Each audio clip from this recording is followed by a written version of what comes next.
Welcome everybody to my YouTube channel. My name is Raymond. I'm a local real estate agent in the state of Maryland. Today we got a video for you and it's about foreclosures. We're going to react to it. Without further ado, let's jump right in. So there are there are a lot of things I'm adapting to since losing my house last year.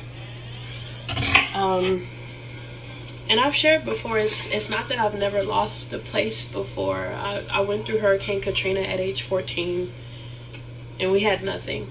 The hurricane took everything. My first apartment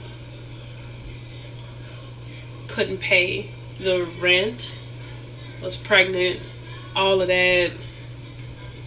The way God worked that out still blows my mind, but I mean, the ice storm in Texas took our apartment. Like, I've been through loss before, but right now what I'm getting used to is a smaller kitchen. The house I had that foreclosed, I had a more spacious kitchen, a wider kitchen.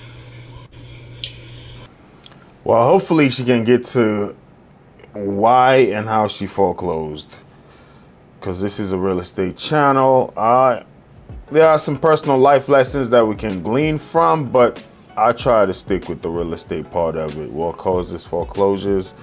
Hurricane Katrina. I did visit Louisiana in 2015. I don't know when Katrina happened. Was it 05, I believe? So 10 years later, the guy whose house we went to, even though he had painted the house, there were portions of the house where you could see the line. It's almost at shoulder level. 10 years later, you could see that line, maybe even outside where the water was. At shoulder level, it was a duplex. He rented one side and he had the back end of the house. You could see he could point the line out to where the flooding was. Anyway, hopefully she can get to why she foreclosed. Let's keep listening. Now that kitchen, I own the kitchen. That was my house, so I had to get used to not owning what I'm using. And I'm really learning that, like, every season of life that I'm going through has something to teach me. And don't get me wrong, I'm still healing from the grief of foreclosure. I'm still healing through the grief of, I had it, I don't have it. You had it, then you don't have it. My question is, did you ever have it? You know, home ownership is like, if you haven't paid for it completely, honestly, even when you're done paying for it, if you don't pay your property taxes, would you still own it? So I guess you enjoy it while you have it, you plan accordingly. But as long as you're paying a mortgage, yes, I'm a homeowner, but I'm still paying mortgage. Do I really own the house? That's a question I kind of grapple with.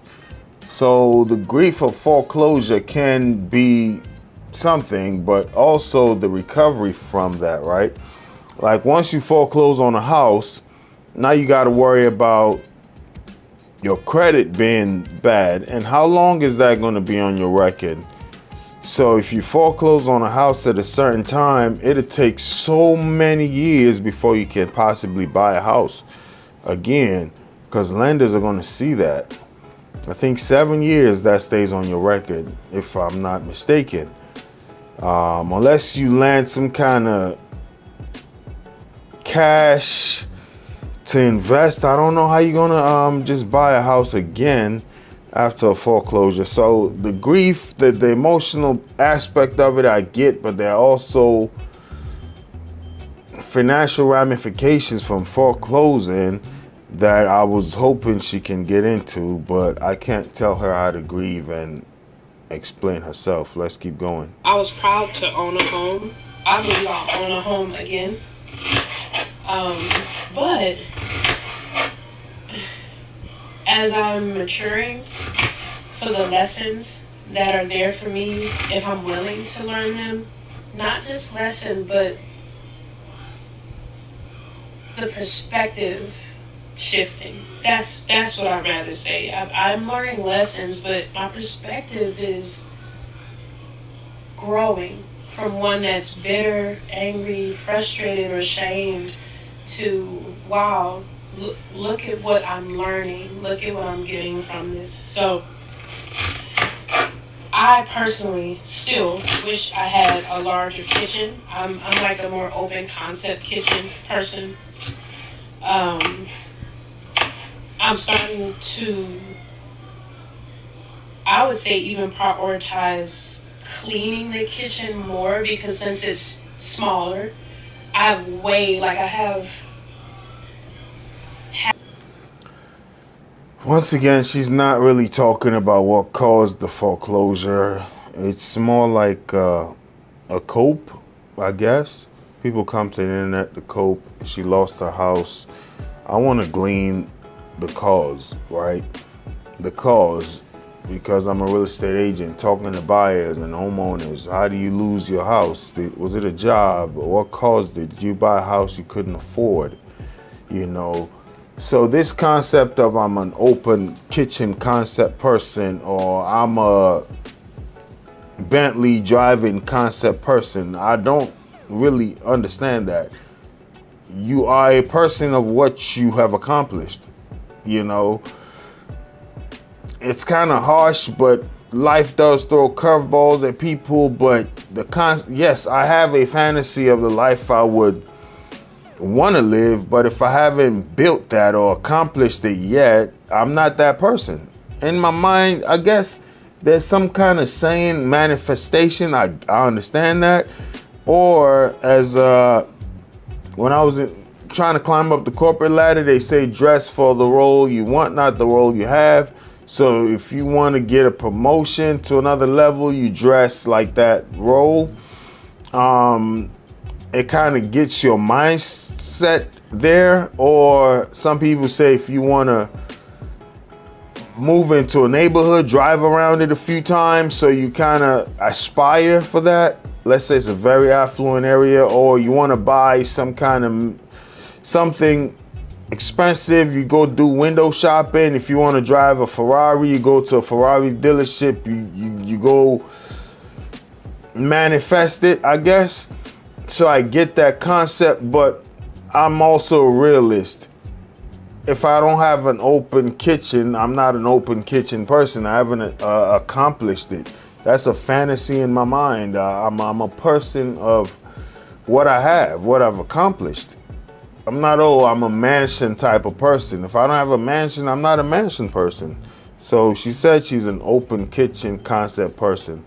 How? You're not there. You understand? Get to reality, but I hope she would have expressed what caused the foreclosure. That's what I was trying to glean.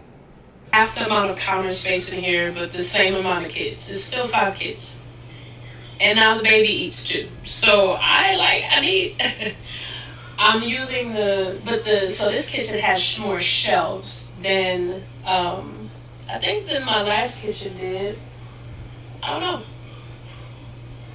But I just appreciate that, one, I have a kitchen, right? Because I have a kitchen that I'm using. I can still feed my family. But I think if I had stayed in a position of loss, I don't have a kitchen, I don't have my own kitchen anymore, I wouldn't have gotten to this gratefulness. I wouldn't have gotten to this place of, okay, show me how to thrive where I am now, God. I'm not where I was. I don't know where exactly I'm going, but help me to thrive where I am now. And we still eat. I still cook. I still got a knife. This knife was a gift. We lost a lot, but things have been replaced. Cutting onions, using. Yeah, well, I guess it's more so about a personal cope than explaining how she got there.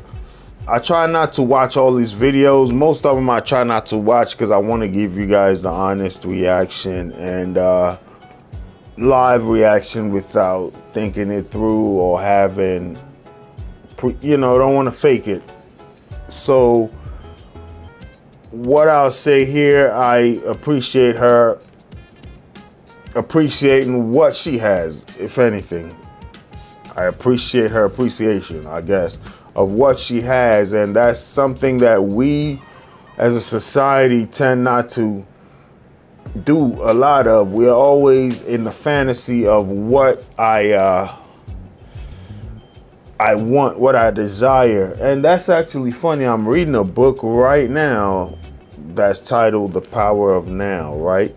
Only read a few pages of it. Some of it doesn't necessarily work for me. Like anything in life, you take the good, you leave the bad, right? So I'm a Christian, and he talked about other religions, and so those things kind of throw me off when I read books like that.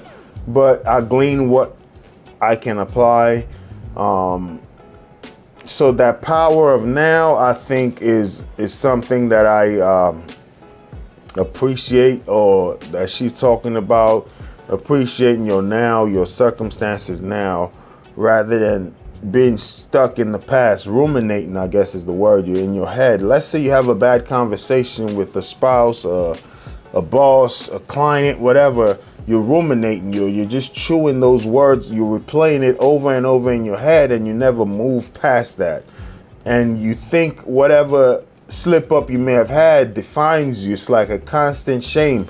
The incident has already happened, and you can't be stuck in that. So sometimes some people say give yourself 3 days to mourn and pick yourself up. In some parts and aspects of life, you don't have time to just be there dwelling on the failures of life. They happen to everybody, myself included. So I guess that's the positive I can take with this video, or what she's trying to say is she lost something and she has 5 kids, and she's going to appreciate where she's at now. That is, to me, a better thing rather than stuck in what you lost. As a real estate agent doing these videos on foreclosures, I would have appreciated the story as to how I got here, rather than woe is me, which is not necessarily what she's doing. She's trying to get over that. I understand that. Well, thanks for watching. I'll leave a link to this video in the description down below. And also, if you're looking to purchase a home in DC or Maryland, visit my website, which will be in the description down below. Book a free 15-minute consultation. I'll see you in the next one. Your ultimate hub for real estate insights, breaking news, entrepreneurial wisdom, investing strategies, and self-development hacks. If you're ready to expand your mind and stay ahead of the game floor, you're in the right place.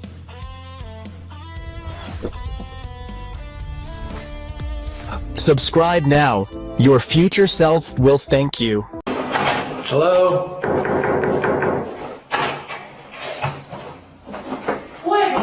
Munster Police Department. How can I help you? You come on out, we need to talk to you. How can I help you, sir? You come on here, we need to talk to you, alright? Yes, sir. I just got in and I just left the station. You guys came to my house a couple of nights ago, and I had to go through a... Put your clothes on. Put your Okay, clothes but on. I'm saying Put your you clothes guys on. keep walking in my house. Put your clothes on. Alright, put your clothes on. Put your clothes on. Okay, so... Put your clothes on. No, Okay. stop talking, put your clothes on. Okay, can you step outside? No, Okay, put your one clothes on. second. Put your clothes on right there. Put your clothes on. Welcome everybody to my YouTube channel. My name is Raymond. I'm a local real estate agent in the state of Maryland and Washington, D.C. We are going to react to a quick video. Without further ado, let's jump right in. This is a video of a squatter, and it's going viral. Hello. Hi. Once another officer gets here, we're going to go in there Okay. and we'll get her out. Okay. Okay. Yeah, we just walked in, heard the shower going, and the door is closed. So I didn't physically see her. Okay. But you could hear there's somebody in there. Are the doors open still? Yeah, I left it up. This is a lady speaking to a cop right now. Apparently, they walked into the house and they hear the shower going. I just posted a video of a lady who laid down on her bed, went out drinking with her mom, came home the following morning because she spent the night at her mom's house, came home the following morning, lay down on her bed and started hearing noises under her bed, and it turned out to be a human being. She saw legs sticking out of underneath the bed. This right here, from my understanding, is somebody that may have just purchased a home and they're in the midst of like transferring. And this, as you know, I'm a real estate agent, is some of the nightmares home buyers, sellers, and even agents have when you're dealing with that transfer period when the house is vacant. There are people like this that go around looking for these houses, looking for signs in front of the yard just to break in or to see if there's nobody there. And also, one thing I keep seeing are teenagers who would go on Zillow or these websites, look for houses that are for sale. And if they live in that area, or they may not even have to live in that area, they can just drive down there and throw a house party. They post it out on whatever social media networks they use, and they bring a DJ, just trash the house and party there and leave. But let's keep going. Okay. You give us permission to go inside? Yeah. You want her charged and everything like that? Fantastic. You guys just want to hang out here? Well, I'm sure we're going to talk to you after this, okay? So, front door's open. They walked in, they heard the shower going and the door's closed.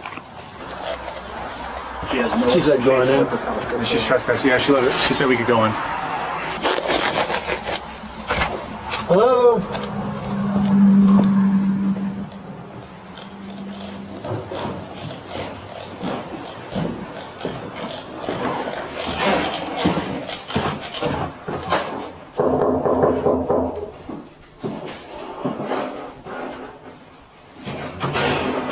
Hello? Wait, Munster Police Department. how can I help you? You come on out, we need to talk to you. How can I help you, sir? Come on here, we need to talk to you, right? Yes, sir, I just got in and I just left the station. You guys came to my house a couple of nights ago, and I had to go through a... Put your clothes on. Put your Okay, clothes but on. I'm letting you Put your know clothes you on. guys keep walking in my house. Put your clothes on. Put your clothes on. Put your clothes on. Okay, so... Put your clothes on. No, Okay. stop talking. Put your clothes on. Okay, can you step outside? No, Okay, put your one clothes on. second. Put your clothes on right there. Put your clothes on. I'm going to clear the rest because I know she has a son, so make sure he's not here. Just get your clothes on and step out. Put your clothes on. You guys keep walking into my home. Put your clothes on and step out. I definitely will, sir, but it's against the rules. You're right, it is. Huh? You're right, it is. It is, it really is. And this is my house, sir, and I shouldn't be having to prove that.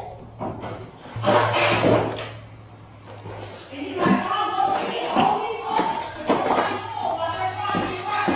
you guys are confused just like everybody else. I just left her station.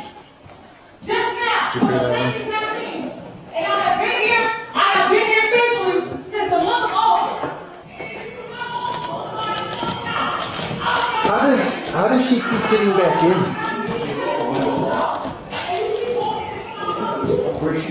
Wow, well, first of all, she has no clothes on. The cop tried to get her to put her clothes on, but she's screaming too much, and they say she keeps getting back in. So this seems like a repeat offender. And the owner did tell the cop, I want her charged. So there will be some lawsuits to go with this, or jail time possibly. Very nice house, by the way.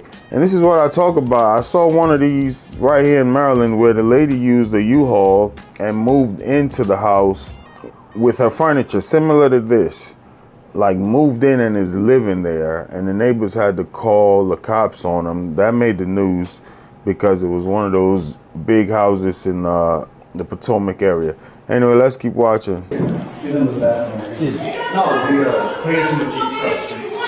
Get your clothes on. Did she get evicted or? She's never lived here. Never lived here?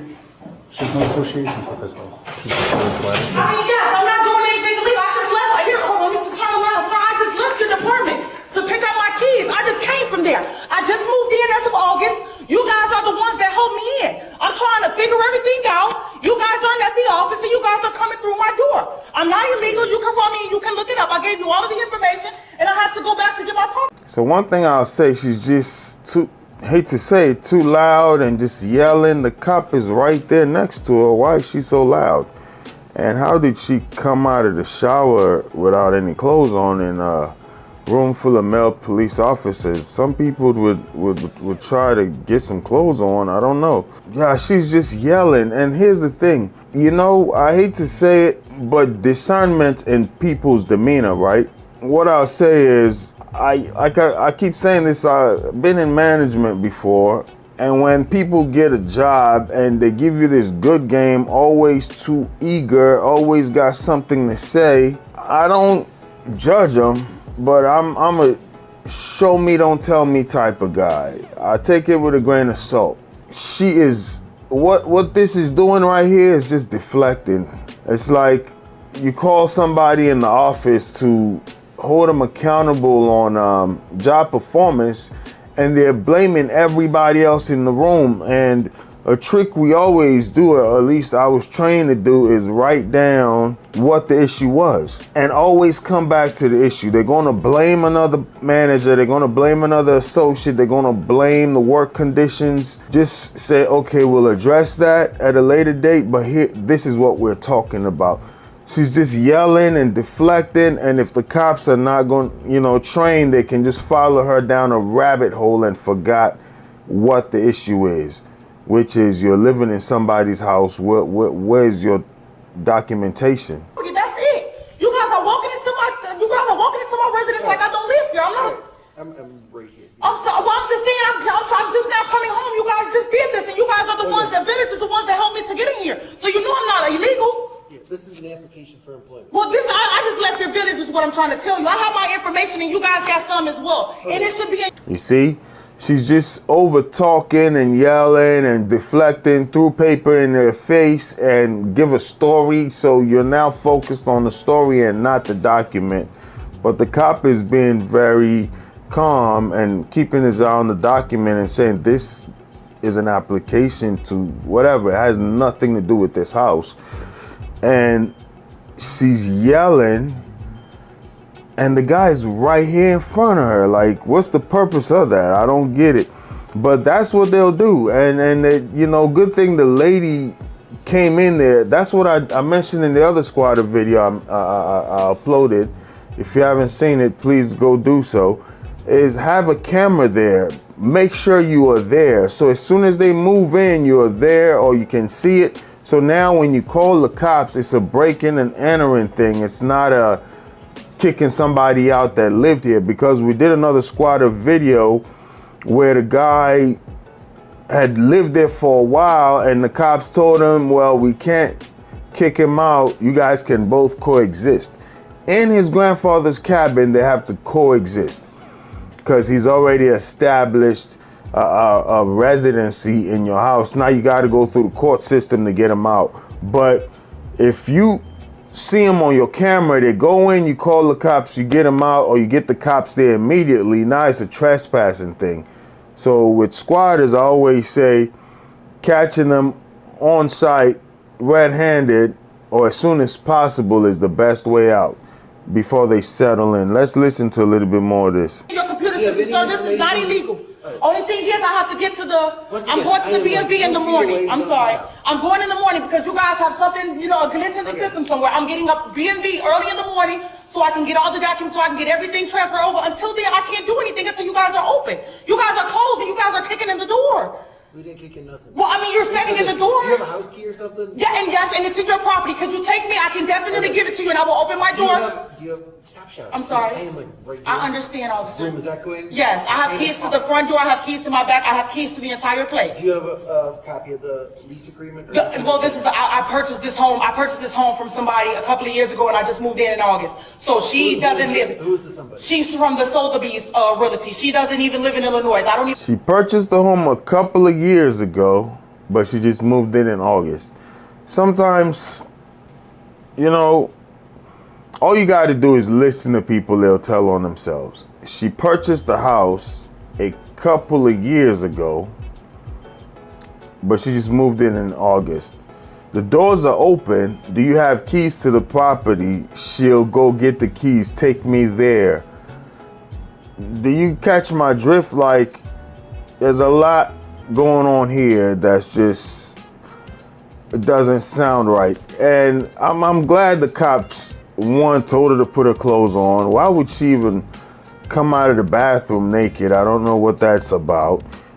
Secondly, she's just yelling and yelling, and the cop is right there. And sometimes this is a perfect video how to de-escalate. You know, sometimes when people are going off, you just stay calm. You just get them on the other side.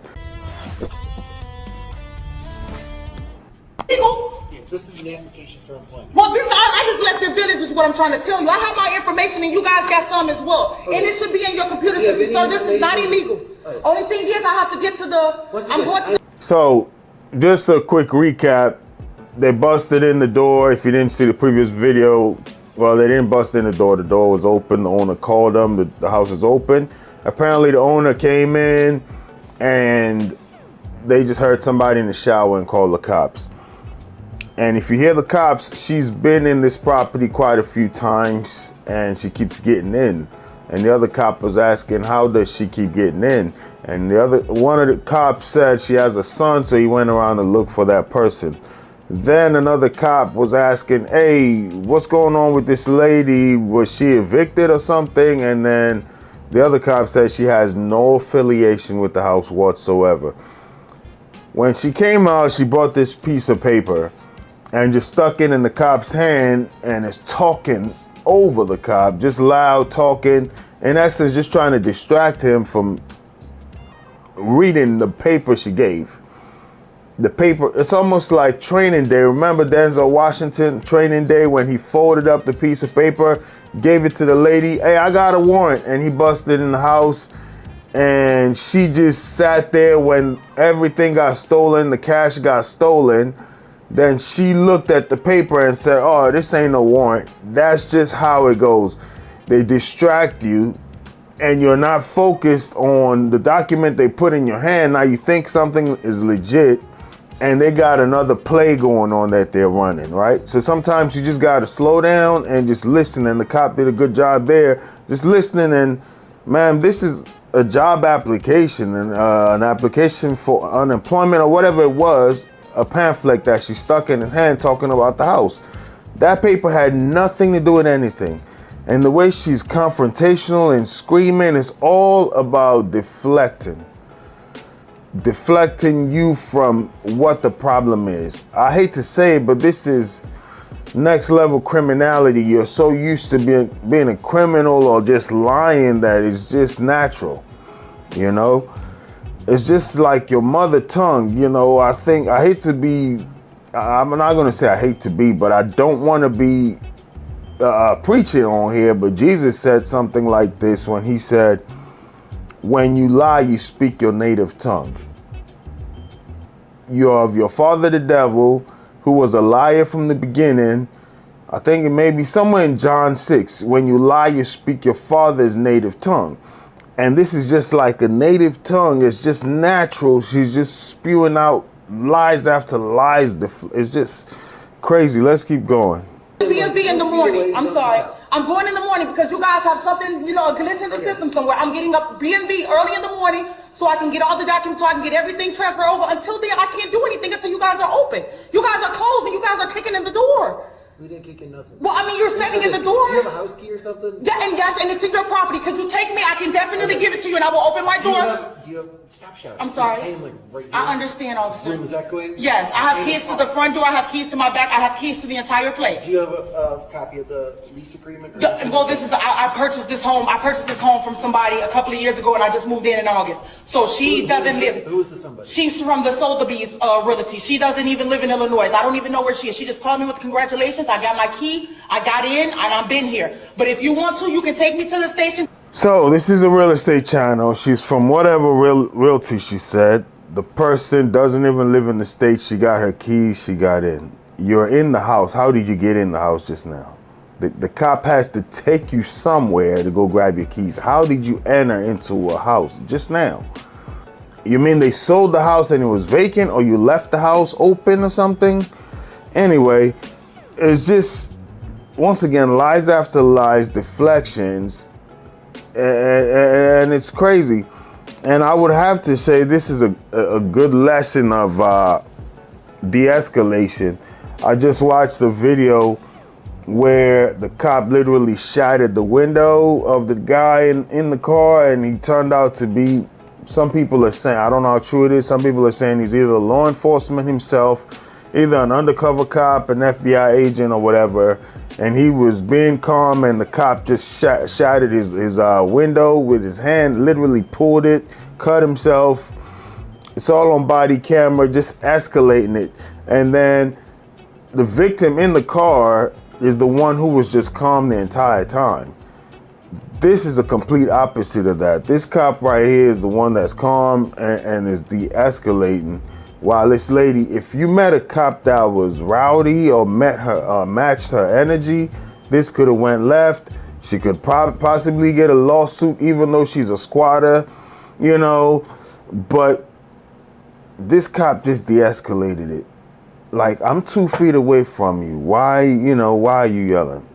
To my property, I promise you I will come back. I will open my, yes sir, I will open my front door, my back door, everything for you with the key. You purchased this house? Yes, I did, sir.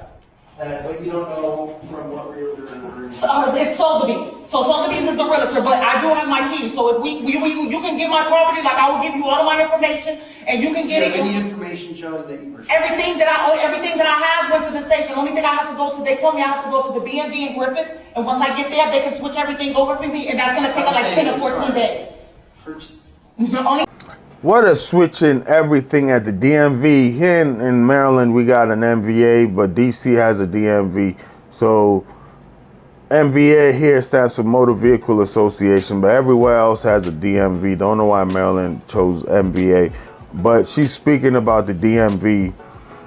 What does switching your driver's license has to do with title? How do you even get keys to, like, it has nothing to do with anything. Driver's license at the DMV being closed. This is a house purchase. We're not talking about a car or getting an ID. I don't know how they're related. What do you have to switch at the DMV that pertains to your house purchase? You know, if you don't have the IDs, you can't get title. At least legally in Maryland, the title company needs to scan these ID and because they need to transfer those records with the county. So that should have been needed prior to closing. Okay, you close now, you got the keys. What does one have to do with the other? I'm not getting the where it translates at all. She's just trying to overtalk. Not so the Beat Realty is the real estate agent. Does she mean that's the company? Is that a scam that she got caught up in? So I'll just go off on a little tangent here for a second. There are these people. I'm a real estate agent. I get the calls all the time from people who are trying to get me to list the property, but the owner is in there. They're telling me this house just foreclosed. Go list this house. You know, and I see some of them online on the MLS at times. Owner occupied, don't bother agent, don't bother owner.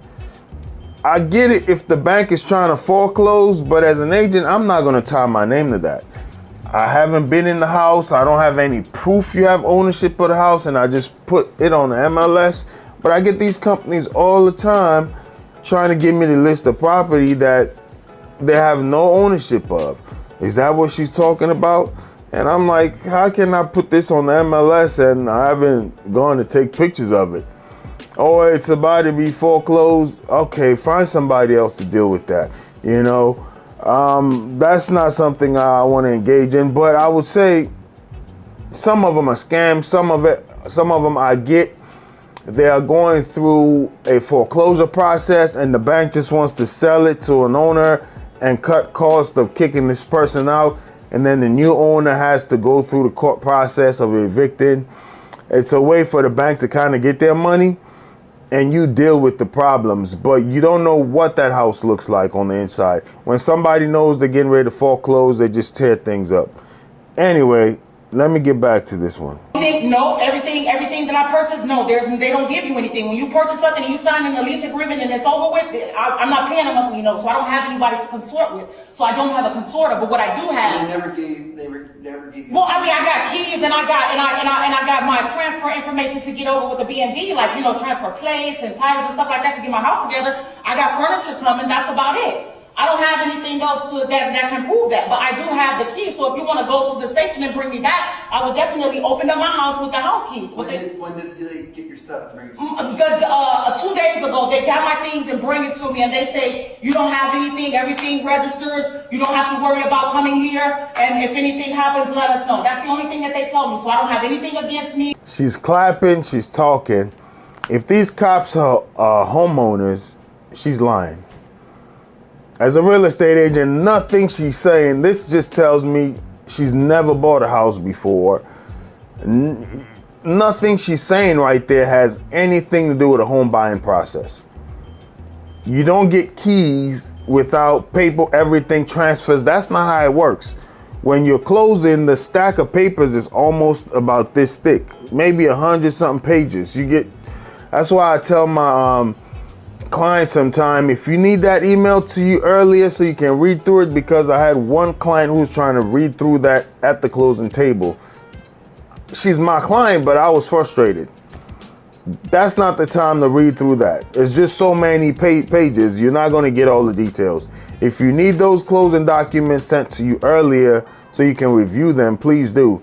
The closing agent, most likely from the title company, would walk you down. Okay, this is for the water. This is for your loan. This is for this. They go page by page explaining it to you, and you just sign, but you don't really get time to look through everything. Okay, this is for transfer taxes. You'll pay half. The seller, this is prorated. Okay, the water, the seller has paid this much, so you got to reimburse. They will walk you through page by page, explaining to you what every page is, summarizing it, and you just initial. But you can always tell them, stop, let me review that. But it's best to do that prior to closing. What she's saying now has nothing to do with the closing process.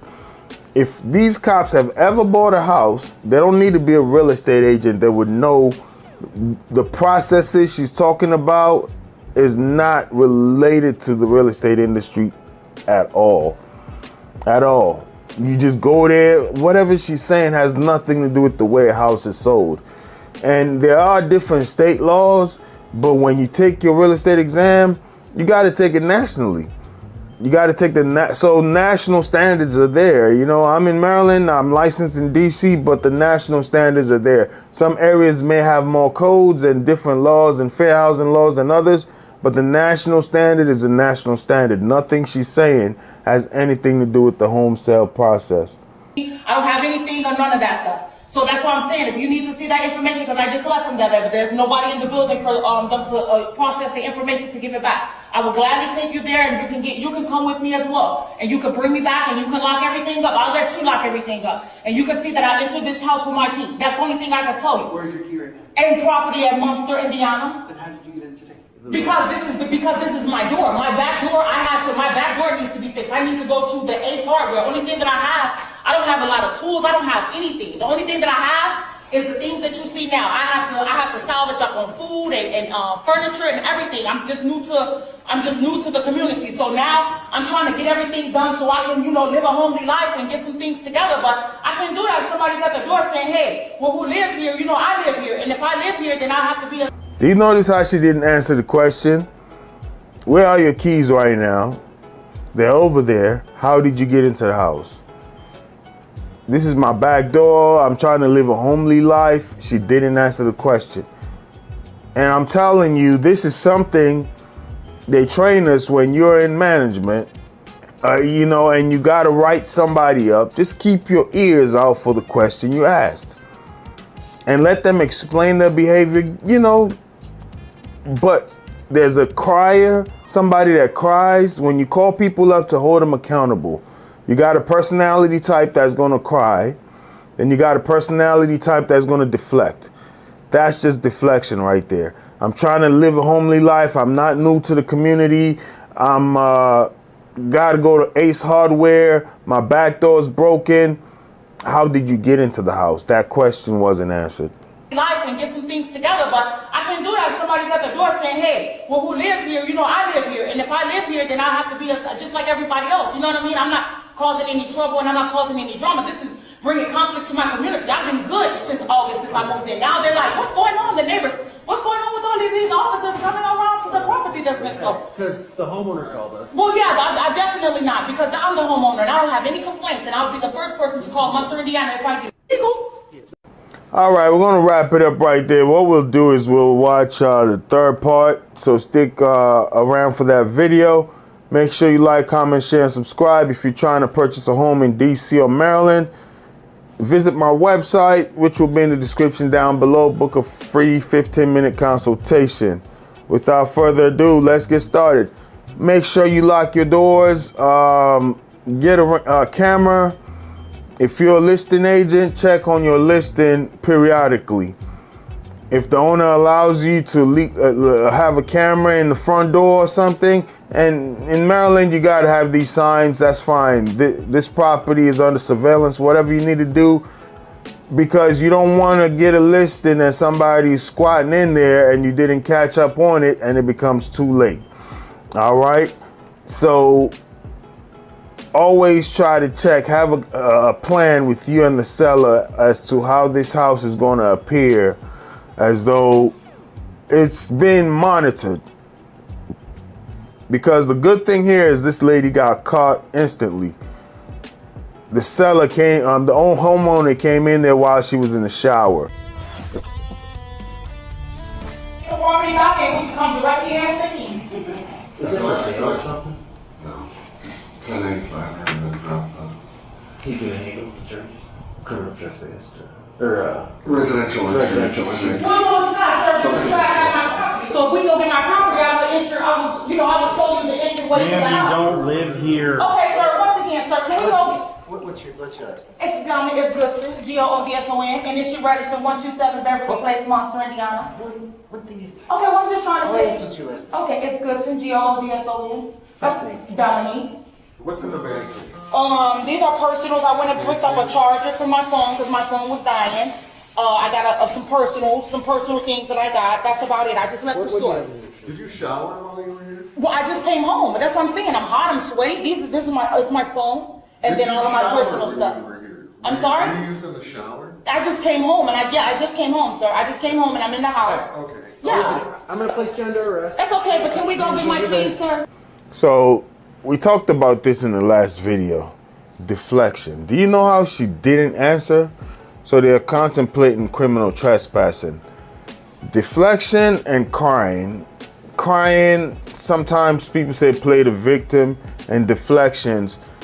When, as a manager, when I used to do retail managing and writing people up, they would always say, at least my mentor told me, write down on a sheet of paper when you getting ready to have a difficult conversation, write down the key point.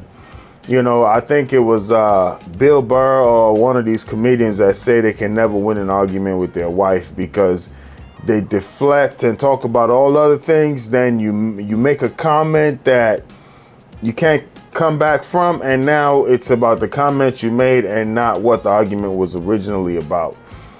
So I was told by my mentor, write down the topic that you're going to hold this person accountable for, and when they deflect or cry, just acknowledge them, tell them you're going to address that at another time, and circle back to the topic. Did you take a shower since you came here? It's hot, I'm sweaty, I came home. Never answered. Mind you, in part one of the video, they walked in on her and she came out of wherever the shower naked.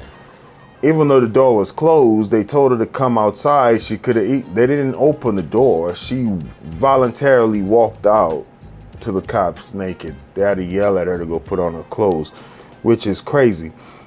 But deflection, she never answered, and she's just stuck on it's her house. And they've already decided. It took a while for them to accuse her. The owner is outside, by the way, for those who didn't watch part 1 and 2. The owner is outside in the car. She walked in the house and this lady was in the shower. And she's she's just not answering the questions. Because this is ridiculous. You guys are looking for an owner, and that's who I am. And I don't like how you guys keep coming through my door. You can tell me. So once again, yes, hold on, line, sir. Okay, so once we go to the police station, is it possible that you can pick up my property and come back so I can show you the key? I will let you come to the door and open it. As long as you see that I have keys I'll to tell this you what, residence. I'll do you one better. Yes, sir. I'll look online to leak on the property. I don't know where, I mean, I have to go to the B&B. I don't know if it has all registered yet, as of yet. But this is just a personal property that I just received from you. The things that I have, just some notes and a few dollars. I have a little cash. That's about it. So once again, I'm asking you, would you be able to go to the station and get my property, which just retains the key and also pieces of evidence that states that this residence was not under anybody's name? I want to talk to the officer, sir. Don't come here. You don't live here. Sir, this is where I live. Where am I supposed to live, on the streets? I'm not homeless, sir. So they say, stop coming here. You don't live here. This is not their first rodeo with this lady. She keeps and maybe she thought, because I just came from the police station, I can run right back in the house. They're done with me. That's probably what she thought. Because it sounds like she just came from the police station. She keeps referencing, we can go to the station. I guess they have a bunch of keys. And she's saying those keys can open the door. Whatever the case may be, maybe she thought, okay, they came here, they got me, took me to the station, they just released me. If I go right back there, that's the last place they'll expect me to go. Don't know what her thought process is, because they're telling her stop coming here. So it's not the first time she's been to that house. Go to the judge. Go to the judge. Okay, so I'm not your wife. The Are you judge. going to be able to get my keys, sir, and come back to the property? Okay, as long as we come back to the property, because this is getting embarrassing. Even my neighbors will tell you. There's no reason for you guys to keep coming to this woman's residence. And you guys are not residential police officers. No. Yeah, like you got my neighbors outside, like I don't pay bills in here. That shit is You see, just listen long enough, you'll catch it. This is getting embarrassing. There's no reason for you people. Well, maybe she's trying to say even my neighbors would tell you there's no reason for you to keep coming back to this woman's residence. She's referring to herself, possibly. But if she's just saying there's no reason for you to keep coming to this woman's property and not talking about herself, that's almost like snitching. Like, I don't own the house. You just had a slip of tongue. Don't know what's going on there. Maybe, here's the thing. Maybe she moves in and doesn't do anything wrong. And she said that a few times. Maybe in this section or the previous part. Nothing bad is happening here. She mentioned that a few times. Guys, it doesn't matter. You can break into a Walmart, sleep under the shelves, and you're not harming anybody. But you broke the law. You're trespassing. So just because you're not doing anything wrong, you're not shoplifting, you're living somewhere you shouldn't live. You understand? So her justification is nothing crazy is happening. I don't cause any problems. You're living in somebody's house that's not yours. And you keep coming in there. So her thing is, I'm not bothering the neighbors, doesn't make it legal. You guys are getting very disrespectful, so I can get my property, so I can show you, and I don't have to show you anything. You're not my husband. Now, if I call my husband, you guys will be looking sick. Are you going to be able? Yeah. So, okay. Are you going to be able to get the property, sir, and come back to the residence so I can show you the keys that open the door? Because I don't have to lie.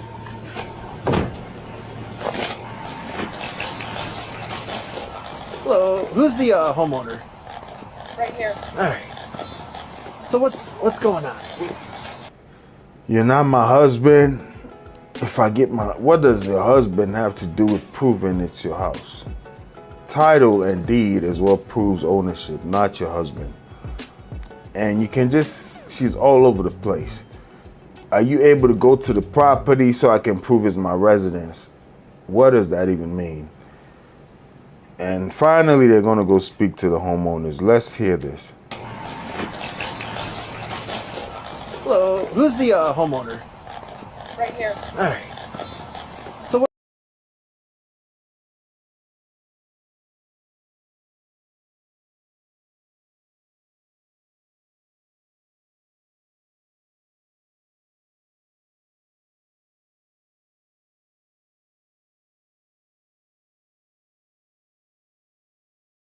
We've been slowly adding things to the house. The mornings we and spend fixing in her house in Dyer, and then the evenings we try to get over here and do something until like 8, 9 o'clock, and then we leave. Yeah, so this is a new homeowner. I feel bad for her. Not new as in first-time home buyer, but a new homeowner. And she's trying to get out of the first house she sold and move things here. Maybe her friend or a real estate agent, whoever that is helping her move in. And when she comes in there, she saw, or the first video shows when she came in there, she saw the lady. She didn't see, she heard somebody in the shower. So they come to this new house, the house we just saw, at 8 p.m. and try to just put it together. And they go to their old house. She's trying to sell that. So it's a lot for them to do by themselves, and it's taking time. And predators just smell that. They just smell that. This house is vacant. I'm in there. That's why I said, have a camera at the door. If you are like the house she's trying to sell right now, if she's tight with her current neighbors, have them keep an eye on your property. Because these squatters move in. Literally, I saw one with a U-Haul truck that moved in to a big mansion with a U-Haul truck. That means they got furniture and everything. They move in like they own the house. It's just that the neighbors are like, nah, you're not supposed to be there. Maybe they knew the previous owner and they knew they had either traveled, but they called the cops, you know. And here goes some information. We'll just read this up and see what happens. The suspect was charged with criminal trespass and a felony count of residential breaking and entering. If the cops had bought a house before, if they're homeowners, they would know this woman is lying. This is just basic knowledge about real estate, and you can catch her. They asked her, he said he can look online because she is saying, if we go to the station, I can grab the keys and show you I own the house. God knows if they even changed the locks or they got keys to the house that open different locks. And just because you can open a door doesn't mean you own the house. Opening the door is not what proves ownership. And the cop was trying to hint at that when he said, I'll do you one better. I'll do you one better and I'll look online. So what the cop can do is just go to the county registry and see deed and title ownership. That's probably what he's referencing. I can look and see that in the MLS in different areas. I can see who's the owner. The county tax records, you can see who the owner is. You know, when I look at a home and I look at history, I can see ownership of deeds being registered. So she has no idea. She's saying, I need to go to the DMV. I don't know, in the state of Illinois, do they transfer title through the DMV or the MVA? In Maryland, we got the MVA. Title doesn't go through the MVA, not to my knowledge at all. Title goes through the county registry. You know, it's totally different. It's not the Motor Vehicle Association that deals with house title. This is not a car. So her saying it wouldn't be in the system. Buying the house 2 years ago, just moving in. If you go to part 1, she said she bought it 2 years ago and she just moved in now. So it's like, that's way more than enough time for a title to get transferred. It's just what she's saying shows she has no idea how the real estate process works, so she wouldn't tell that to cops who possibly are homeowners and know where to prove ownership. It's not the DMV. I don't know if that's a thing in Illinois, but in Maryland, the Motor Vehicle Association, which is the equivalent of the DMV, because DC has a DMV, that's not where you go to prove ownership of a house. Maybe title of a car, ownership of a car possibly, or license, but not ownership of a property. She's 36 years old, criminal trespassing, and then a felony count of breaking and entering.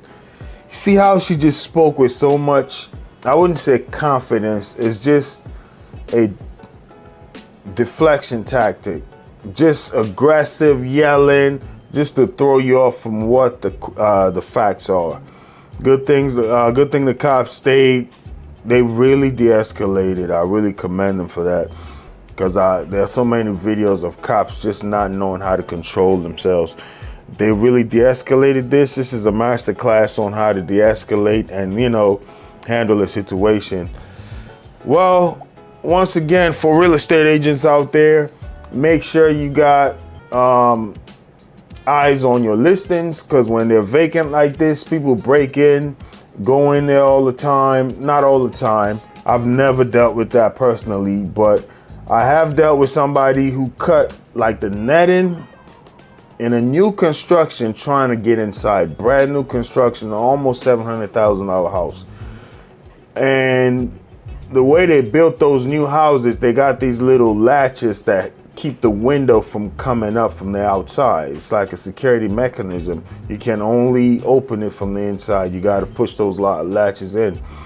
And the neighbor told us these are kids in the neighborhood that throw parties in this area. So it's a new development. The neighbor was trying to get a family member to purchase that house. And he said these kids are just throwing parties in these new constructions. You know, they just throw parties there. They go in and break in. So they cut the screen trying to come inside. That's the most I've seen in my career as far as dealing with squatters or people breaking into a vacant property. But it is happening. Those kids come in there, throw a party, trash the house. But these people also move in. They move in with furniture and just live comfortably like they own the place.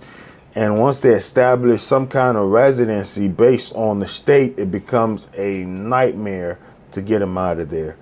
Stay safe out there, guys. Thanks for watching. I'll catch you in the next one.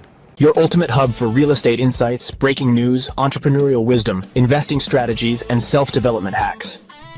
If you're ready to expand your mind and stay ahead of the game floor, you're in the right place.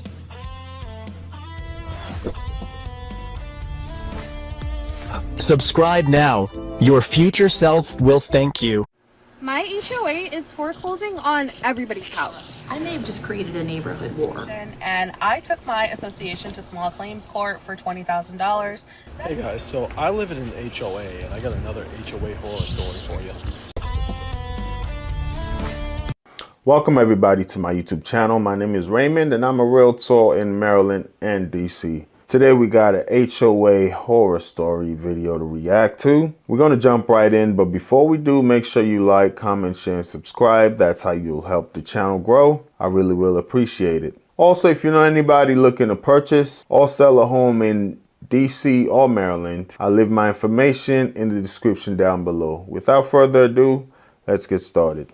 Hey guys, so I live in an HOA and I got another HOA horror story for you. So I recently just had my driveway extended like yesterday. It took a month, actually over a month, to get approved because I kept getting rejected, but I finally figured out what the rules were. That was on me.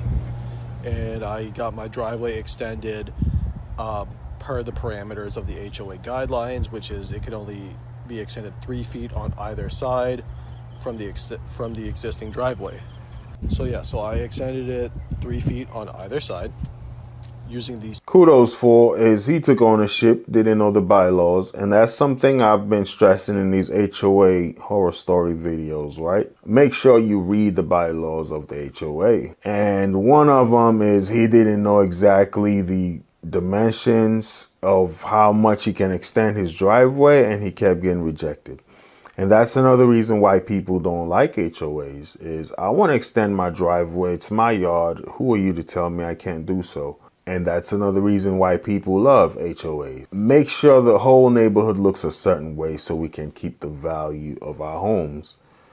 Different strokes for different folks. Let's go.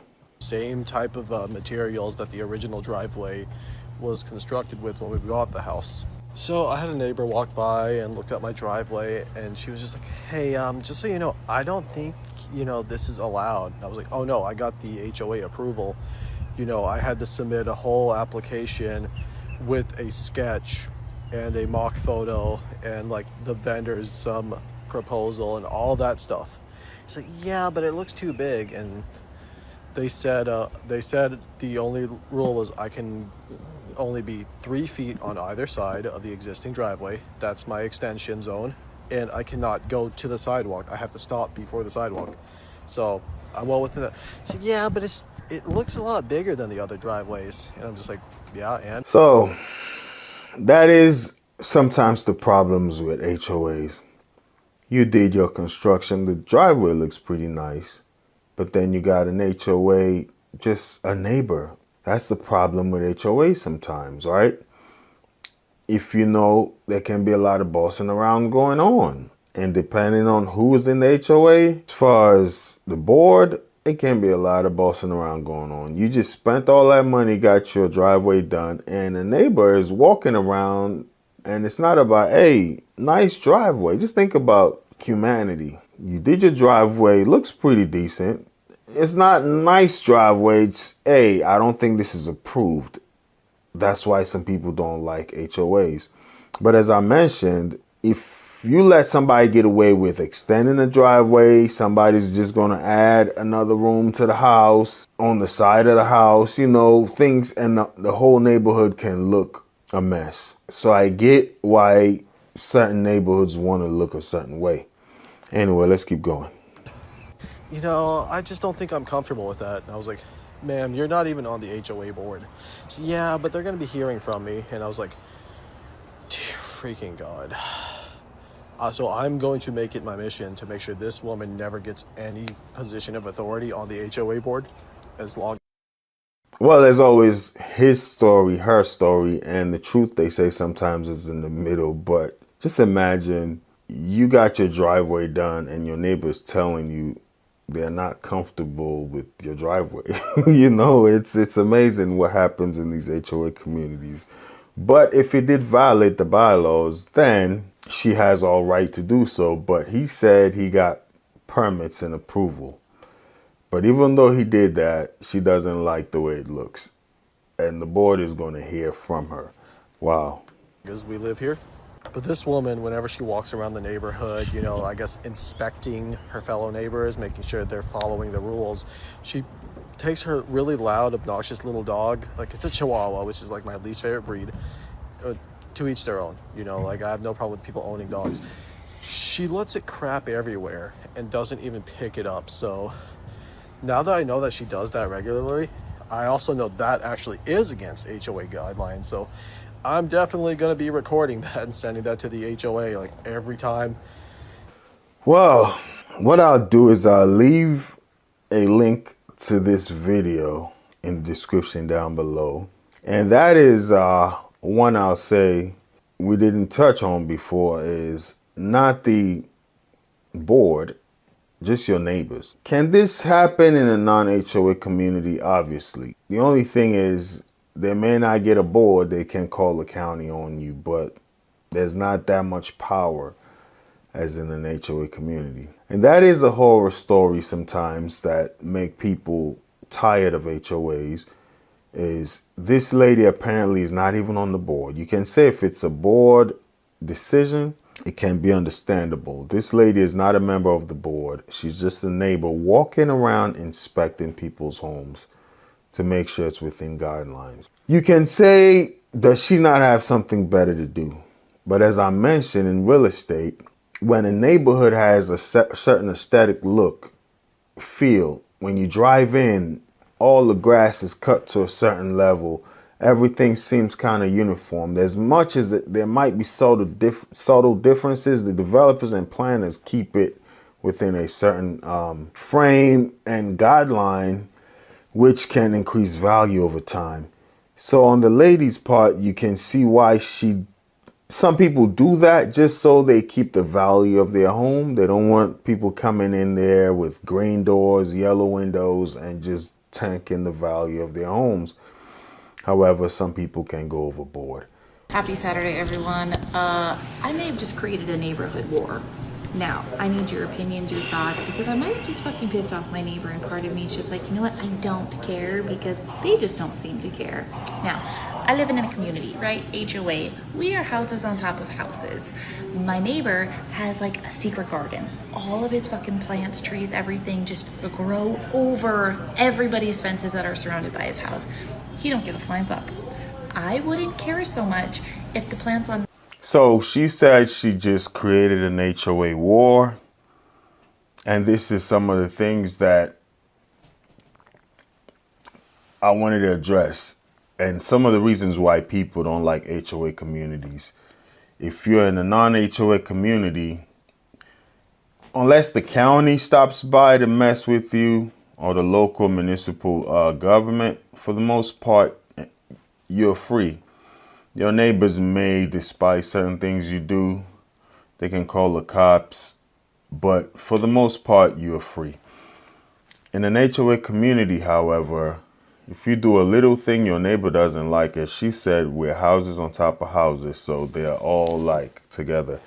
You can see it that way, or they're like condominiums, one on top of the other, or they're just bunched and grouped together, not that much space. And she said she started the neighborhood war and doesn't care. Let's keep going. My side weren't fruit trees, and the only reason I care about that is because I have a dog that has a dog door, and he can go in and out all day as often as he wants. The issue is he's eating the fruit that's falling off of the tree into my yard. I believe they're figs, that's what they look like, and it's giving my dog the shits. It's really all about how you interact with your neighbors, or the golden rule of life: you do unto others as you want done unto you. But here's the thing, I noticed this with human beings. We don't care too much about the next person. Everybody is looking out for themselves. Just think about it. She's saying her neighbor's tree is protruding over her yard, and she wouldn't care so much if it didn't have any fruits. These are fruit trees, so what I'm assuming is they probably fall down and make a mess in her yard or whatever. We'll see. But one thing I want to point out is we don't care too much about the next person. Think about it. If you're a dog lover, I see it all the time. You go to stores and you got your dog running around and licking everybody's feet. Do you think for a second not everybody likes a dog? Or not everybody wants a dog to lick on their feet? You know? So same thing if you're a plant lover as a homeowner right now. You just let your plant grow onto your neighbor's house. Do you think for a second your neighbor may not like your plants? You know, and it's like, okay, my plants are growing, I don't care. You know, it's just what I notice. Everybody is out for themselves without a single thought in the world. Or people are just, that's why even the divide in society right now, people just think their way of thinking is either the right way or should be the only way. But I think we should just take a second and just consider, yes, I like animals, but does everybody like animals? Some people are even allergic. They might love them, but they may be allergic to them. You know, some people may love plants, but they may be allergic to certain plants. Just take yourself out of it and be selfless is all I have to say about that. It really just bothers me sometimes when people just think the way they think should be the norm for everybody. Let's go. Okay, too much sugar, not okay. Like you can have them in small amounts, I believe is what I was told. But he can't eat them just all willy-nilly like. So I took it upon myself today to take some clippers, beep, beep, beep, and I cut only down my side of that cinder block fence. Just my side. So that's a legitimate point she has there. The dogs, she has a dog. It goes in and out of the yard. And the neighbor's figs are falling over. The dog eats the fruits and has diarrhea all the time. Yes, you know, as much as you may want to be a good neighbor, if you got a dog coming in your house and making a mess because your neighbor's fruits keep falling over your yard, that is a valid point. It goes again to just what I mentioned, people not caring about the other. Let's see if she tried to address it with the neighbor prior to calling the HOA, because that's another way you can resolve it. You can just be a good neighbor sometimes and talk to them. But here's the thing. What if the neighbor just blows you off? That's why HOAs are desired by certain people because they know the community can hold people to a standard. And here's the thing. If an HOA finds you, they can even fine you, put a lien on your house, and they can even force you to sell. They can even foreclose on you. You know, even if you're up to date on your mortgage, if there are certain things that you're falling behind on, or you're not keeping your home up to the HOA code, you can be forced out. So that's why certain people desire HOA communities, because they want their neighborhood to appeal and just have a certain aesthetic, certain feel, which will normally maintain the value of the home. You know, it's a plus, give and take, because if you're in a non-HOA community, just imagine you got this really nice home, then you got neighbors there with it just caused the neighborhood to run down. Grass, you know, 7-8 inches tall, you know, or just almost a foot tall. They turn the house into like a garage, various cars just parked all over, like a junkyard, parked all over, and getting rusty. There's a term, a particular term, and I'll try to add it in the description on the screen, but it's when a house, a rundown house in an affluent neighborhood gains value because of the neighborhood it's in. And also, a mansion, there's another term for a mansion or nice house in a rundown neighborhood. That house loses value based on the neighborhood. There's a term for one that's gaining value and one that's losing value. So if you want to maintain the value of your home and you're doing the best, but you got neighbors who treat your neighborhood like a junkyard, and just potential buyers drive by, they look at your house, it just turns them off. There's a gentleman I spoke with, I was going to list his house, and he said, look, I want to sell, but my neighbor's house burnt down years ago. They are somewhere, but they just got a tarp all over the house. It doesn't appeal to buyers. Do you know this guy's contact? I don't know him. I haven't met him, but when I checked the county record, they're still the owner. So that property right there is bringing his property's value down, and he can't sell. That's almost like an absentee owner. They are alive. Unfortunately, they had a fire, but now the neighborhood just looks bad because there's this burnt down house that's just there, and it's been there for a while. I also know a couple, we were shopping for land, took them to go look at this land. Man, the neighbor's house was massive, beautiful.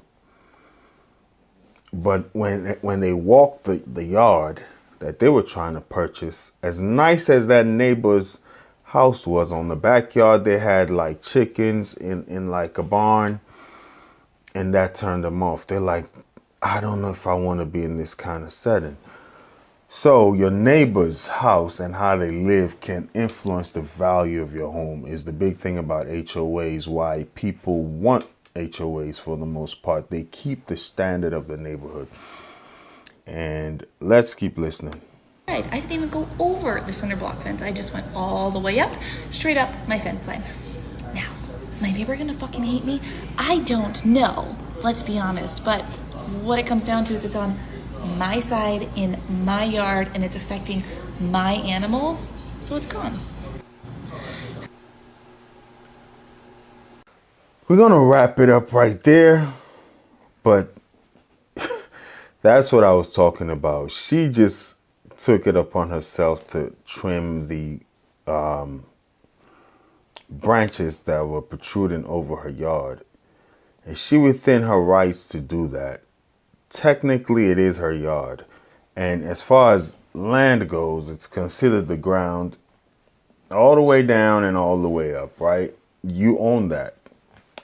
In the state of Maryland, at least. Nationally, it should be the same.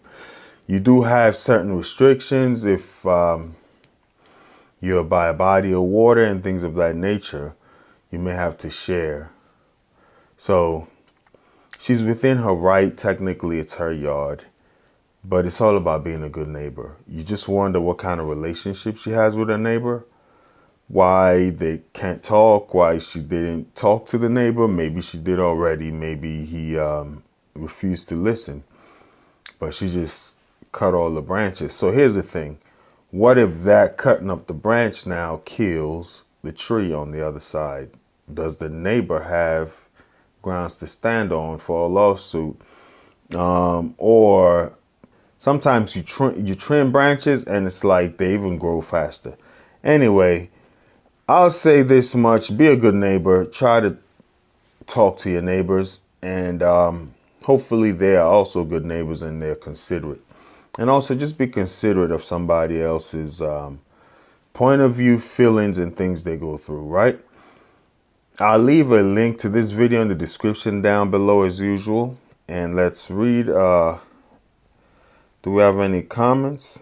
Just one here saying, I'm on your side, you're right. I definitely understand her point of view. Her pet is getting sick and having diarrhea. The neighbor's tree just grows over her yard. I totally understand that. The only part where I say maybe you should have at least tried to communicate is her just cutting it down. What if she would have spoken to the neighbor? He probably would have taken care of it without her having to do that. Doing my association, and there's a court date for next month. You guys have been asking me for an update on this situation, and I took my association to small claims court for $20,000. That is the max that my county will allow me to sue them for, and they charged me for an assessment of $20,000. Wow. Well, seems like this has gone far, and she took the homeowners association to small claims court for $22,000 because of the limit that the court would allow her to sue the association for. Let's see why she decided to go down that route. $2,000, so that means I guess I'll have to eat like $2,200 or whatever. That's fine. It's not fine, but it's fine for now. And I feel like the association is already trying to retaliate against me because, as you guys know, I had plans on joining the board. At our next meeting is where we kind of like vote and everything. That's also next month in June. I had plans on joining the board and then kind of like dissolving the association as a whole once I get on board. A lot of homeowners are interested in that. Well, this meeting minutes came out and these are on my heels. Let me show y'all. These motherfuckers. Here's a nugget in life, right? Sometimes you keep your hand close. This is or has nothing to do with real estate per se, but in life, it does have some things to do with real estate, even if you're negotiating. But in life, you keep your hand close. You know, keep your hand close. Why would you go on social media saying you're trying to tear down the board and then try to become a member of the board? One, you got to know HOAs, as much as they keep a neighborhood looking a certain way, they do make some money. It's not a non-profit organization. There's some people that work for that HOA that's how they pay their bills. You do have the neighborhood that meets and they vote for who's gonna be the HOA chair. Those members don't necessarily make money, but you do have, let's say a builder builds a neighborhood, they create the HOA structure and management. Because if you're trying to sell a property, normally you go through the HOA management company. There are people that work there that make money is what I'm saying. However, the occupants don't necessarily work for money. So there is a lot of bossing around that goes on with the HOA. Some people can be anal, you know, just a little bit of grass past the limit. You got an HOA president knocking on your door. It's just not ideal. Sometimes you're just moving in and they want to walk up on your driveway and introduce themselves, and you may be okay with that, or you just may want some privacy. What I'll say is she played her hand too soon. If you know there are a lot of people who want to dissolve the HOA, why would you go on social media talking about it? And then she probably mentioned it to them already. Now you got a target on your back. Here's another thing. Just because people say they want to do something doesn't necessarily mean they want to do it. Sometimes people will tell you what they want you to hear, just so they know where you stand. And you never know who's on the other side. It's even like a workplace politics. You know, when people come to talk to you and you just go and you throw your bosses under the bus, those very people sometimes are the same ones that run to your boss to say, hey, he said that or she said that about you or about the company. So sometimes as they're running their mouth, just smile and keep your mouth shut. Don't let people know your hand. You can't really tell who's who. And I think she overplayed her hand by just letting others know, we want to tear this thing down. I'm going to join the board and dissolve the HOA. So that is something that would definitely get you on the HOA's crosshairs. Said concern was brought up about the eligibility for board membership for owners who owe money or are suing the board. It was thought to be unwise and perhaps illegal, and certainly not in the best interest of the association to allow these owners to be elected to the board. Legal advice will be sought for this issue. Oh baby, I cussed them the fuck out, let me tell you. And I don't even give a fuck at this point. I'm going to sell my house anyway. I don't give a fuck about job bum ass bitches are doing.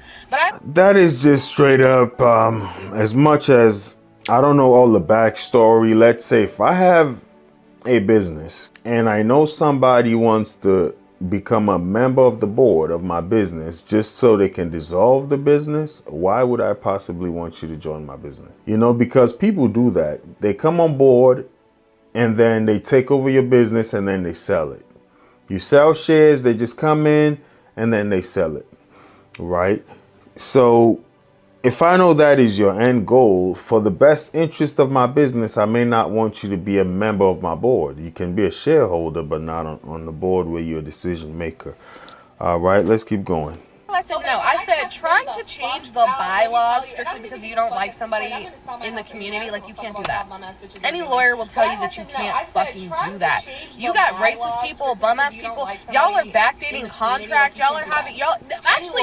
I just found out that my association was sued in October of. Well, I'll leave it right there. She is going a little off right now. Too much profanity for me, and I'll leave it there. Let's just read a comment here. It says, please stay classy throughout. My HOA is foreclosing on everybody's house. So if you guys remember last year, I came to tell you guys that my HOA was threatening to put a lien on my home and start the foreclosure process over a $22,000 assessment that I refused to pay. My HOA had been wanting to do some construction on all of the homes, and this was something that was well underway before I purchased my home. I ended up... Here's what I'll say. I mentioned this in the last video. HOAs are very powerful, and they can put a lien on your house. So if you owe in any way, shape, or form, whether it's, as she mentioned, some kind of assessment, or also I'll say if you owe HOA fees, or let's say you didn't cut your grass and they find you, and then that goes on for months without you paying, they can literally put a lien on your home, sometimes even force you out through foreclosure, right? Anyway, let's keep watching. Finding out through meeting minutes and talking with neighbors that not only was this something that was planned as far back as 2022, but neighbors who purchased their home around the same time as me did get a disclosure that there was a siding project that was slowly approaching. I am allegedly one of two people who did not get that notice according to the HOA. And so my HOA said that I could pay them the money back on a monthly basis for the next 5 to 10 years. I declined. I don't think that I should have to pay you anything for this. So I knew, you know, I've been getting a lot of letters. I've been working through this, but I knew that they were trying to come after me, put a lien on my home, etc. However, so here's the thing. You got to read all the bylaws when you purchase a home. And I don't know the exact style of her building, but when she said siding, what I'm assuming is this is like a joint unit thing, where almost like condos, where the houses are joined together, and the siding project of the entire building, from what it sounds like, the cost will be split. So you just really need to seek, I would say, legal advice is what I recommend here. Get a real estate lawyer that can advise you. You know, I try to tell people this all the time. Just because you feel you're right in a certain way may not make it right in the long term. I give an example. For those who know me know I was into management in retail, and I was walking down the aisle one time with another manager, and a customer came walking with an associate, and the customer was mad. And the associate introduced us to the customer as, these are the managers, this customer's irate. What do you think happened? She snapped. I'm not irate. It's almost like, calm down. Don't tell me to calm down, you know? And she wanted to explain herself as the customer was talking. So they were both kind of talking to one of the other managers I was with, and I just gave her some hand signal like, hey, just walk away. And she walked away. We took care of the customer together, myself and the other manager. And when we were done, he was directly in charge of her, but we were both managers in the building, and he was honestly very new, maybe his first week of that position. So he asked me what to do, and I was just like, I would just talk to her and let her know in the future, just watch the things you say.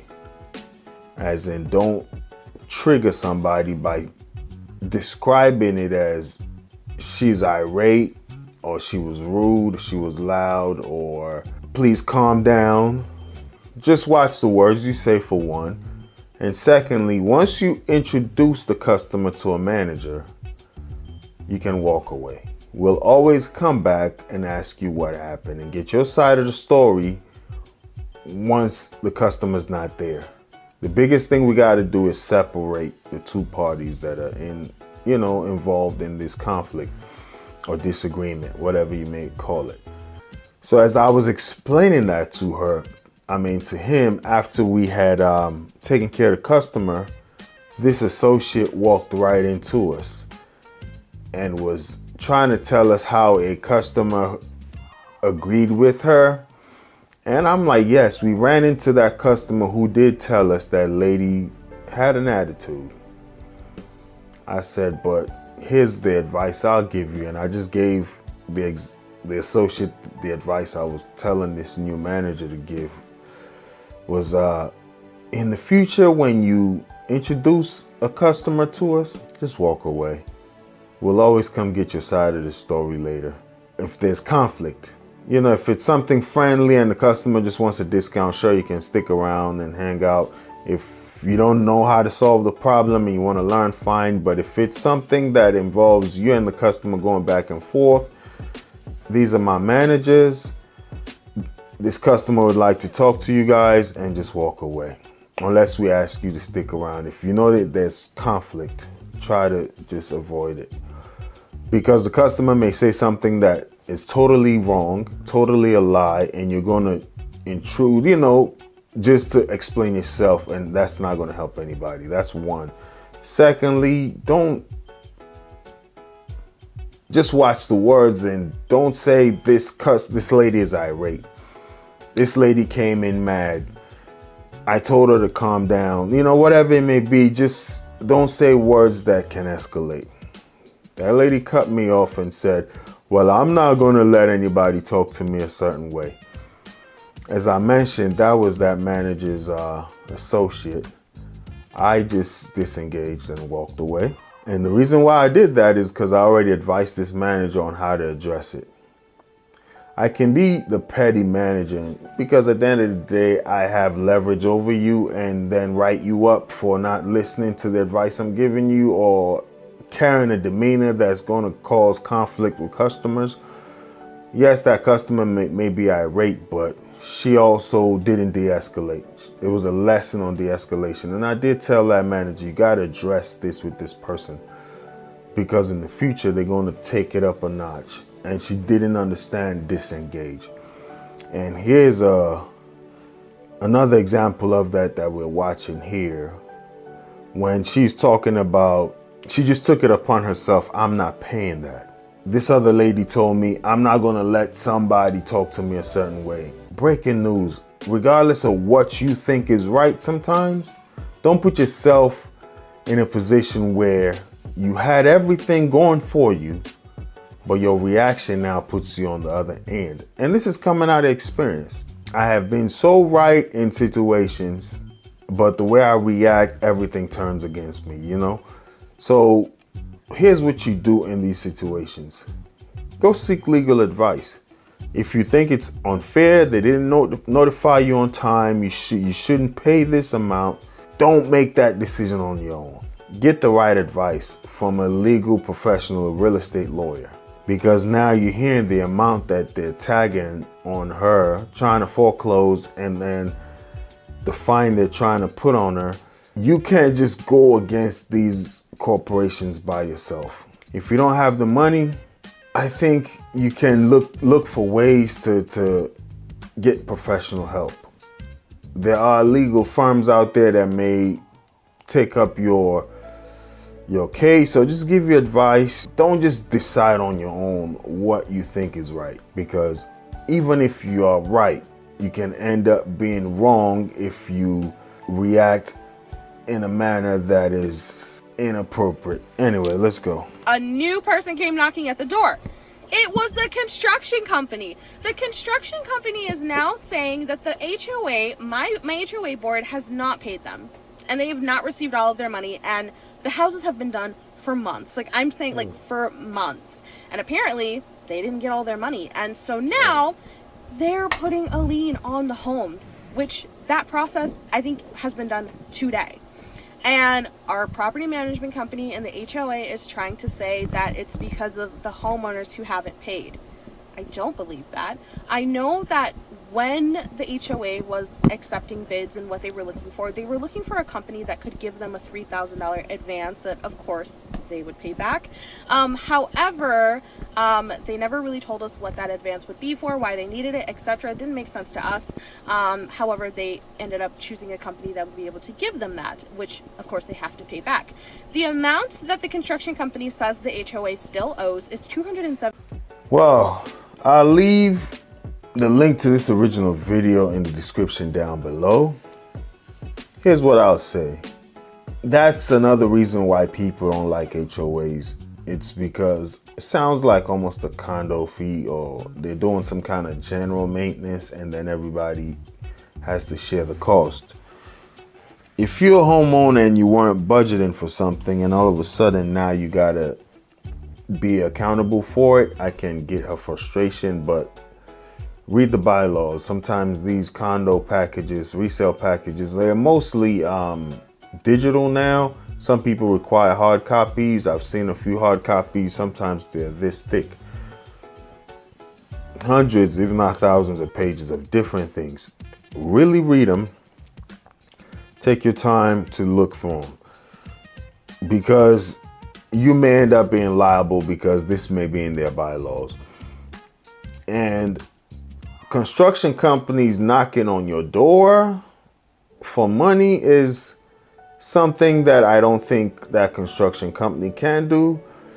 I think you never signed anything with a construction company. The property management and the HOA probably did on your behalf.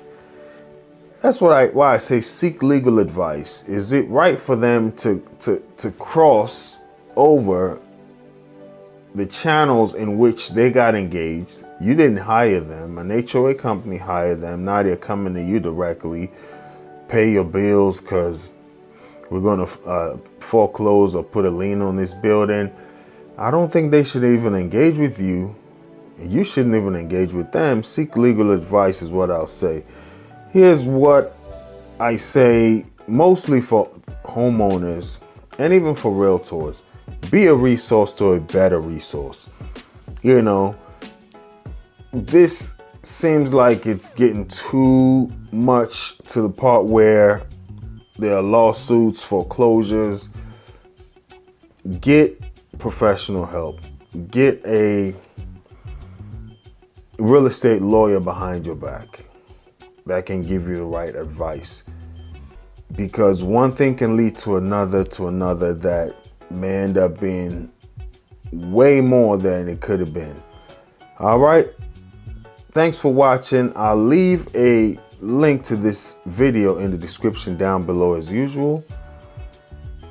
Let me know if you got any questions, comments, And also, if you know any HOA drama videos, HOA wars, leave it in the comment down below and I'll try to react to it. Thanks for watching. Your ultimate hub for real estate insights, breaking news, entrepreneurial wisdom, investing strategies, and self-development hacks. If you're ready to expand your mind and stay ahead of the game floor, you're in the right place.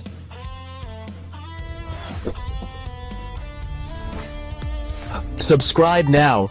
Your future self will thank you. Right, but who owns the house? Like, well, I own the house. I mean, like, my name's on it. Right, but like, who owns the house? I own the house. I've paid the mortgage on it by myself ever since Mom died for the last like 6 years. I've paid the mortgage. I own the house. Anyway, she did that so many times that I was just very ashamed, and I don't even know why. She made me feel really bad. Then she was frustrated because I didn't have the exact property lines, and she wants the well that's on my grandma's property.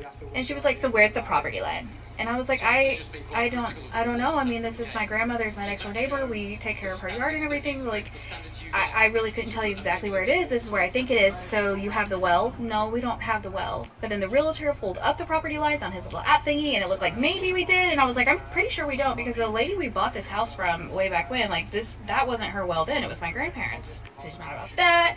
And then she was frustrated that I called Dad to ask. So once again, if you have a real estate agent, they may not have answers to that. I've been at showings where people have asked me for property lines, and if they're not like visible with the state markings there, but sometimes these markers may have been moved. I can point out to what I see as far as, okay, there go a landmark right there, a boundary marker right there, but please let me pull up some county records. Welcome everybody to my YouTube channel. My name is Raymond. I'm a local real estate agent in DC and Maryland. Today we're going to react to a video right here, which has to do with home sellers and some of the stories. Without further ado, let's jump right in. By the end of next month, I am moving from Arkansas to Maryland, and that means that I have to sell my house. It officially went on the market this morning, and I had my very first showing before work today. So I was already like really hesitant because I knew that the people coming in were part of the Christian Motorcyclists Association. It's exactly what it sounds like, a big group of Christians that ride motorcycles. So, moving from Arkansas to Maryland, which I knew prior to. Hopefully she had a good real estate agent while she moved to Maryland. So this sounds like one of those specific groups. I'll tell you this much: when it comes to selling a house, you want to make it appeal to the masses.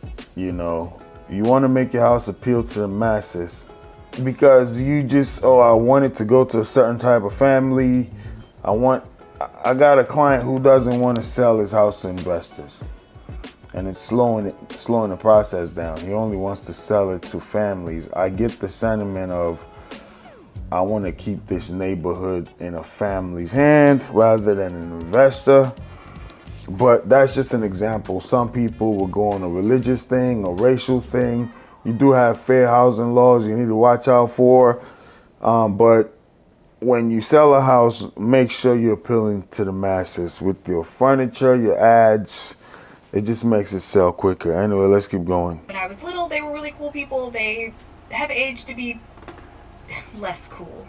Anyway, so I'm already nervous. I worked last night. I didn't go to sleep till like 3 o'clock in the morning. I got up at 6. I had to go to work at 10. I am on edge. I also just realized I have a funeral home written on my hand. So, you know I'm not lying about being a nurse. Anyway, they roll up to the house. At one point, I offhandedly mentioned, like, you know, oh, this is my dad's room. And from that point on, the woman was obsessed with, so who's selling the house? Well, I mean, I'm doing all of the legwork, but like technically it's my father and I. This comes down to the whole idea of getting an agent, you know.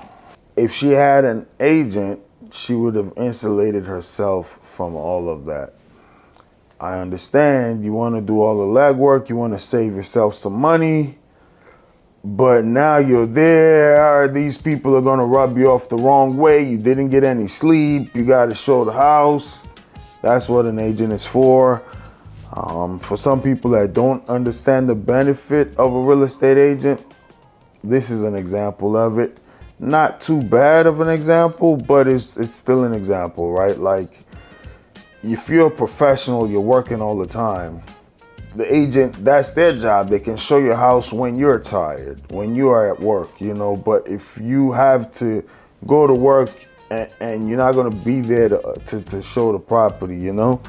And also, the agent can just deflect those questions because, oh, out of confidentiality, I can't speak to whose house it is. But now you're the owner, and then you're dealing with a buyer directly.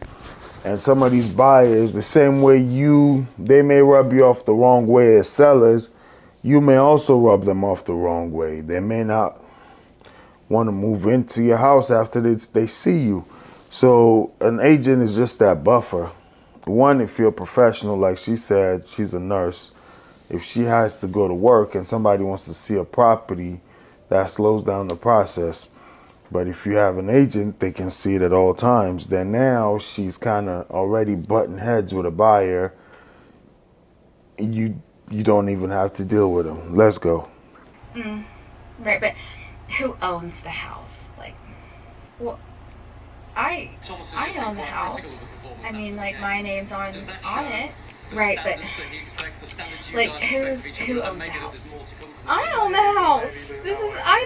I've paid the mortgage on it by myself ever since Mom died for the last like 6 years. I've paid the mortgage. I own the house. Anyway, she did that so many times that I was just very ashamed, and I don't even know why. She made me feel really bad. Then she was frustrated because I didn't have the exact property lines, and she wants the well that's on my grandma's property. And she was like, so where's the property line? And I was like, I don't know. I mean, this is my grandmother's, my next door neighbor. We take care of her yard and everything. Like, I really couldn't tell you exactly where it is. This is where I think it is. So you have the well? No, we don't have the well. But then the realtor pulled up the property lines on his little app thingy, and it looked like maybe we did. And I was like, I'm pretty sure we don't, because the lady we bought this house from way back when, like, that wasn't her well then. It was my grandparents. So she's mad about that. And then she was frustrated that I called Dad to ask. So once again, if you have a real estate agent, they may not have answers to that. I've been at showings where people have asked me for property lines, and if they're not like visible with the state markings there, but sometimes these markers may have been moved. I can point out to what I see as far as, okay, there go a landmark right there, a boundary marker right there, but please let me pull up some county records. And you can always go to the county or show them. You as an agent can be a resource to a better resource. You as the seller don't have to put yourself in that position.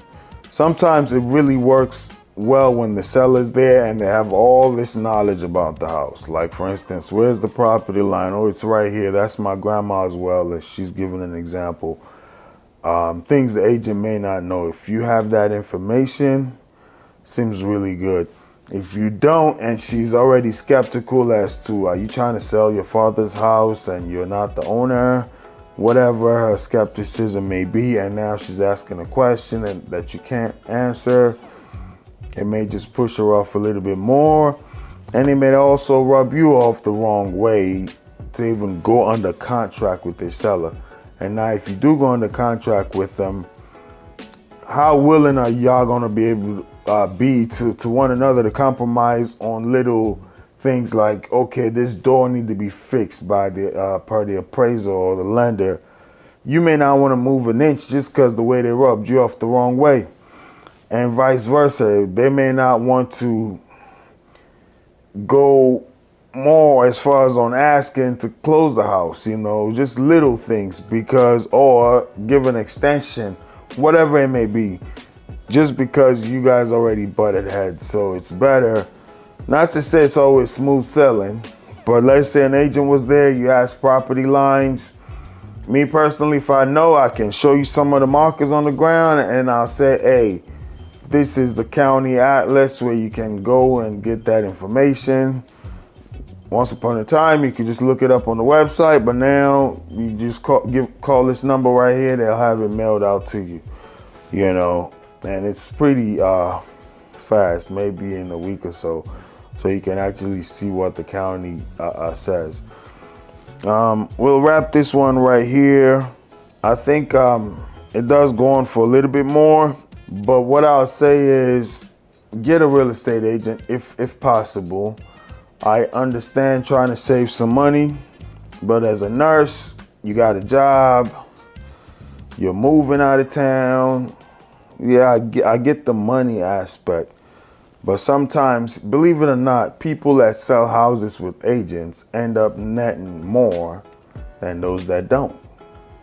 As crazy as it may seem, it's kind of like backwards for those that don't understand it. You may think, okay, I'm paying agent fees, I'm gonna save money if I don't use them. It's about the pricing. Most of the time, people go off the websites, Zillow's, Redfin, and they price their home that way, where as agents can do a deeper dive and get you apples for apples and tell you, okay, your neighbor's house sold for $400,000, but it's a Cape Cod, for instance. Yours is a Rambler. Different houses, you know. They go for more. Cape Cods may cost this. Ramblers may go for this. Check out this Rambler and how much it sold for. They can give you a more detailed apples for apples comp. There are a lot of apps that do that now, but it just still is the fact that I think it's about 40% of people that go with agents net a little bit more than those that don't. So, all right, don't be penny wise, pound foolish. Seek professional advice. Always don't speculate on landmarks. Always go to county records. All right. So in July, I put my house in New York on the market. I had been living in Virginia for 2 years, and I was like, okay, I'm not going back to New York. I'm good. So I put my house on the market. I got my own place in Virginia Beach, and I was ready. Like, I did everything. I crossed my T's. I dotted my I's. I came back. We cleaned out almost everything. The showings were endless. We had endless amounts of fucking showings. All right, so this is an out-of-state seller. They currently reside in Virginia, trying to get rid of their house in New York. The downsides with that is just commuting sometimes, or just paying 2 mortgages, or I'll say just having the right real estate agent that's really going to be your representative out of town, because you're no longer there. Most closings don't know how New York works.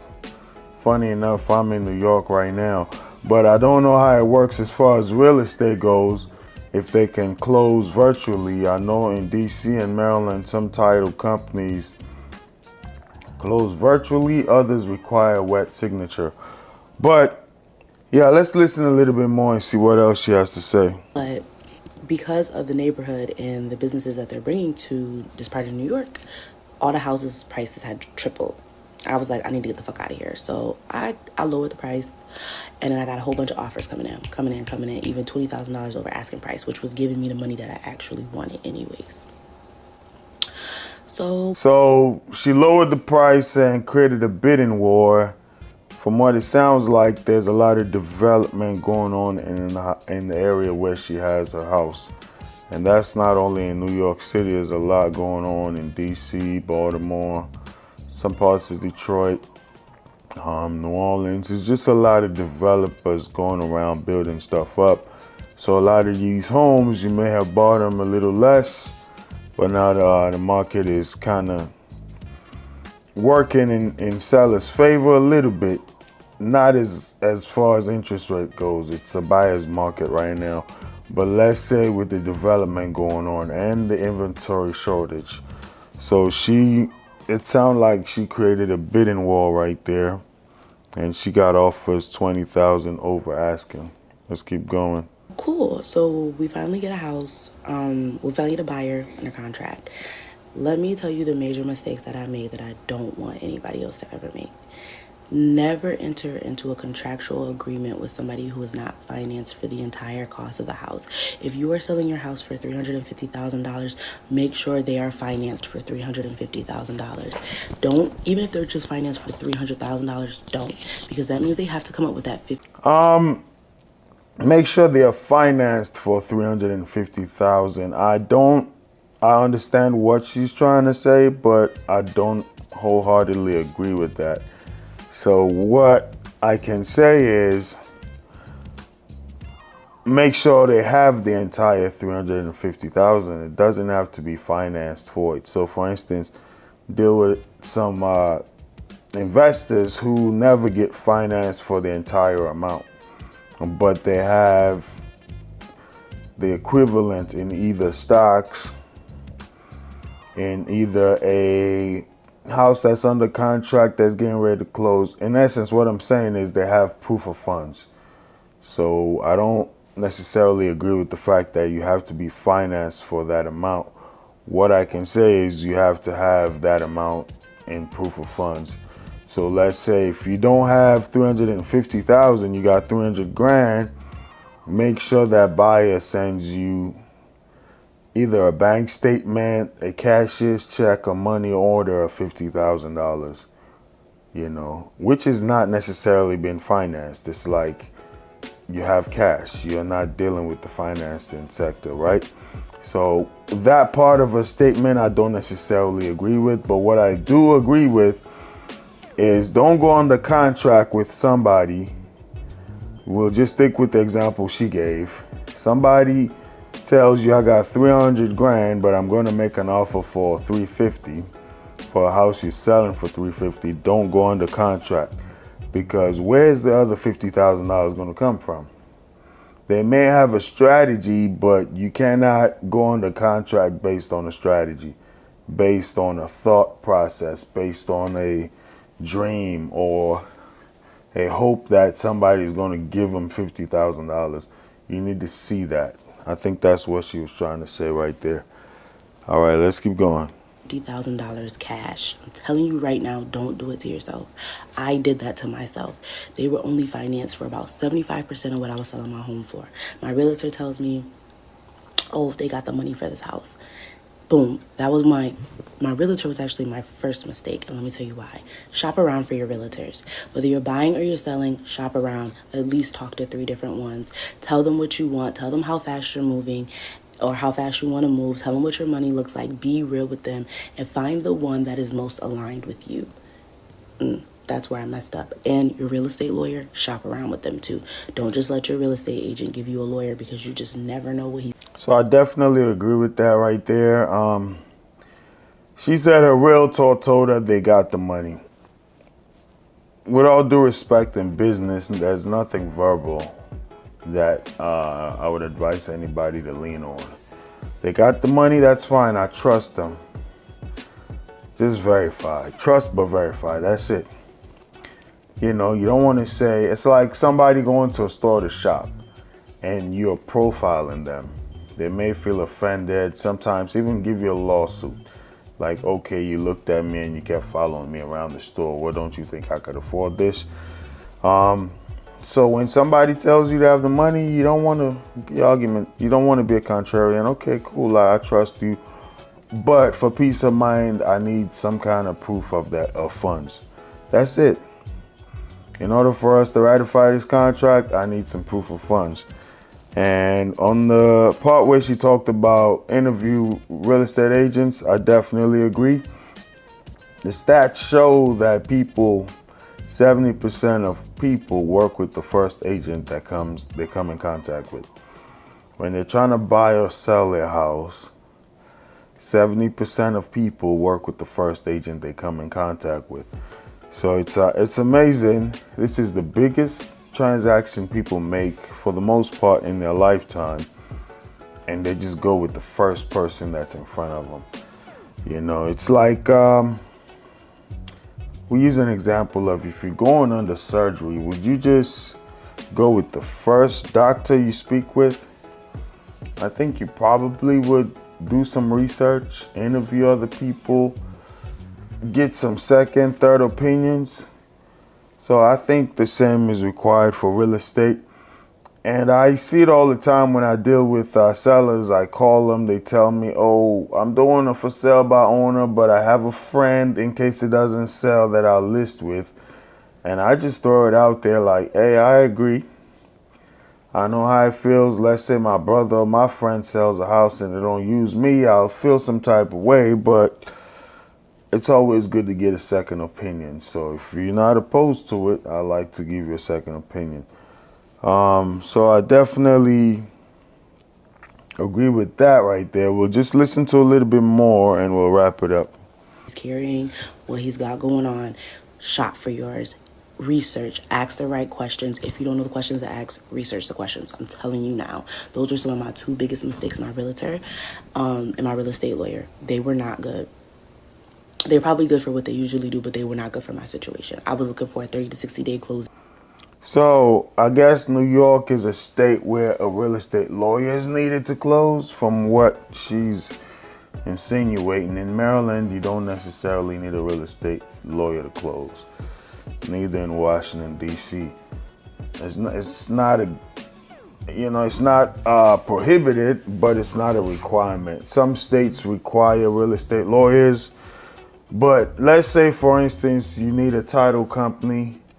For those in Maryland or D.C., you need a title company, you need an inspector. I definitely agree with everything she's saying right there. Don't just go with the first person they throw in your face. It's unethical for a real estate agent to cut deals with a lender or a title company or an inspector, but you never know. So I wouldn't just go with somebody. You never know the, what do they call it, quid pro quo. You do this for me, I do that for you. That is going on behind the scene. You don't want to be the pawn in that scheme. So what I'll say is shop around. Definitely agree with that. I'll leave a link to this video in the description down below. I can kind of see where this is going already. Didn't listen to the whole video, but if I were to guess, just out of experience, she probably couldn't close because the buyer didn't have the rest of the cash. So I would always say, make sure you see proof of funds. A good pre-approval letter, but if it's not total to the amount of the asking price, then the rest needs to be in either a bank account statement, stocks that can be accessed, vetted stocks, savings, just whatever way they have the money. Crypto, I don't care. They just need to have that money. 401k that can be withdrawn, because you can tap into your 401k to buy your first property. All right, we'll leave a link to this video in the description down below. Make sure you subscribe if you haven't done so already. That's how you help the channel grow. I don't understand squatters' laws at all. Like, I don't understand how people can just get into something that you own and start living there. It baffles me. Okay, because I found squatters in my grandpa's cabin, okay? I was the people to discover that. I was driving out of state to visit them, and he built a cabin that I'd been to a lot when I was a kid. No one really stays there anymore, but it's a nice place, like an Airbnb style place that I'm driving to stay at, and he told me that he would let me in.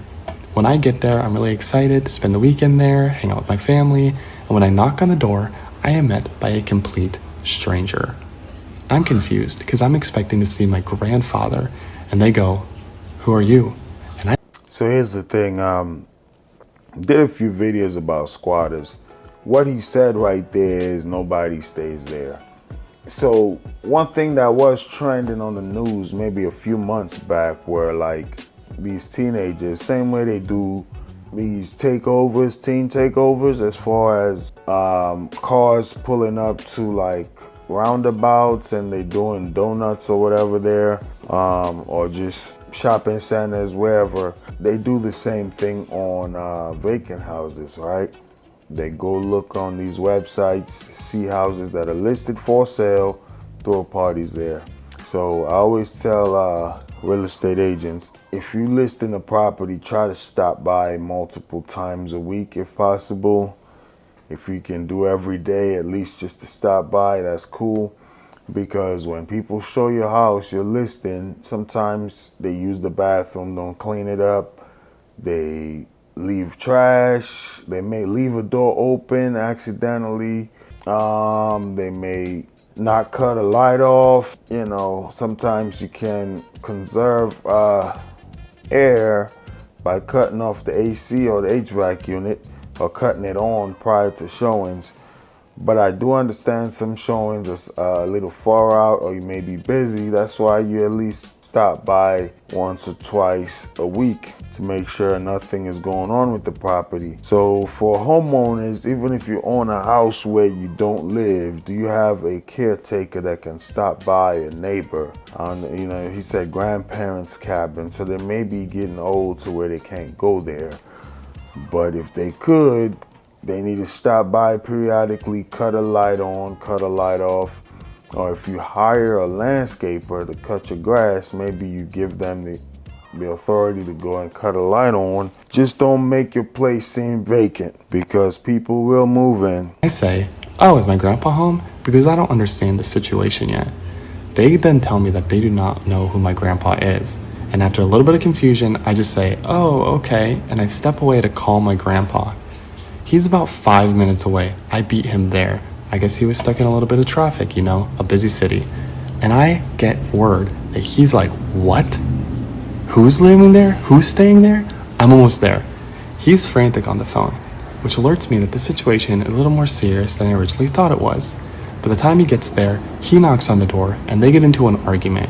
Him telling him how he built this place, how it's been with my family for years, them lying and saying, no, we've been living in this place for years, we had this signed over to us, all the situation, and of course, it ends with the cops being called. The police show up after a little while because it's kind of a secluded area, and when they get there, they basically tell us nothing we can do. Yeah, so that's the thing about squatters. I gave an example a few videos back about a lady I saw on the news in Bethesda, Maryland. If you know Bethesda, it's a very affluent area. It's one of those big mansions. And she moved in. The neighbor's security camera, I guess, caught her moving in to a very big mansion, but with a U-Haul truck. It's unbelievable the way she moved into a vacant mansion with a U-Haul truck with furniture and everything. Got settled in. And it was the neighbors that called the cops because they're like, who are these people? Why did they move in at night? And they try not to have any contact with the neighbors. And then people that live there just know, like, hey, these people told us they were trying to move out, sell a house, whatever it may be. Now we got these complete strangers living here. And guess what? It was a tug of war. That's the thing that happens in some of these states. In some states, they don't care. If you're not supposed to be there, you get kicked out, probably get arrested. In other states, if you stay there long enough to establish residency, even though you're squatting in somebody's property, now they got to go through the court system to get you out of there. Sorry, you got to take it up with the courts. I don't understand squatters' laws at all. Like, I don't understand how people can just get into something that you own and start living there. It baffles me. But now, I'm like, where am I going to stay for this weekend? I'm already here. I drove hours and hours and hours away, and these people aren't going to leave. But what the police did say is I'm still able to stay inside of the place. Yeah, so quite frankly, I don't understand it either, but it is what it is. I saw a very bad one time. Was a family, newlywed family, bought a house, and they bought it from an older couple. And this couple refused to move out. They literally would slam the door on reporters. This thing made the news. They sold the house, but they just refused to move out. And now this buyer that already purchased it is going through the courts fighting. It was in California. And you know, they got these very squatter-friendly laws. And the buyer, the new homeowner, is fighting to get the seller out of there. Some areas do have those laws that are very friendly to the squatters. Other areas, they get you out of there and they even get you arrested. So just be mindful, know where you live, know what the laws are. But what I say the most is try to protect yourself. Even though they're there, like technically we can be there too. We can cohabitate. I'm just like, whatever. I go in there and there's rooms, so I lock myself in the upstairs room and I'm texting group chats. I'm telling my friends about the situation. They're all freaking out. And we start like concocting a plan to get these people out. Okay, what you don't know is in this woods, there are skunks and we have traps for these skunks. And we had caught a skunk that day. So what do you think I did? I brought the skunk inside. Not me personally. I'm not touching that thing. I call some of my family who are like good with like woods and animal sort of stuff, and they bring it inside of the house. So what? Yeah, so I guess he gave the law right there, and I have seen that. Some landlords move right in with the squatters. They make it very uncomfortable for the squatters, and then the squatters tend to move out. Homeowners do that. I advise against that. If let's say a squatter was in my place, truth be told, I may go in there and get them out, or at least cohabitate with them, make their life uneasy till they leave. But that's not the best way to go about it, just because of safety. The safe way to do it is to let the courts handle it. It is hard when you think about resource being wasted.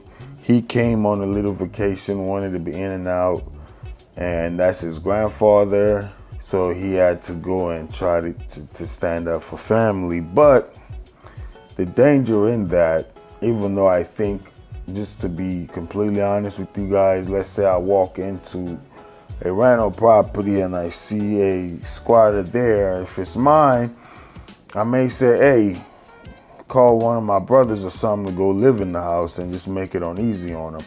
That's the easiest, fastest way, but it's not the safest way. What if these people are more crazier than I am and decide to escalate it to a level I'm not willing to go to? So the best and just the more reasonable way, if you can't afford it, just get out of the way, because those properties can be bought again. Your life cannot. You know, we see shoplifters all the time in these stores, and the owners try to fight for what's theirs, and then they end up dying, right? That's why I say, even though deep inside me, I would want to fight for what's mine. You know, we just saw the video, it's going viral, where a mother came home, saw her 13-year-old daughter hiding a 20-year-old boyfriend under her bed, and the boyfriend was leaving the house. The mother shot the boyfriend. Now she's in jail. Everybody is commenting that it's unfair, whatever, but taking the law into your own hands is wrong, and they're still gonna send you to jail. So you don't want to make a 15-minute second decision cost you 50 years of your life, you know, because you may be in the right. It may be your house, it may be your grandfather's house, but you go there, confront these people, and if they are crazier than you are and they're willing to take it there, it's not going to be worth it. So the wise thing to do, honestly, is just let the courts handle it if you can afford it. You know, even if you can't afford it, it's just unfortunate, you know. So prevention, to me, in this situation is better than cure. Try to prevent them from even going in there, you know. Lock your properties. I saw a very new, brand new construction in a neighborhood where teenagers were breaking in and throwing parties. They weren't able to get into this house because they had latches in the window inside that stopped them from lifting the windows up. We saw that they cut the screens in the backyard. They were trying to get in, but they couldn't get in. So there are things you can do to prevent squatters from getting in your house. You can have a camera installed, you know. So as soon as it happens, you go there, they are trespassing. You know, they can't tell you they live there. As soon as they're walking in, you're calling the cops. Somebody's breaking into my house right now. You know, when the cops go there, they're going in there to kick somebody out that's trespassing. So we'll wrap this one right here. I'll leave a link to this video in the description down below. Never have I ever gotten so frustrated during a walkthrough. There's a first time for everything, and you learn out of all experiences, positive or negative. Point number one. The story goes, start the walkthrough, which you want your walkthroughs to be as uneventful. Before we even get to the story, I'll say, she said we learn out of all experiences, positive or negative. Definitely agree there. And also, that's why we do these real estate reaction videos, because you can explain to buyers and sellers all the time, but it's always good to hear somebody's either positive story or negative. They say a wise man learns from others' mistakes, a fool learns from his own. So in our real estate transactions, we're trying to be wise. Just watch the ones that pertain to sellers or buyers, if you're a seller or a buyer, or just somebody just enjoying the channel. Just maybe in the future you may want to purchase a house, and it's always better to learn from somebody else's mistake. It's less costly, right? But let's dive right in. As possible. Started out great. Clean home. It's just supposed to be broom swept, but it was clean, not meticulous, but it was clean. There was some unopened butter in the refrigerator. That's fine. My clients, the most considerate, understanding people on earth. They closed an eye. No, it's fine. Yeah, love the home. A few things here and there, nothing major. Okay. We get to the study. An enormous area rug is in the study. That wasn't part of the deal. That wasn't included in our purchase. Well, my client's first thought was this is going to be a pain to haul to the side of the road on garbage day. That was their first thought. Yeah, I just had one of those happen to me this year. Similar situation. Client was eager to get the property. She got to the basement and the seller left a bunch of tables and stuff down there. If you didn't agree to leave it in the inclusion and exclusion statement, at least be courteous and communicate that, because you never know what furniture somebody else has and they're planning to move it in. Now they got to deal with your stuff, not be, you know. And also sometimes people try to hide things when they leave things behind, you know. So during that walkthrough, we saw a lot of bugs that we didn't see when she made the offer and all of that in the house, you know. And then the client, the seller, left tables downstairs. So these things can happen, definitely. That's why I always say do a walkthrough 3 days or so, if possible, prior to closing. Because you can walk away if you go walk through a house and you see alterations or things that were not there initially that you're not comfortable with. You can walk away or demand that the seller get it rectified. All right. Which is true. Then we all kind of looked at each other. Maybe we should see what's underneath here. Now, usually when there's rugs, you can lift a corner and see if there's any sun fade, especially with hardwood floor. But that's usually all you do, because when you do the walkthrough, there's supposed to be nothing there. It's supposed to be bare, no furniture, unless it's been sold to the new buyer. No wall art, nothing. It's bare. So we unroll the rug, and this is a large rug. I think it's a 13 by 14 room. Unroll the rug. I didn't even think twice, you know. Lo and behold, a giant stain in the center of the hardwood floor. A white, faded down, looked like it was sanded. It was an obvious defect. Okay, wonderful. I mean, this is just, like I said, lesson learned for the... Yeah, so she said hardwood floor looked like it was sanded. That's definitely going to be an issue, because we're talking closing final walkthrough. The buyer just wants to see that the house looks good. Hopefully they did close on it. But that's like somebody sneaking in something on you. And I always advise my sellers, your buyers, go look at the property. You never know. And with hardwood floor, you see that faded. The thing about hardwood floor, depending on the thickness of the wood, they're very good sometimes because you can sand it, polish it a different color, and have that hardwood floor look brand new again. And you can actually change whatever color it is. So probably that's what they were trying to do. There was a stain there, they buffed it, but you got to do the entire space. And just depending on how bad it is, it can totally be damaged, because sometimes if the thickness is not that much and you sand it down, you probably need to get a new hardwood floor. Yeah, these are the things that happen when you do these transactions.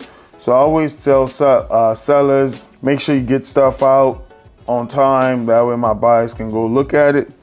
I've done some walkthroughs right before going to sign, which is not advised, but sometimes that's the only time the buyer has an opening.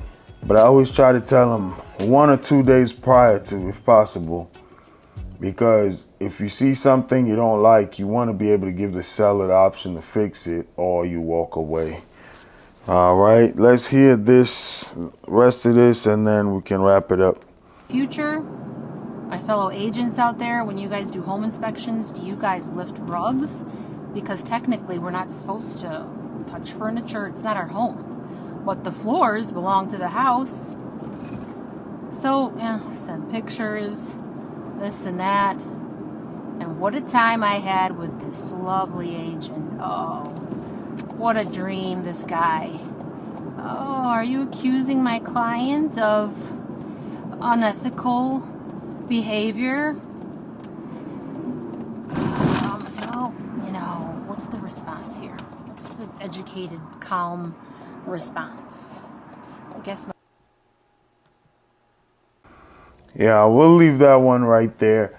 And that's the other thing as well. When you're dealing with agents, they say you got to be respectful, you got to be ethical, but you point out a material defect, now they're playing the blame game. Are you accusing us of being unethical?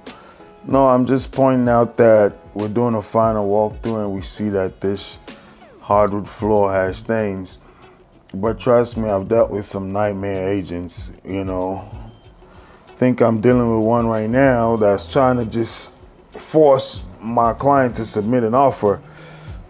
We definitely are going to submit an offer, but we're going to submit it at her time and, her offer. We can't guarantee that it'll be accepted, but always watch out for agents that are trying to hawk you or force you to do something, To me, it's just not a good sign. Sign now, submit now, this house is gonna go. It's like a snake oil salesman, And then when you go look at the house, you start seeing things like that, and then they're on the offensive. Or they're on the offense, like, hey, do you think we're trying to be unethical here? That may be intentional, it may not be intentional, but that's what we found out.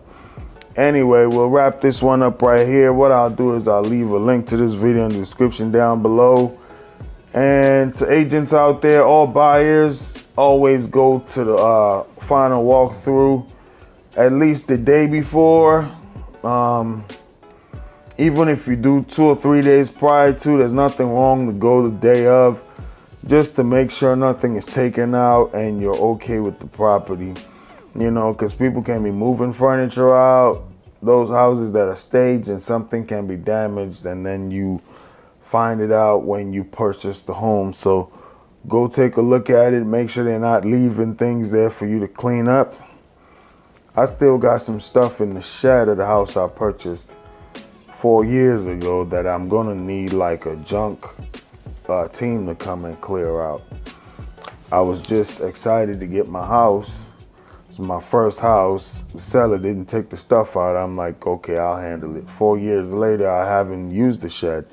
But that, what if that stuff wasn't there, I probably could have been using the shed by now. So that's just all I'm saying, and I'll wrap it up right there. Thanks for watching. Make sure you like, comment, share, and subscribe. That's how you help the channel grow. I really will appreciate it. And also, if you're looking to purchase a home in DC or Maryland, just visit my website, which will be in the link down in the description below. And you can book a free 15-minute consultation from the website. All right, thanks for watching. See you in the next one. Your ultimate hub for real estate insights, breaking news, entrepreneurial wisdom, investing strategies, and self-development hacks. If you're ready to expand your mind and stay ahead of the game floor, you're in the right place.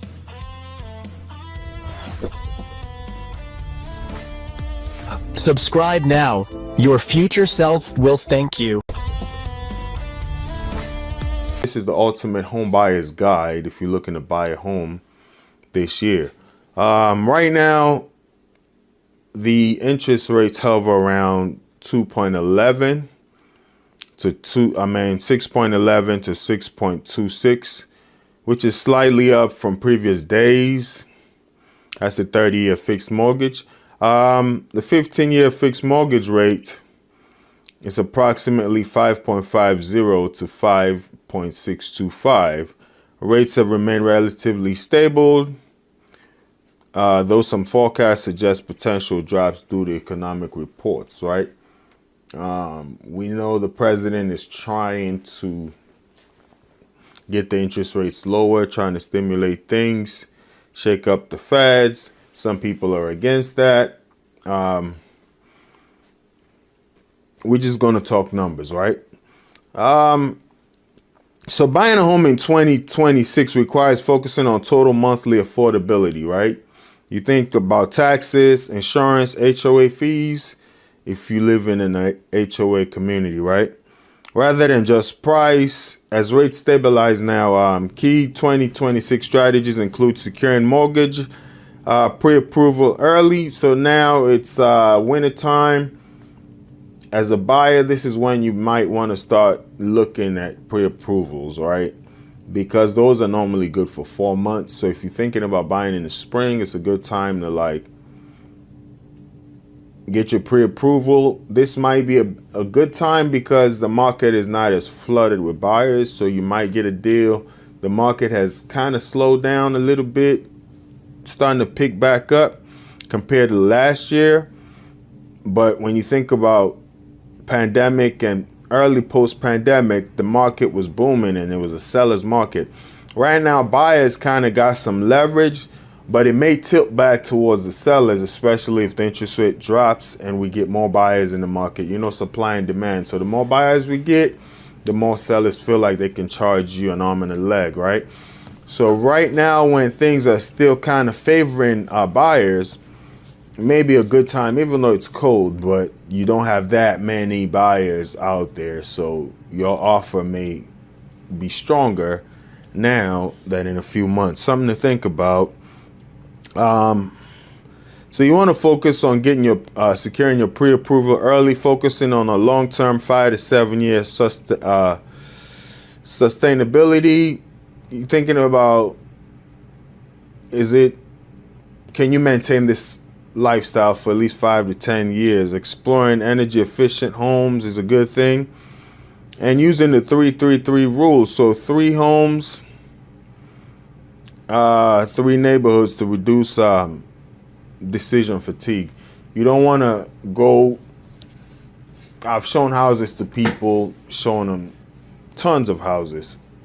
One buyer started at the start of 1 year, and it was almost the entire year we were looking, which is not advised by, a lot of realtors don't like that. I tend to lean more towards customer service, but sometimes you wonder, is the juice worth the squeeze, right? For buyers, even when you sell things in, let's say a retail store, for instance, the more options you show a buyer, the more confused they sometimes be. So you want to kind of glean information from them as an agent, target what fits them, and then go there. You don't want to stare people and, push them away from things they want. But as a as a knowledgeable professional, you want to use the numbers and their preferences to find them the best options. So what I recommend normally to clients is like we find 6 or 7 homes, hit it on a weekend or weekday, whatever works for you. You make a choice and we go from there, you know, because once you start touring houses, every house is going to have something you like, something you don't like. Some people say they found the perfect home, but there's always something about a house you're not going to like particularly. Maybe not even the house, maybe the neighbors, you know, maybe the neighborhood. So there's always something that you may have to compromise a little bit on, or you can fix when you get in, right? So you don't want to be looking at too many houses. Your ultimate hub for real estate insights, breaking news, entrepreneurial wisdom, investing strategies, and self-development hacks. If you're ready to expand your mind and stay ahead of the game floor, you're in the right place.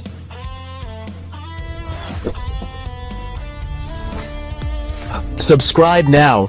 Your future self will thank you. Long-term mindset, choose a home suitable. We already talked about that, but once again, 5 to 7 years, that's medium, right? Not even long-term, because you can always refinance. If the interest rates go lower, your home appreciates, you can sell this house and buy something better. Put yourself in a position to where you can grow your real estate portfolio if you so choose to do so. It all depends also on age. If you're older and you want to just downsize, that's cool. You sell your home, get a 1-level ranch or townhouse, condo. Or if you're a first-time home buyer, just get your foot in the real estate door and then work your way from there. But if you're already an established adult, you know, you've already owned a home, your family's starting to grow, and now you just need more space, then you can then, you know, lock your finances together and then go after your dream home. So it really depends on what stage of life you're in, you know. Some people, it makes sense to go for that $1 million home because they've already owned multiple houses before, and, you know, or they may have an apartment, they just got married, kids, things are growing, they need a bigger home. So they just close their eyes and get that home. I'm working with a family now looking for land. They're already homeowners. They're looking for land. Husband is retired. Wife is close to retirement. And they want to build their retirement home. They're looking for acres upon acres of land, you know. So it depends on the stage that you may be in. But for first-time home buyers, I would recommend thinking about 5 to 7 years.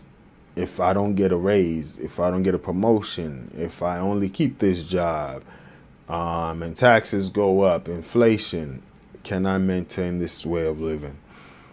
All right, so the 333 rule: narrow your searches to 3 serious homes, 3 desired neighborhoods to reduce stress. We talked about that. Mortgage readiness, right?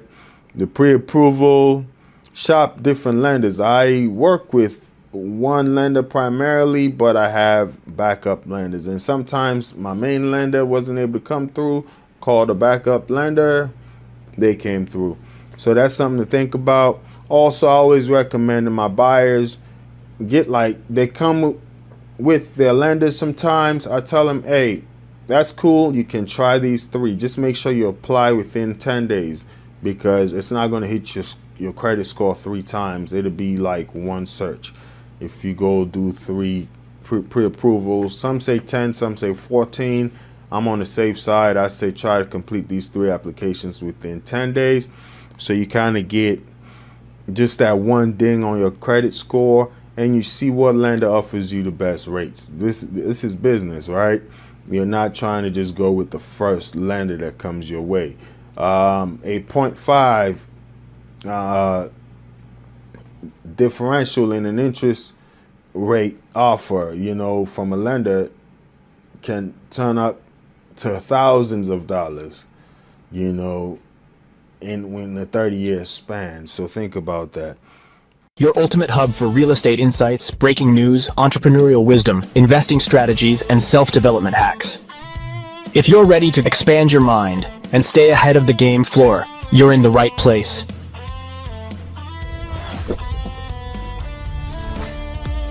Subscribe now. Your future self will thank you. All right. Welcome to Day in the Life of a Realtor. Just a quick update on the daily blog. I believe this might be let me get the day right. Day number 6. All right. And today was just one of those slow, boring days. Not the glamorous side of real estate, but I like to do these just to let agents know, a lot of people who want to get into the industry. Some people think it's some kind of glamorous thing, but on a daily basis, these are the days that make or break your business, right? So, did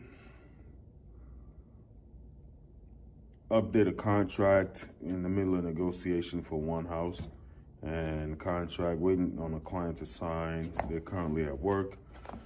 We had a meeting here at the office. Well, not here, but virtually. I'm at the office. The other agents and the broker were not in person, but we did a quick Zoom, Google weekly meeting, which is good. Sometimes when you look at it, it's always good to like glean ideas from different agents to see what they're doing to keep their business going. But at some times as well, it's not so productive. On the other hand, if you feel as though you could be making calls, but from being that I'm taking my broker's class right now, actually, I understand the requirements, right? The state of Maryland requires these, not only the state of Maryland, just the Realtor, just for ethics purposes. As a broker, you need to meet with your agents and train them. So these are just regular meetings. Didn't last too long, so it was pretty good. And I did some cold calling, which was the most productive part of the day. Only spoke to 5 people, didn't do a lot of cold calling. Sorry about that. Didn't do a lot of cold calling today just because of the schedule. It was so congested. But I try to pick up the phone even on days where things are just so busy. You say, okay, I don't want to call, I'll do it tomorrow. But guess what? I ended up getting a lead, from a for sale by owner whose property had been sitting for quite a while.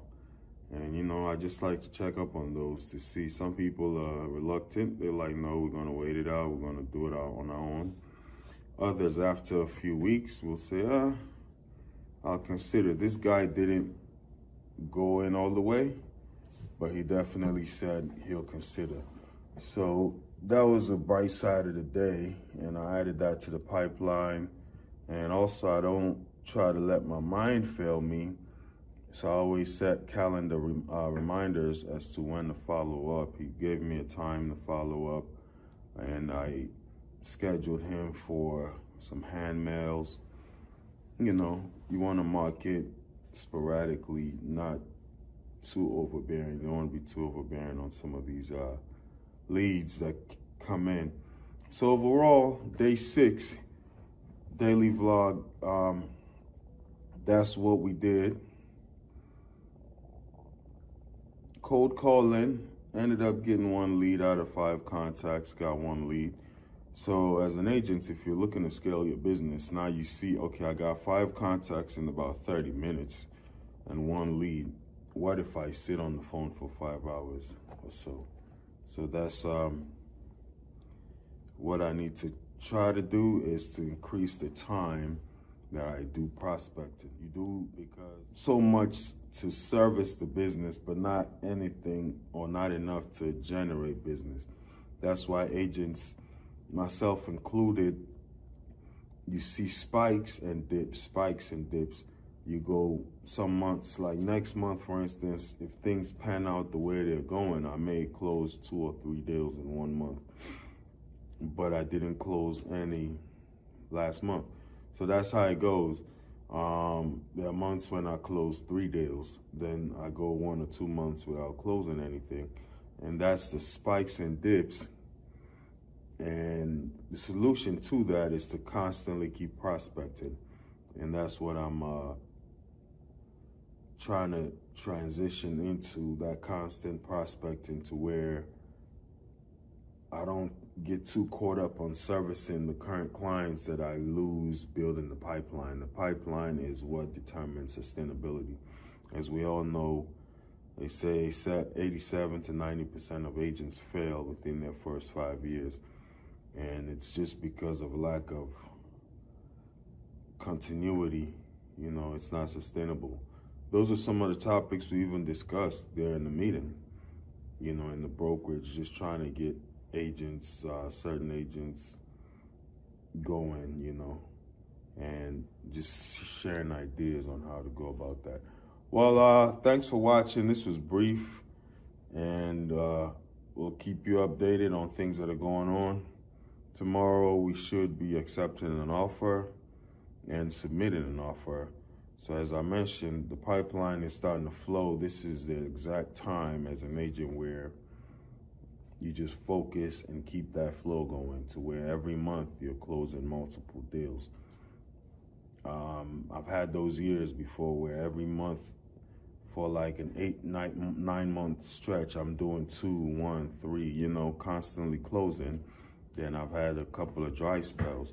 So what I intend on doing is focus on RGA, revenue generating activities. All right, I'll keep you posted. Thanks for watching. If you haven't subscribed yet, please do subscribe. If you do plan on relocating to DC or Maryland, you can reach out to me. My link will be in the description down below. If you are looking to sell your house in the DC or Maryland area, please reach out to me as well. Your ultimate hub for real estate insights, breaking news, entrepreneurial wisdom, investing strategies, and self-development hacks. If you're ready to expand your mind and stay ahead of the game floor, you're in the right place.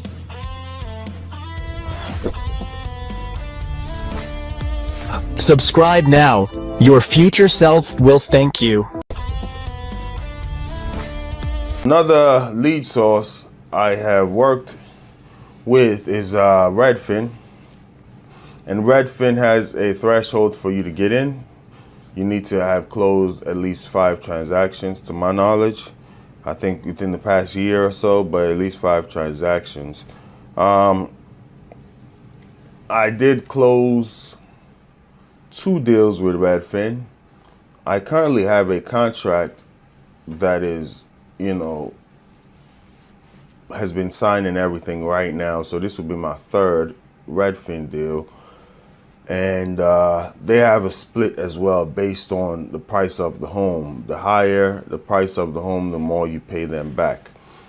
They do give you good leads. As you see, I've closed, this is going to be my 3rd deal. If everything works out with this contact, you can say it's a good one. There are downsides to the Redfin leads, and also good sides. Good is you will get leads. The bad side is I honestly believe Redfin has Redfin agents. They are a brokerage from my knowledge. They have their own agents. And now I think they partnered with probably Rocket Mortgage or so. And they also have lenders. So their business model is very good. It works for them. But for you as just a partner agent with them, here's the downside is most of the leads they send you, at least they sent me, were for manufactured homes, condos under 100 grand.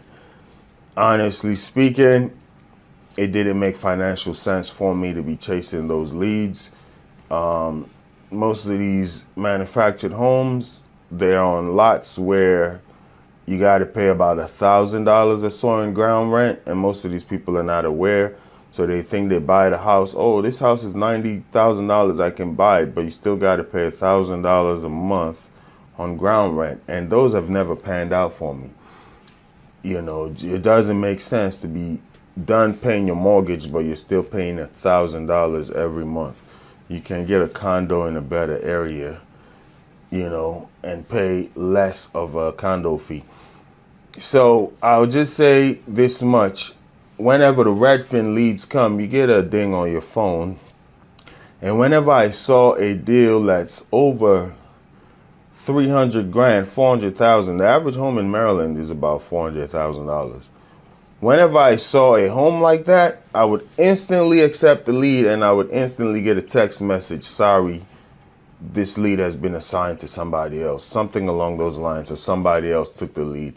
And sometimes I thought maybe it's me not being timely to accept the leads, but I would have my phone literally in hand. It comes in, hit accept. As long as the price point is over a threshold, they give it to somebody else, is my conclusion. I may be wrong, but there's no way I can instantly accept a high dollar lead multiple times and none of them actually comes to me. Anything under 100 grand or so, they will give you. So I feel like you got me running around for not enough money. There are other sources that I can pursue and get a high, and it needs to be worth your while. If you don't have any business going on and you've closed 5 deals, then hey, maybe you can take on that challenge. But for me, it just didn't make financial sense. But out of all of those, sometimes out of the 3 deals I closed, I did end up getting a few in the $300,000, $200,000 price range. But there was a few and far between, and they got all these requirements. You have to update all the leads in time and delete the ones that are not dealing with you. Sometimes it takes time to nurture these leads, So it's just like I'm constantly updating their CRM and the deals are not falling through. It just felt not coming through. They are falling through. It felt like just busy work for me. So I just kind of slowly backed out from that. I do have a few Redfin leads that will close this year that I feel as though I provided great service with. And I have one under contract now, let's say 1, 2, 3 off the top of my head that I feel like I built a rapport with. They're just not ready to buy. But when they're ready, I even think I'll be the agent they call, because one of them called me earlier this year and he's back searching, The other one also is searching. One of them had signed a year lease. He will be searching, because I know he will search, because I send him properties and I can see that he looks at them. And you just got to engage from a distance. You don't want to be a snake oil salesman constantly hawking and trying to force yourself on people, because sales is about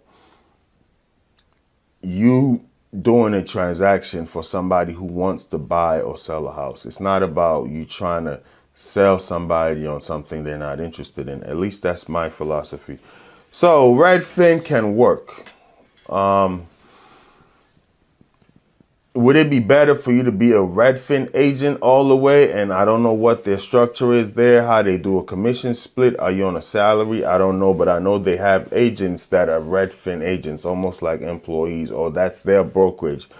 And then they also give other leads. When those agents are full, they hand down the other leads to other people. So it's almost like you're a bottom feeder for Redfin, and you're getting the undesired leads. Some of those leads that may come as undesirable, or that all their agents may be fully booked, you may get 1 or 2 good ones, which has worked out for me. But in the course of getting those 1 or 2 good ones, they have a partnership manager that's really hawking you to work these $80,000, $90,000 leads, which makes no sense to me. I'm constantly driving up and down for less than 100 grand, and I would give pushback there, and it hasn't gone so well. Obviously, it's their platform and they can do what they want to do with it. But that's my experience and my honest take with it. It can work, but there are better options, if I may. Your ultimate hub for real estate insights, breaking news, entrepreneurial wisdom, investing strategies, and self-development hacks. If you're ready to expand your mind and stay ahead of the game floor, you're in the right place.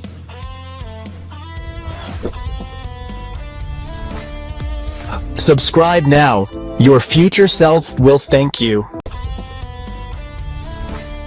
So, as we wrap it up, I'm going to talk about what lead sources I personally think are the best, whether you're a new real estate agent or an agent who's been in the business for a few years, but your business hasn't been going well for you. And I'll start with the worst for me would be farming. Farming, sending hand mails out. That is slow.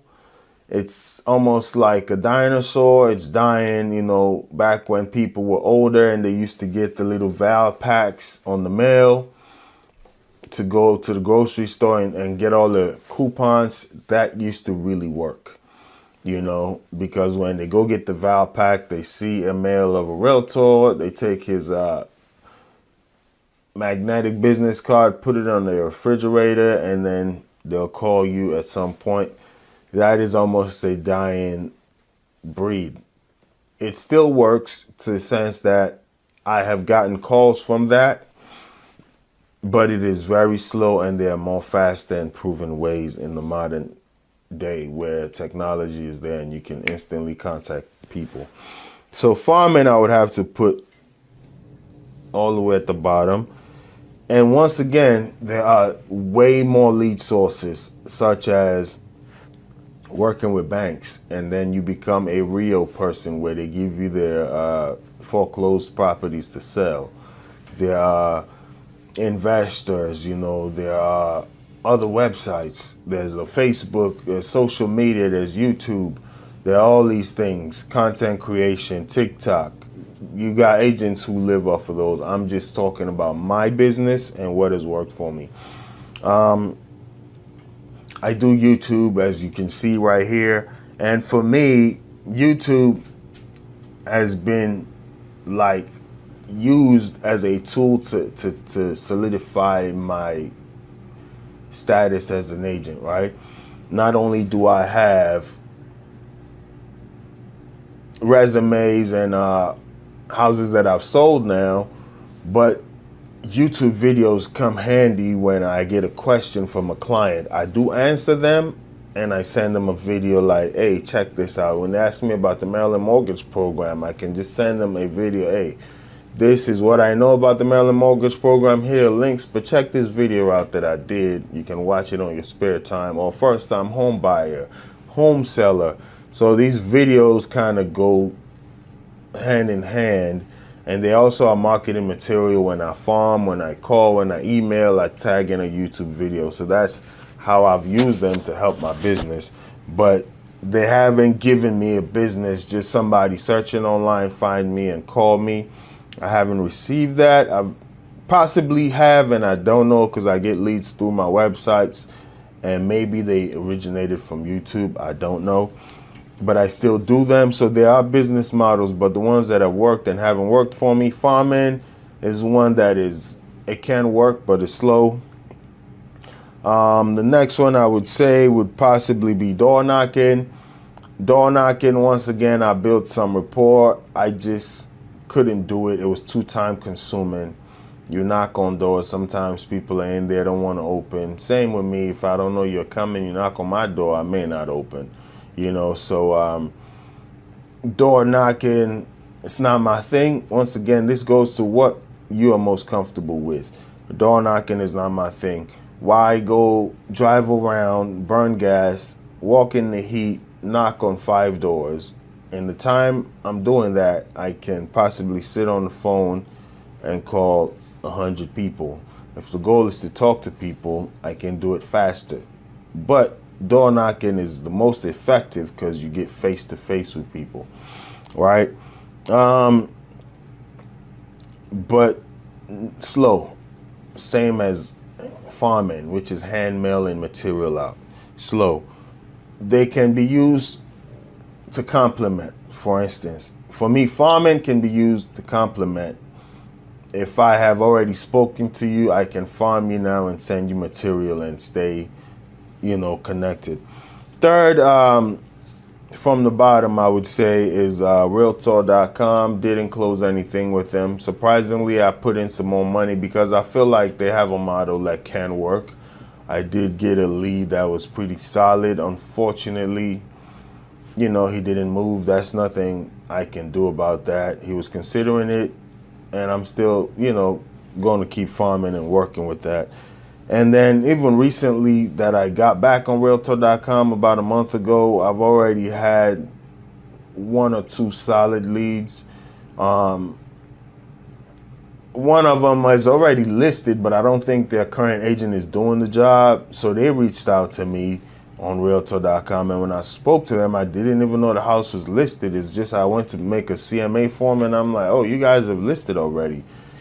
Yeah, but I said, well, I can't really solicit your business legally if there's a listing there. But if you ask me personally, I think you guys are overpriced. I would love to take the listing, but I see a house that is double your square footage. It's a very nice neighborhood, but it's sold for $5,000 less than you guys are listing right now. And it's right around the corner from you. Multiple houses have sold that are double your square footage that are not going for as much as you are asking. That's just my personal opinion. But you do have a contract right now. If you want to move forward in the future, I'll be happy to talk to you. But so Realtor.com, I have a good feeling with, but it just hasn't translated yet, right? But you can kind of see the lead quality. Okay, I can work with this. Redfin, as I mentioned, for me would be very decent because I've closed multiple deals. I got 1 under contract from Redfin now. I got 2 or 3 potential buyers this year that are all Redfin contacts. So Redfin is decent. It's just, as I mentioned, they have their agents, which I wholeheartedly believe get the big deals. And you may be a bottom feeder and a scavenger, just getting what trickles down from their Redfin agents. So for me, it's complimentary. I wouldn't put all my eggs on that. I would never advise any agent at all to put all their eggs on one lead source anyway. But Redfin does its job for me. It trickles down. I get what I can get from them.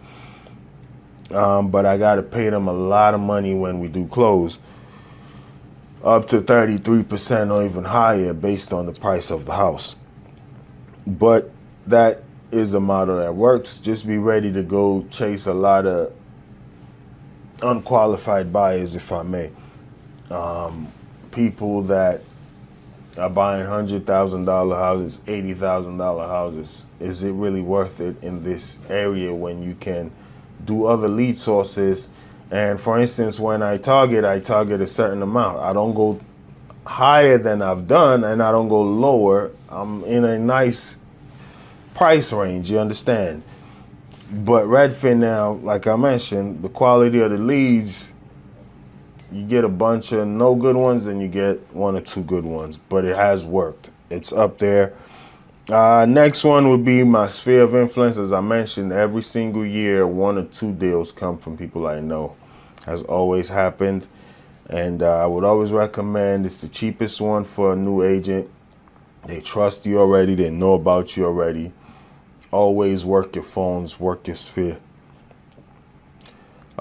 Second on my list would be Vulcan 7. And Vulcan 7 really can be number 1. On my list, it's just that the same thing that has plagued every agent plagues me, and I want to get better at it. It's like you lock in, you get the leads, then you get so much business that you cannot continue working on your business. So the next step for me would be probably hiring an assistant. I've had 1 or possibly 2 assistants over time, but they're not necessarily paid, you know, as in hourly. You may pay them in whatever way you want to pay them, but it's not structured, so it goes up and down. They have more important things to do sometimes, And that is where I now get a bunch of deals under contract, and I'm working to see those deals through rather than working on generating leads. And then the Vulcan 7 goes up and then down. But I feel as though if I can get an assistant to handle the back end of things for me, Vulcan 7 would be number one on my list, because I can track it. If I make these amount of calls, I'm going to get these amount of deals. It's just that I don't have the support system sometimes to do the back end things. I want to see it through myself, because there's a learning curve in training some assistants. You tell them to do things, or even tell them to edit videos or whatever it may be, and you see the quality is not there. So I got to make sure I see it through just for the client. My reputation is on the line. And while I focus on that, I lose a little steam on the prospecting side. But Vulcan 7 has always worked for me every year I've used it. Number one that I am not actually using right now, but I got 10 deals from them, would be Zillow. Very expensive, but in a good buyer's market can work. It's just very, very expensive. I remember the neighborhood I was doing was almost $1,600 a month to get the high quality leads. And you do close 500,000, 550, 900, whatever it may be. This neighborhood here was a very solid neighborhood. Actually, the neighborhood I live in, all the houses are over 480 on average, but you're going to pay that $1,600 a month. And then when it does close, it may be 13,000 plus. So it's worth it. But when you go into a year like last year, when the interest rates are through the roof and nobody's buying, Zillow still wants that $1,600 a month. So what I recommend for anybody doing Zillow is constantly check on a monthly basis how many leads you're getting and how many are you converting. Change your zip codes if they're available zip codes, but don't keep pouring out money that you're not getting. Be on top of it. Give them a call like, hey, I've been paying this much, I'm not getting leads. You know, let's see what's going on with that, and try to rearrange your zip codes that you're working with. Well, I hope that has worked. I would say number one that has worked for me, that I wouldn't think is number one, is Zillow. Number two would be Vulcan 7. If I can consistently work on it, I would put Vulcan 7 before Zillow, just because of the cost and systematically how that can work. Number three would be my sphere of influence. Number four would be Redfin. Number five would be Realtor.com. Number six would be Farming. And number seven would be Door Knocking. You can swap those two. All right.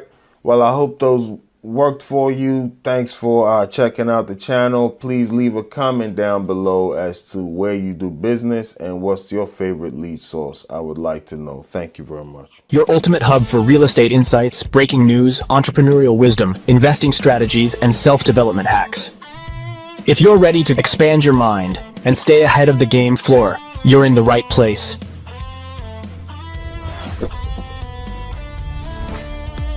Subscribe now. Your future self will thank you. Subscribe now. Welcome everybody once again to the day in the life of a real estate agent. I believe this is day 7, and just at the office making some calls, engaging with clients. We did accept an offer today for the open house we had on Sunday. So that property was really on the market for, I would say, 3 days, because the offer came in on Tuesday, Saturday, Sunday, 4 days. But we accepted it today on Thursday because there was a lot of interest and we wanted to give other people an option to submit an offer. We did get an offer rejected, just terms, you know. Seller had 3 offers on the table. Ours wasn't the strongest, and I would like to draft a very strong offer for my client, but sometimes there are just limitations in what the client can offer. So it is what it is. We'll get back on the market and start looking again. Other than that, the housing market right now is, what I see is if your house is really nice, you did a good job to put it together, things are selling. I got a listing that is coming up in Silver Spring, which is a very, I would say, hot market. But I am really trying to urge the seller to get the house move-in ready. You don't want to pour too much money into it, but that market is so hot that if you just touch it up a little bit, you can take it home. And that's what I'm trying to urge my seller to do. I should be meeting with him on, actually the contractor is meeting with him on Sunday, but I was going to take the opportunity to stop by and just be there so we can really come up with a strategy to get the house, you know, turnkey and move-in ready. So there are buyers on the market. The market is not dead as it once was, because I had a buyer who sent me 4 properties that she was interested in. Went on vacation for a week, came back, only one of those is still on the market, and it's the one that's not fully renovated. So what I see is, if you want to sell your house, make sure it's nice and ready to go, price it accurately. It's still going to sell in this market as much as things have slowed down. Well, we're just here making some calls. Took care of a couple admin things. Did get a potential buyer lead, but that one never came in. I was expecting a call back from that buyer, actually. She said 30 minutes, almost an hour ago. But, you know, some of them come through, some don't. I can follow up, but sometimes when they do reach out to you first and you return their call, you kind of want to let it be like a ping pong kind of thing. You don't want to be overwhelming people because they reached out to me, so I think they're interested in making a move. I still engage them. I did call them back and sent them some information that was needed. Other than that, I don't like to overwhelm people with calls. I like, you know, sales is what I always say with sales is it's about engaging people who want your business. That makes it simple, makes it easy, makes it doable. You don't want to engage people who don't want your business. That's where you come across like a snake oil salesman or a used car salesperson. And that's not the business I'm into. That's really bottom of the funnel type of stuff. And honestly, even in my real estate prospecting, I'm transitioning away from bottom of the funnel. So I still do FSBOs and expireds, but I wouldn't say I live there anymore. You know, I'm slowly transitioning away from the bottom of the funnel stuff where it's just very competitive. You're coming across as a snake oil salesperson. You know, I'm really trying to go for more qualified leads, engage with people who really want my business, and go from there. Well, thanks for watching. That's what this whole series is about as well. It's just branding, right? Building your brand online, and potential buyers, home sellers in DC and Maryland can see, you know. And honestly, if you take a look at the office, I'm always here almost all the time. This is not unique to this office. That's just the real estate business. Most agents do not come to the office. I have a home office, and depending on how I feel, I work from home. But there's just something about being in the office that just gives me an extra motivation. As much as I do have an own home office, it's like you still have a TV close by, you got a bed close by, you got a kitchen, you know, it's home. So you really need some kind of mental fortitude to just block all that out and sit in the office. Here it's a drive to get here. So once I'm here, I'm working. You know, even if I feel hungry, I take a little snack, a little break, bring my lunch bag, but I don't go turn on the TV to watch something, or just don't go lay on the bed like I'm home. So I think most agents that are not doing really well in their business should consider just coming to the office, and because when you're here, you meet other agents, you bounce ideas off each other, you know, on how to grow the business. But when you're just home, sometimes you're doing a lot of home stuff and not work stuff. So but I was saying that's why this series is ongoing, and all the videos we post is just to build a brand, and that's all so we slowly move away from bottom of the funnel.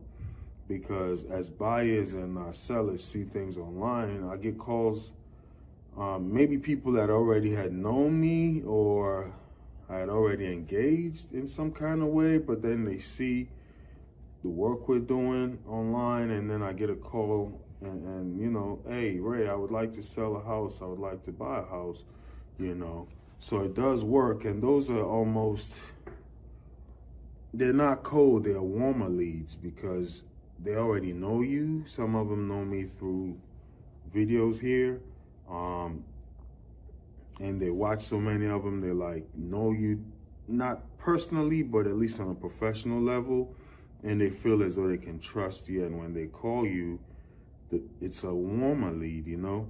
So those are all the things we're doing to kind of get away from the bottom of the funnel. That is still part of my business. You don't let go of some lead source unless you completely replace it. It's like for those who have a 9-to-5, regardless of how much your boss may be stressing you, or your coworkers, customers, whoever, you don't quit a job unless you get another one. So as we slowly are transitioning away from the bottom of the funnel, we still engage in it. All right, with that being said, that's enough of that. We're going to get back on the phones. I got about 1 more hour to do prospecting, and day in the life of a real estate agent. Watch the progress and see how we do this, all right? If you're trying to sell a house or buy a house as well in DC and Maryland, my link is in the description down below. Your ultimate hub for real estate insights, breaking news, entrepreneurial wisdom, investing strategies, and self-development hacks. If you're ready to expand your mind and stay ahead of the game floor, you're in the right place.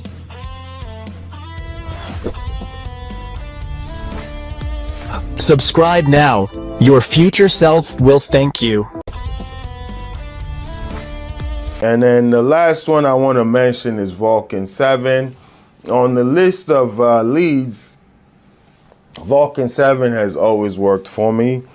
And just this year, I had a gentleman from Vulcan 7 a lead that I got a year ago or 2 years ago, listed his house. I think he was overpriced. It didn't sell. But he also referred me to his neighbor. I ended up closing his neighbor's house. She had to sell, she had to move, and honestly, she was going to go into foreclosure. She was barely hanging on to her mortgage. She had to sell, so we priced it at a decent price, mid 300s, actually high 300s. She was aiming for 4. I told her if you really got to sell, 368, 370 would be where you want to go. She knew that as well, but she wanted to push for closer to 4. But being that she had to go, we dropped it down to 368 or something like that. And the week we did, we got 2 offers. And she said it herself. I knew if I get to 360, I'll sell. You know, so I did that deal for her, and that was a Vulcan 7 lead that referred me to his neighbor. His neighbor sold, and he didn't sell, but he saw the deal and the work I did for both of them. And we actually got him under contract. So it's not like we actually got 2 offers, 1 under contract, and then we found out some issues that were wrong with the structure of the building that he had to repair. The buyer just backed out, and he has now repaired it apparently, and he's ready to go, and he called me up. So that's a Vulcan 7 listing that I'll get this year that is coming from multiple years ago. And once again, even though we didn't sell, I just didn't throw it in the trash can. I sent him things over the holidays, text messages, periodically call. Now he's in my contact. You use your phone, as I mentioned in the beginning. I call him, I check on him, and he said he'll let me know over the weekend if he's going to list. And he called me up, so that's one of my things to do early today on a Monday, is to follow up with him to see if he's going to list. So my first listing came from Vulcan 7, Annapolis, Maryland. It was about $400 and almost $500,000, and I got multiple listings. So here's the thing about Vulcan 7. For me, it can be the most lucrative and most productive because you don't pay that much as Zillow, but you get way more leads. The best things you got to work for. You understand? You got to work for. Vulcan 7 is, you got to work for it. It's not the most expensive. Zillow to me might be one of the most expensive to get the lead, but at least you keep all your commission. Realtor.com and Redfin may be the most expensive because of the back end split that you got to do with them. And they're going to do the work for you, and you just got to follow up when you get the lead. But you still got to pay them on the back end. So Vulcan 7 now, you pay them up front and the leads are yours, but the leads are everybody's. You got to work, and you get a bunch of them. You got to work them. You got to call them. You got to see who doesn't want to deal with you, who bangs the phone on you. That's cold calling in essence, but technically it's not all the way cold. It is cold because these people don't know you, but they wanted to sell at some point. So at least you're dealing with people who at one point wanted to sell a house, and that's what I think sales is about. It's about you selling a house for somebody who wants to sell it, or you dealing with a buyer who wants to buy a house, not trying to sell a car to somebody who is okay with catching public transportation. You understand? So Vulcan 7 for me, it's all about calling, and then you can do the math. And I did my math. I have a number. If I call these amount of people every month, I get a listing appointment. It has always worked. A little higher, a little lower, but on average, I have my number that if I reach this number of contacts every single month, I'm going to get a listing appointment. It is the hardest to do because of motivation, right? And I was watching one of these motivational guys, and he was talking on a video about accomplishing your goals. You need to separate your feelings, because feelings go up and down. So for Vulcan 7, you just want to take your feelings out of it. Whether you feel like it or not, you do your job. You need to almost take it like a 9 to 5. Whether you feel like it or not, you're going to go clock in. If you don't clock in, you don't get paid. So once you have that mentality, like, this is a job, I'm just going to do it, then it works out. It does work, and I'm continuing to do it. Zillow at the moment, I can't even get in because when I backed out of the Zillow after last year from spending so much, I tried to buy back in this year. They're all sold out once the market started picking up. So that's why I actually did some Realtor.com, but I'm actually leaning towards Vulcan 7 harder because for me, it's just easier to track. It's like I got a number of calls that I make and I get a number of deals. Your ultimate hub for real estate insights, breaking news, entrepreneurial wisdom, investing strategies, and self-development hacks. If you're ready to expand your mind and stay ahead of the game floor, you're in the right place.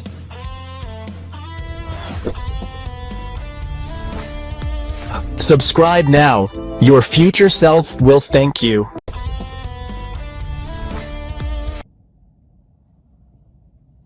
What's going on, everybody? This is fiscal week 1, right? Day 1. Day in the life of a real estate agent. Today, as you can see, we're in the office. Nothing major going on today. The office is pretty empty, as most brokerages. So it's either a positive or negative thing. One, I seldomly come to the office myself. So it's either you're showing houses, you're out doing something with clients, but if not, I recommend coming to the office. You just get this professional feel, vibe of wanting to work, which is always good. So today, there's not too much to do. Today's Friday, the 17th, I believe. Yes, Friday the 17th. And what we're gonna do is I gotta finalize a listing agreement because the property goes on the market tomorrow. Client is already signed. You know, your broker reviews the contract, says, okay, this needs to be adjusted. So I need to get that done so it can be signed. I actually got an open house scheduled for tomorrow. I think I got to schedule a showing as well for one of my buyers. Tomorrow will be Saturday, so I got a buyer that wants to go look at a house. So I got an open house for 2 hours, then directly from there, I'm going to a showing. It's kind of like in the same neighborhood. So when I first started, I was kind of all over the place with my business. I still take clients where they come, but for the most part, I try to narrow it down now to a more localized market. Yeah, there's nothing else real estate related. I actually wrote everything down. The way it works, you know, I think it's always good. I try to write it all down because the mind can sometimes fail you. Yeah, so the listing appointment showing. Yeah, and on the MLS, I just gotta upload a lot of pictures because the property goes live tomorrow. You probably do one picture just to kind of entice buyers, but then, you know, I need to put up some pictures now for that listing. So it's mostly admin work. That's all I have to do today. Fiscal week one day in the life of a real estate agent. I'll keep you guys posted. I haven't done one of these in a while, but we are trying to see how we can get back to it as things are very active and busy right now. But thanks for watching. Your ultimate hub for real estate insights, breaking news, entrepreneurial wisdom, investing strategies, and self-development hacks. If you're ready to expand your mind and stay ahead of the game floor, you're in the right place.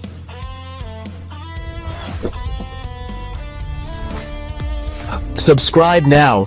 Your future self will thank you. And one of the better options I will say is Zillow, but on the Zillow side, I think they're also leaning to a Redfin model to where they are now almost getting to become a brokerage. And I'll tell you, just Zillow for me has worked tremendously, and it has also failed tremendously. There was 1 year where Zillow closed 10 deals for me. There was another year where I spent $10,000 with Zillow and I closed 0 deals from that 10 grand. I did end up closing multiple deals from Zillow clients from the previous year, but not that year where I spent up to 10 grand and I had to stop and I said, this doesn't make sense this year because that was last year. The interest rates were so high, buyers weren't making a move. I did close 2 deals from Zillow clients, but those were clients that I had met in previous years that I had just built a relationship with. Either they wanted to buy a second home or sell a home. They were flipping and they called me. So technically that is still a Zillow lead, but it didn't come from that $10,000 that I spent last year. I got 0 from that, but I did get some leads from Zillow. I'll say Zillow, what gave me a red flag was I closed a deal in Bowie, Maryland for Zillow, and 400 and something thousand. Great transaction. The guy knew what he wanted. He grew up in the neighborhood, divorced. His wife is down the street. He just saw a house in his old neighborhood that came on the market, and he bought it because he wanted to be closer to his kids and things like that, and that's just his neighborhood. Even though he's divorced, he just wanted to go back to his roots. So he knew what he wanted. It was a straight up transaction. He actually knew the person that owned the house. That was his neighborhood. Smooth deal. On signing, the gentleman was asking me for a discount. And he said Zillow told him that if they worked with their agent, they'll get a discount. And we called right there at the signing table before the buyers came. We called Zillow to clarify because I wasn't aware of that. And the person on the phone from Zillow was trying to tell the guy he'll have a conversation with him when I'm not there. But what I gleaned from what they were saying is they have their own agent, because Zillow ended up being the lender. They provided him the lender. And they were saying if you work with our agent, so maybe the lender, or I don't know who it was, they had somebody they wanted him to work with and they'll give him a discount. And that rubbed me off the wrong way. It's like, I've already paid for this lead. Why are you trying to get it away from me? It just felt like slimy business. I've already paid for the lead. We're at the closing table, but the gentleman was thinking that I'm the Zillow agent that if he works with, he'll get this deal, but they had another person in mind. So whether it was Zillow directly or the Zillow lenders that had their lender, that their realtor, that if you worked with that person, they'll give you a deal. It didn't come across correctly to me, and the client ended up being mad. Even though we closed the deal, he was disappointed that that promise was made to him. Thankfully, 2 weeks ago, I was flying on a vacation, going out of state. Walking through the TSA, I ran into that client, and I said, "Hey, Mr. So-and-so, how are you doing?" He was going with his girlfriend or wife, and turned around and said, "Hey, that's my realtor." Very happy to see me. Why? Because I don't just close deals and forget about the clients. Over the Christmas holiday, I sent him a card with a little gift card to grab some coffee, just thanking him for his business. So I guess now he's in the house he wanted to buy, and I've engaged with him over maybe 1 or 2 holidays to just wish him happy holidays. How's the house going? Send him just some material. He's calmed down as far as to me, and actually referred to me as his agent to his significant other that he was with. Shook my hand. We had a great conversation. He told me he was going to Mexico, and I told him where I was going. He said, "Oh, you're going to stay in the cold weather. I'm going to go where it's warm." So at least I've built that relationship with that client. But it was a rough closing because of whatever promise that lender that Zillow had given him, so that let my antennas go up. Like, are they leaning more towards the Redfin business model, which is they'll have their own agents and they'll have their own lenders? And as an agent now, you got to either partner with these big brokers. If Zillow and Realtor.com all become brokerages, you got to either partner with them because your money is not going to be as big to fight against them, or you try the other sources that I'll mention here. You work your sphere of influence because these people know you and they trust you already. Your friends know you, your family members know you, so you go into those as a warm lead. They already know you and trust you. Zillow can't compete with that. Or you become your local expert in your neighborhood to where Zillow and Redfin, if they become brokerages, they cannot compete with you as the local person they trust. You got people who do toy giveaways in their neighborhood, turkey giveaways in their neighborhood. Some realtors do cleanup day. They do a trash pickup where they rent like a big dumpster and then they help all their neighbors load up their garage things. Zillow cannot compete with the human thing of you actually touching and meeting and mingling with your neighbors. Or you do home buyer webinars. Some people do open happy hours. I don't really get into the alcohol thing, so that may not be my strength, but some people do that. But, there are so many different avenues where you can actually meet people. I know a lady who was working with a school, then got into PTA, and now she's built almost like a referral base from her PTA. So Zillow and these big brokerages cannot compete with the one-on-one and building. So it's still enough to go around for everybody. But one thing that let my antennas go up is like, this model may be changing with Zillow. But to me, Zillow has been very successful. One year, I think I did 10 deal max with Zillow, but I've had repeat clients with Zillow to where we've closed maybe 5 other deals after that. And same with Redfin. I only did 2, but then I had a repeat client that came back years later that I did something with. And to my knowledge, those that come back years later, I don't think you owe Redfin on that. You owe them on that first transaction. Your ultimate hub for real estate insights, breaking news, entrepreneurial wisdom, investing strategies, and self-development hacks. If you're ready to expand your mind and stay ahead of the game floor, you're in the right place.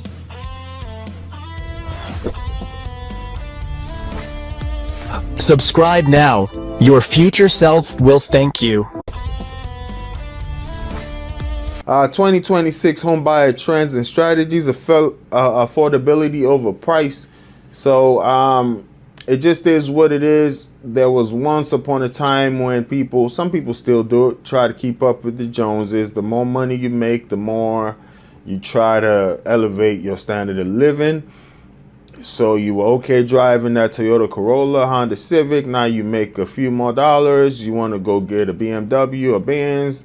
You probably were living in a not so decent house, but it served the need. Now you got an increase at your job and you want to buy a bigger house. So people always try to elevate their standard of living, but now buyers are tending to lean more towards affordability because it's just the reality of it. Focus on the total monthly payment, including insurance taxes, which are rising faster than income. Especially, I live in the state of Maryland right now. There's a lot of, if you earn this much, you got to pay. You know, Maryland is leaning a little bit more towards the California tax thing, you know, which may help people in low income. But if you are making a decent amount of money, you got to keep that in mind. Your property taxes also, as houses in the area appreciate, your property tax is going to appreciate with it, right? So what your mortgage may be this year may be different next year, not because your mortgage is not stable, it's because the taxes have gone up. So something to think about. Long-term mindset. Choose a home suitable for at least 5 to 7 years to ride out market volatility. And honestly, that's what I did when I purchased my first home. You ain't got to be like me, but I bought a house that I feel as though I can afford comfortably, you know. Honestly speaking, I show houses to buyers all the time, and you get to see their income and what they qualify for. And some of these buyers barely qualify for things, but they want the best, you know. So hands down, on a personal note, I think I could afford a much bigger house than I currently live in. But it's like, okay, I'm gonna buy this and ride it out for 5 to 7 years and, you know, use the money to start other, you know, just things, you know, and just get myself in a comfortable position. So if I want to upgrade, I can upgrade, or maybe try make this a rental property, build your real estate portfolio. It's just, if you go through a financial downturn personally, you don't want to have to go into foreclosure, do a short sale, try to get rid of your house because you're spending every single dime on mortgage and bills. So get a house that, you know, you can afford with a few extra dollars to maintain your standard of living, and just in case of emergencies, right? Maintenance or just medical, you never know, right? So I don't believe in living paycheck to paycheck and spending every single dime. If I once upon a time, we all go through those things when you're young. You got an apartment, probably in school. You probably go through those things, right? But as you become an adult, it's like, my advice to home buyers is buy something that you can be comfortable with financially. You know, you don't want to be pinching pennies to pay your mortgage. Not a good strategy, especially in how volatile the market is. You know, and we live in an area right here that is kind of dependent upon the federal government, right? The DC and Maryland area, the Washington metropolitan, which also encompasses Virginia, Northern Virginia.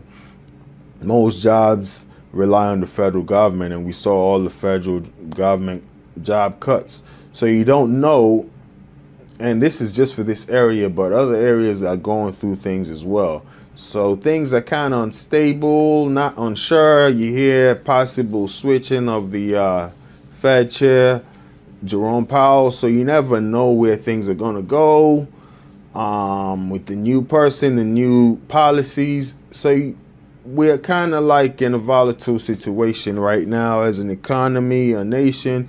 So if you can afford a house right now, get it, but don't spend your last dime, and don't get a house where all your money goes towards bills. Your ultimate hub for real estate insights, breaking news, entrepreneurial wisdom, investing strategies, and self-development hacks. If you're ready to expand your mind and stay ahead of the game floor, you're in the right place.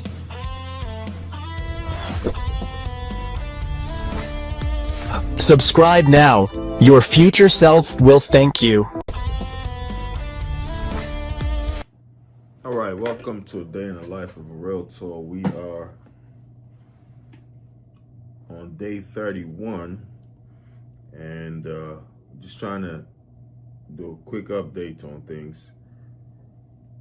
As far as the market goes, this is kind of peak market right now, April, May, and then going into the warm months.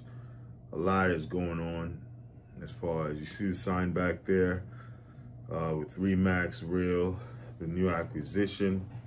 So a lot of moving pieces, but all I'll say for my agents out there is consistency beats talent any day. We all know about the Jerry Rice story, and some argue that, for my football head, some argue that Randy Moss was a better talent, natural talent or athlete than Jerry Rice. But over time, nobody thinks Randy Moss was a greater receiver than Jerry Rice just because one person stayed consistent. All right. So with that being said, the question is for you, what did you do today to grow your business? What did you do today to grow your business? Mostly for realtors, but even in whatever aspect of life you may be in, just ask yourself, what did you do today to make it better, right? If you're a realtor, how many clients, potential clients, leads did you call? Did you contact? Did you engage? You know, because you see the stat, 95% of realtors fail within 5 years. But every single day, none of these agents wake up and pick up the phone to drive their business. It's like they're sitting around for the business to fall at their feet. Then you wonder when they go out of business.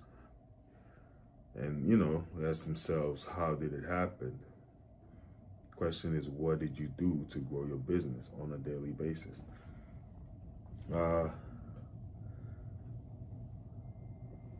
Your phone, your sphere of influence.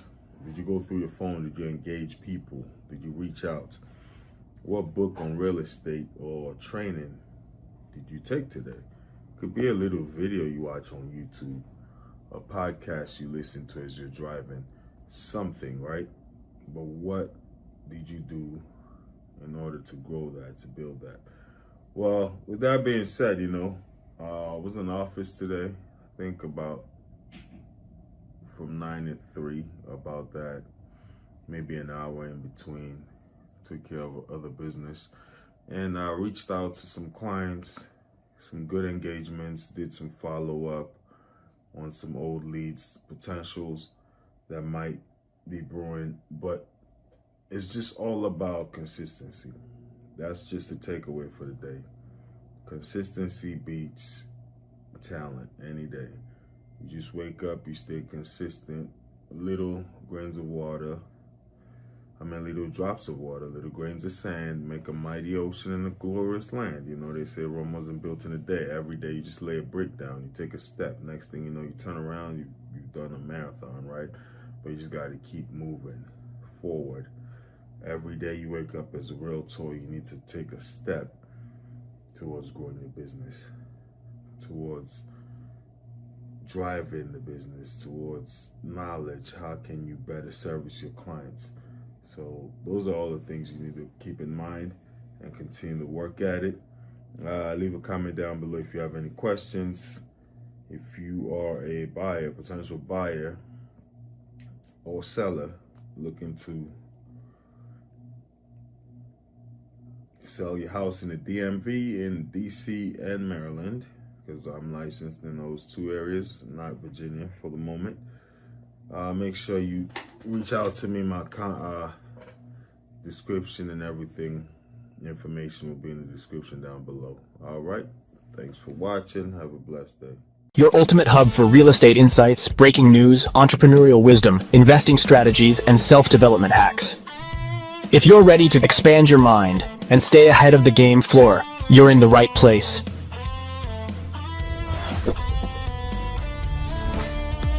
Subscribe now. Your future self will thank you.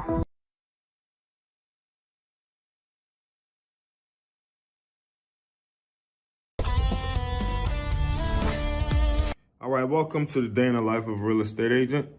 My name is Raymond. I am a realtor in the state of Maryland and Washington, D.C.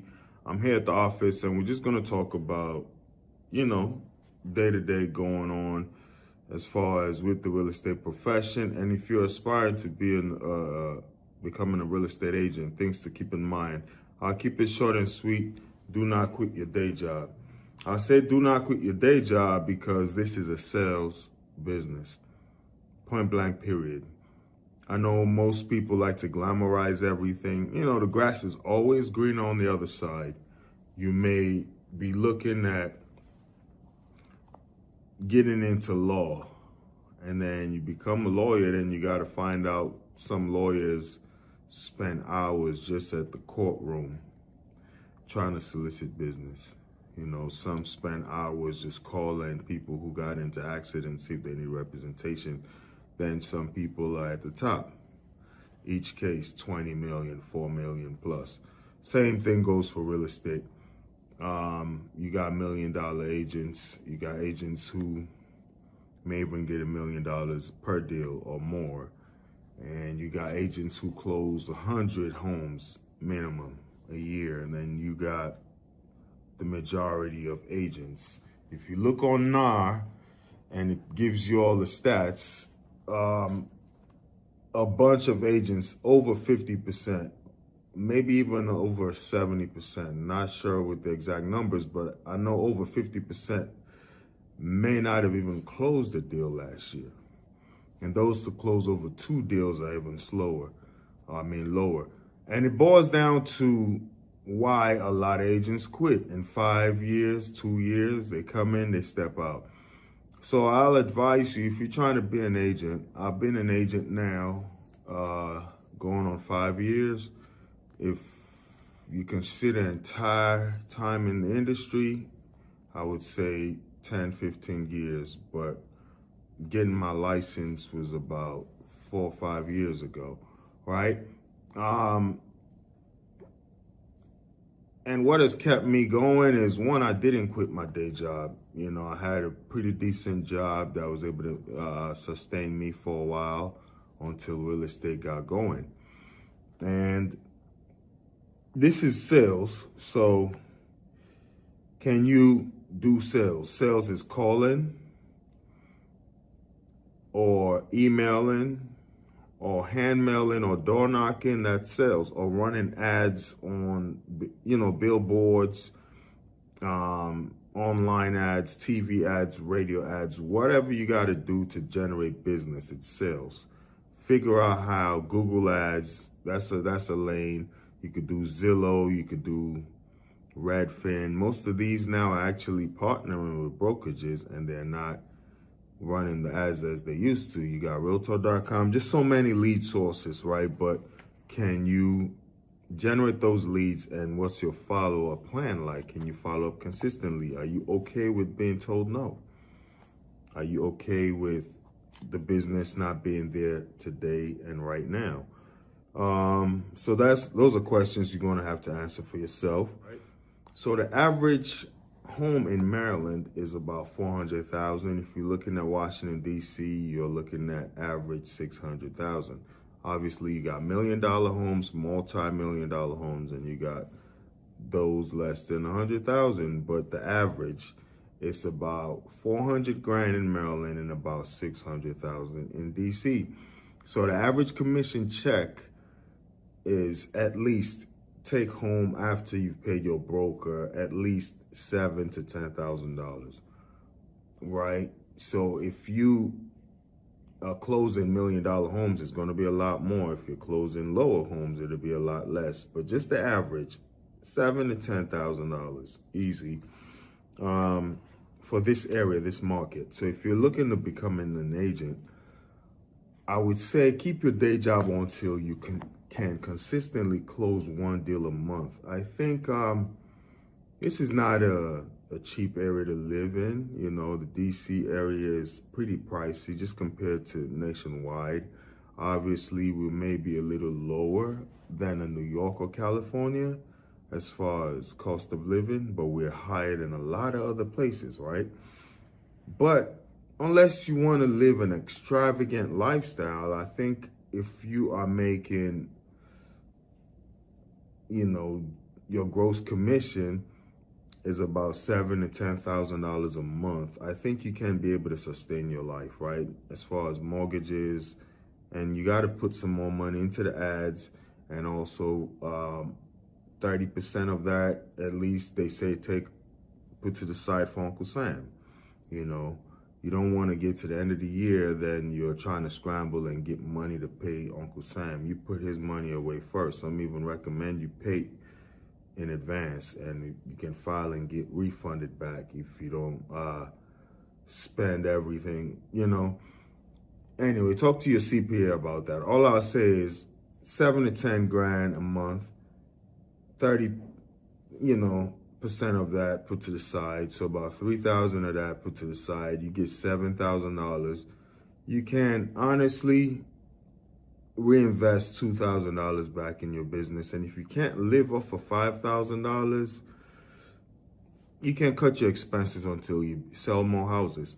But I think a lot of people live on less than that in this area, the median, right? A lot of people live on way more than that. But just to get going as a real estate agent, get to the point where you can sell one house a month and do it for about 6 months to a year. That's when I would say, okay, now it's time to make a move and to make this a full-time thing, you know, because what's notorious in the real estate industry is 2 sales a month, 3 sales a month, 0 sales for 3 months. Just roller coaster up and down. Like the Appalachian Mountains. If you're driving, you know, you just go uphill, downhill, you know. That's just really what's notorious in this area. As not in this area, in this industry. People cannot consistently close deals. So I would say do not quit your day job until you at least close 1 deal a month in this area. If you're in a lower cost of living area, you may live on closing 1 house every 2 months. If you're in a higher cost of living area, you may need to close multiple deals a month, or a higher ticket, you know, every month. But whatever the case may be, I recommend at least close 1 deal a month for about 6 months to a year. That's when you've kind of developed consistency and you kind of have a flow, a pattern, you know, And then that's sustainable. You got some tangible results you can measure and replicate, right? But if you cannot replicate that, I don't say jump into quitting. Keep your day job. And once again, consistency is a superpower. I'll wrap it up with that. I say that all the time. I really believe it is, especially in the sales industry such as real estate. Consistency is your superpower.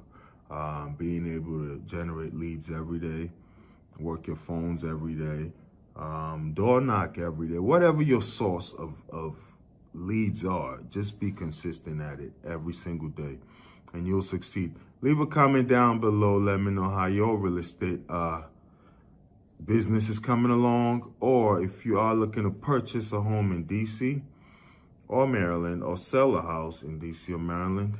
My information is in the description down below. Feel free to reach out to me. I'd love to hear from you, okay? Thanks for watching. Day in the life of a real estate agent, day number 32. Let's go. Your ultimate hub for real estate insights, breaking news, entrepreneurial wisdom, investing strategies, and self-development hacks.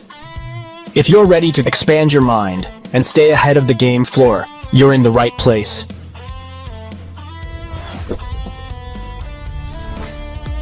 Subscribe now. Your future self will thank you.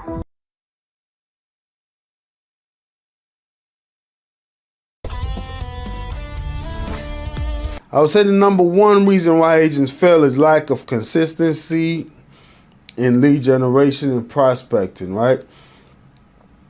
Because this is it's not like a retail store where you open it and then customers just come in and purchase stuff, right?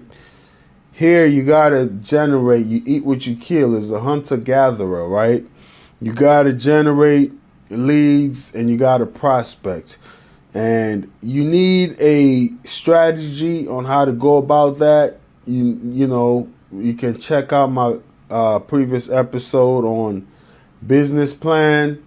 We're not going to get into that, but whatever your lead generation strategy is, you need to be consistent at it, right? So a lot of agents are inconsistent, and this inconsistency causes a lot of agents to fail. They may start off at one point, you know, a lot of zeal and fire, move on for a little bit, but then the enthusiasm fails off, especially when they go through trials or they go through things that may, you know, make life a little hard for them. They just throw in the towel. So lack of consistent lead generation and prospecting is the number one reason why agents fail. Well, actually, this is not in any particular order. Just one of the reasons, all right? Treating real estate like it's a hobby instead of a business.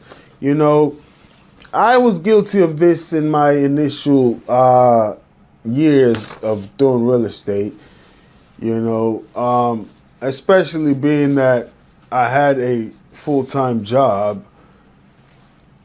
You just treat it like, I can do without it today. If I don't feel like it, I don't do it today, you know. So that's almost a hobby. If you don't feel like playing golf today, you don't go play golf.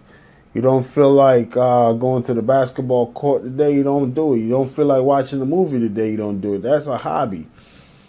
But a job or a business is like, if I don't wake up and go to work, I may get fired. Do you treat real estate as such? So I had to just try and, you know, change my mindset, right? And I would say one of the big reasons why is because even in my job, I was a manager already, and it's a business, you know, that I used to manage. So it kind of helped me just get a mindset of how these businesses run, the daily KPIs and tasks and requirement. And it opens at a certain time. If you don't open your door at a certain time, you get clients calling the corporate office, right? Why don't you treat your business as such? And that's what hit me. I'm like, yo, treat your business like the business where you go work, where you have to open at a certain time, close at a certain time, be a professional. Obviously, people call off, even in jobs. You know, that's why they give you paid time off, sick leave, vacation hours. These things happen. But for the most part, stop treating your real estate business as though it was a hobby, right? Look at these retail stores or the doctor's office, the dentist office. Go set an appointment with a dental office right now and set it for next month and see how many times they send you a text message to confirm your appointment, or even a doctor's office. Go set an appointment with them and see how many times they text you to confirm your appointment and then send you reminders. Do you do that for your clients when you set up a showing?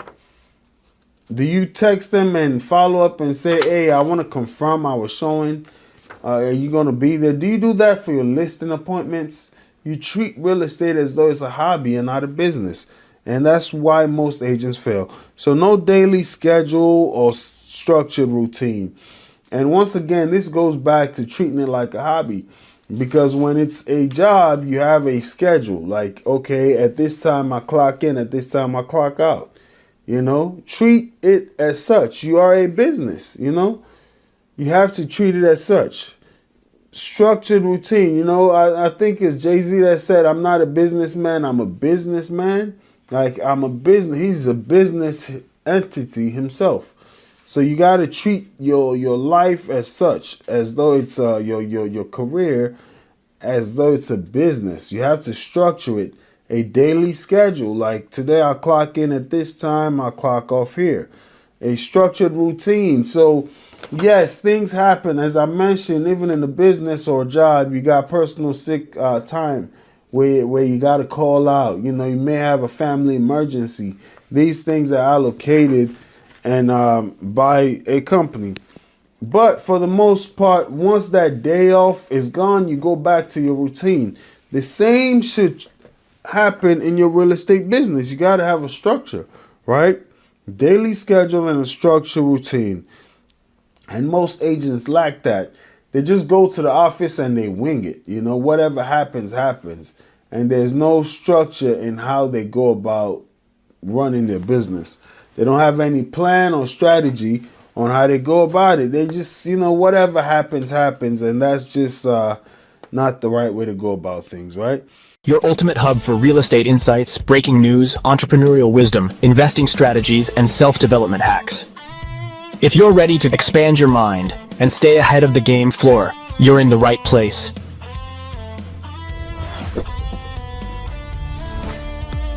Subscribe now. Your future self will thank you. So, as we wrap it up, I'm going to talk about what lead sources I personally think are the best, whether you're a new real estate agent or an agent who's been in the business for a few years, but your business hasn't been going well for you. And I'll start with the worst for me would be farming. Farming, sending hand mails out. That is slow. It's almost like a dinosaur. It's dying, you know, back when people were older and they used to get the little val packs on the mail to go to the grocery store and get all the coupons. That used to really work, you know, because when they go get the val pack, they see a mail of a realtor, they take his magnetic business card, put it on their refrigerator, and then they'll call you at some point. That is almost a dying breed. It still works to the sense that I have gotten calls from that, but it is very slow, and there are more faster and proven ways in the modern day where technology is there and you can instantly contact people. So farming, I would have to put all the way at the bottom. And once again, there are way more lead sources, such as working with banks, and then you become a real person where they give you their foreclosed properties to sell. There are investors, you know, there are other websites. There's a Facebook, there's social media, there's YouTube. There are all these things, content creation, TikTok. You got agents who live off of those. I'm just talking about my business and what has worked for me. I do YouTube, as you can see right here. And for me, YouTube has been like used as a tool to solidify my status as an agent, right? Not only do I have resumes and houses that I've sold now, but YouTube videos come handy when I get a question from a client. I do answer them and I send them a video like, hey, check this out. When they ask me about the Maryland mortgage program, I can just send them a video. Hey, this is what I know about the Maryland mortgage program. Here are links, but check this video out that I did. You can watch it on your spare time. Or first time home buyer, home seller. So these videos kind of go hand in hand. And they also are marketing material when I farm, when I call, when I email, I tag in a YouTube video. So that's how I've used them to help my business. But they haven't given me a business, just somebody searching online, find me and call me. I haven't received that. I've possibly have, and I don't know because I get leads through my websites and maybe they originated from YouTube. I don't know. But I still do them. So there are business models, but the ones that have worked and haven't worked for me, farming is one that it can work, but it's slow. The next one I would say would possibly be door knocking. Door knocking, once again, I built some rapport. I just couldn't do it. It was too time consuming. You knock on doors. Sometimes people are in there, don't want to open. Same with me. If I don't know you're coming, you knock on my door, I may not open. You know, so door knocking, it's not my thing. Once again, this goes to what you are most comfortable with. Door knocking is not my thing. Why go drive around, burn gas, walk in the heat, knock on 5 doors? In the time I'm doing that, I can possibly sit on the phone and call 100 people. If the goal is to talk to people, I can do it faster. But door knocking is the most effective because you get face to face with people, right? But slow, same as farming, which is hand mailing material out. Slow. They can be used to complement. For instance, for me, farming can be used to complement. If I have already spoken to you, I can farm you now and send you material and stay, you know, connected. Third, from the bottom, I would say is Realtor.com. Didn't close anything with them. Surprisingly, I put in some more money because I feel like they have a model that can work. I did get a lead that was pretty solid. Unfortunately, you know, he didn't move. That's nothing I can do about that. He was considering it, and I'm still, you know, going to keep farming and working with that. And then even recently that I got back on Realtor.com about a month ago, I've already had 1 or 2 solid leads. One of them is already listed, but I don't think their current agent is doing the job. So they reached out to me on Realtor.com, and when I spoke to them, I didn't even know the house was listed. It's just I went to make a CMA form, and I'm like, oh, you guys have listed already. Yeah, but I said, well, I can't really solicit your business legally if there's a listing there. But if you ask me personally, I think you guys are overpriced. I would love to take the listing, but I see a house that is double your square footage. It's a very nice neighborhood, but it's sold for $5,000 less than you guys are listing right now. And it's right around the corner from you. Multiple houses have sold that are double your square footage that are not going for as much as you are asking. That's just my personal opinion.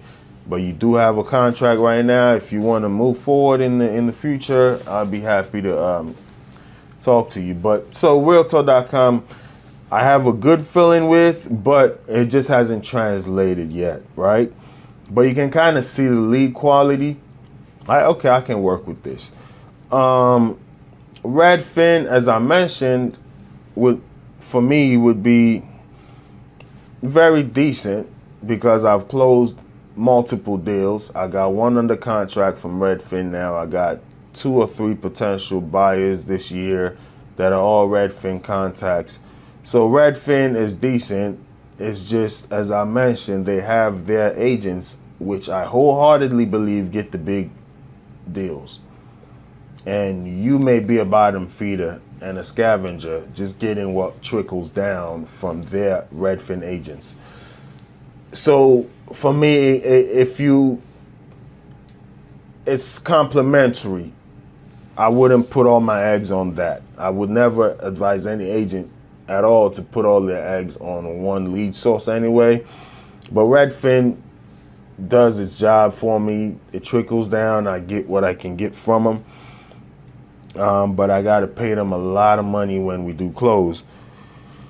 Up to 33% or even higher based on the price of the house. But that is a model that works. Just be ready to go chase a lot of unqualified buyers, if I may. People that are buying $100,000 houses, $80,000 houses. Is it really worth it in this area when you can do other lead sources? And for instance, when I target a certain amount. I don't go higher than I've done, and I don't go lower. I'm in a nice price range, you understand? But Redfin now, like I mentioned, the quality of the leads, you get a bunch of no good ones and you get 1 or 2 good ones, but it has worked. It's up there. Next one would be my sphere of influence. As I mentioned, every single year, 1 or 2 deals come from people I know. Has always happened. And I would always recommend, it's the cheapest one for a new agent. They trust you already. They know about you already. Always work your phones, work your sphere. Second on my list would be Vulcan 7. And Vulcan 7 really can be number 1. On my list, it's just that the same thing that has plagued every agent plagues me, and I want to get better at it. It's like you lock in, you get the leads, then you get so much business that you cannot continue working on your business. So the next step for me would be probably hiring an assistant. I've had 1 or possibly 2 assistants over time, but they're not necessarily paid, as in hourly. You may pay them in whatever way you want to pay them, but it's not structured, so it goes up and down. They have more important things to do sometimes, and that is where I now get a bunch of deals under contract, and I'm working to see those deals through rather than working on generating leads, and then the Vulcan 7 goes up and then down. But I feel as though if I can get an assistant to handle the back end of things for me, Vulcan 7 would be number 1 on my list because I can track it. If I make these amount of calls, I'm going to get these amount of deals. It's just that I don't have the support system sometimes to do the back end things. I want to see it through myself because there's a learning curve in training some assistants. You tell them to do things or even tell them to edit videos or whatever it may be, and you see the quality is not there, so I got to make sure I see it through. Just for the client, my reputation is on the line, and while I focus on that, I lose a little steam on the prospecting side. But Vulcan 7 has always worked for me every year I've used it. Number 1 that I am not actually using right now, but I got 10 deals from them, would be Zillow. Very expensive, but in a good buyer's market can work. It's just very, very expensive. I remember the neighborhood I was doing was almost $1,600 a month to get the high quality leads. And you do close 500,000, 550, 900, whatever it may be. This neighborhood here was a very solid neighborhood. Actually, the neighborhood I live in, all the houses over 480 on average, but you're going to pay that $1,600 a month. And then when it does close, it may be 13,000 plus. So it's worth it, but when you go into a year like last year when interest rates are through the roof and nobody's buying, Zillow still wants that $1,600 a month. So what I recommend for anybody doing Zillow is constantly check on a monthly basis how many leads you're getting and how many are you converting. Change your zip codes if they're available zip codes, but don't keep pouring out money that you're not getting. Be on top of it, give them a call, like, hey, I've been paying this much, I'm not getting leads. You know, let's see what's going on with that and try to rearrange your zip codes that you're working with. Well, I hope that has worked. I would say number one that has worked for me that I wouldn't think is number one is Zillow. Number two would be Vulcan 7. If I can consistently work on it, I would put Vulcan 7 before Zillow just because of the cost and systematically how that can work. Number three would be my sphere of influence. Number four would be Redfin. Number five would be Realtor.com. Number six would be farming. And number seven would be door knocking. You can swap those two. All right. Well, I hope those worked for you. Thanks for checking out the channel. Please leave a comment down below as to where you do business and what's your favorite lead source. I would like to know. Thank you very much. Your ultimate hub for real estate insights, breaking news, entrepreneurial wisdom, investing strategies, and self-development hacks. If you're ready to expand your mind and stay ahead of the game floor, you're in the right place.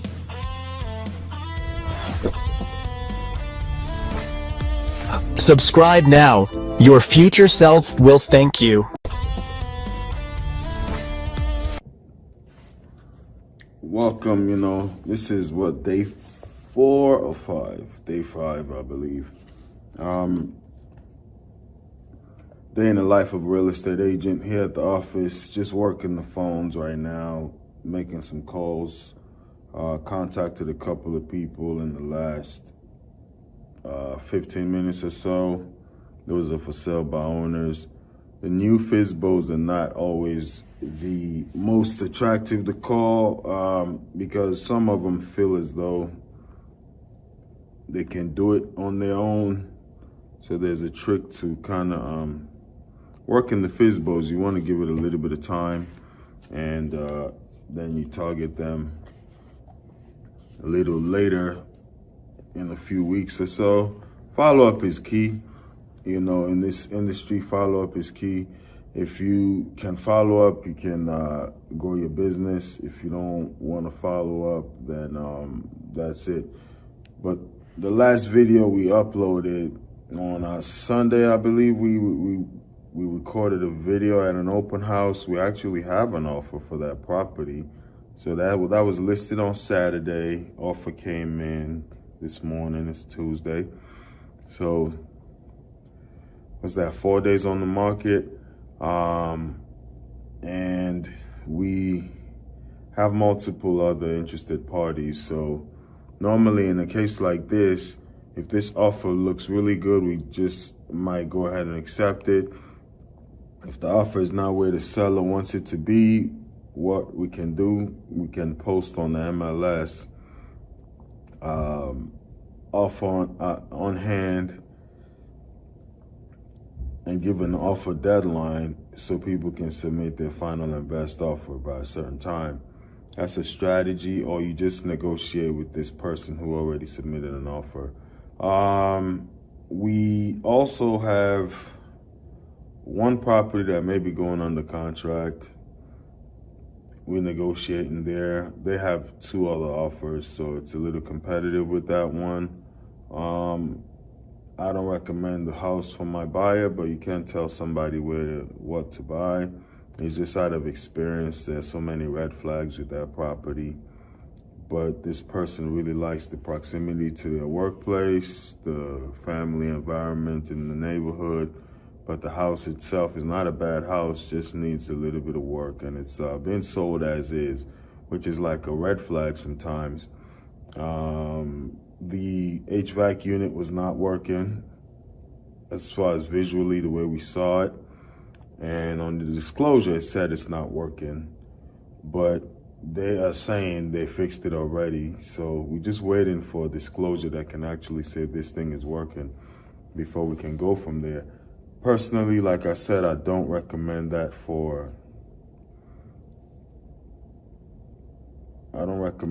my client, just to be honest.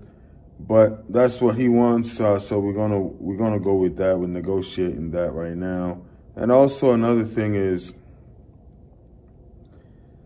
they didn't include certain appliances in their inclusion and exclusion statement.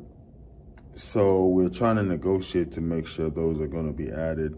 So that's just the day in the life of a real estate agent. Just give you perspective of what's ongoing. I have a client I've been working with for quite a while, and we're under a contract actually, but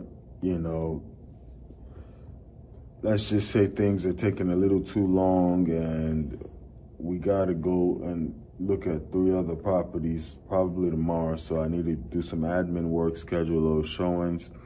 Today is pretty much a boring day in the real estate industry, or field for me at least. These are the days where you still wake up and grind, when you're not showing houses, you're not doing open houses, you just working the phones, working the computer, doing paperwork, scheduling showings, reviewing offers. But I'm just thankful at least I have these things in the pipeline.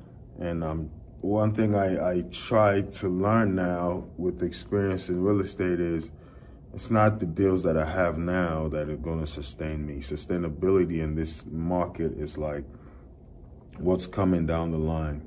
So that's exactly what I'm doing.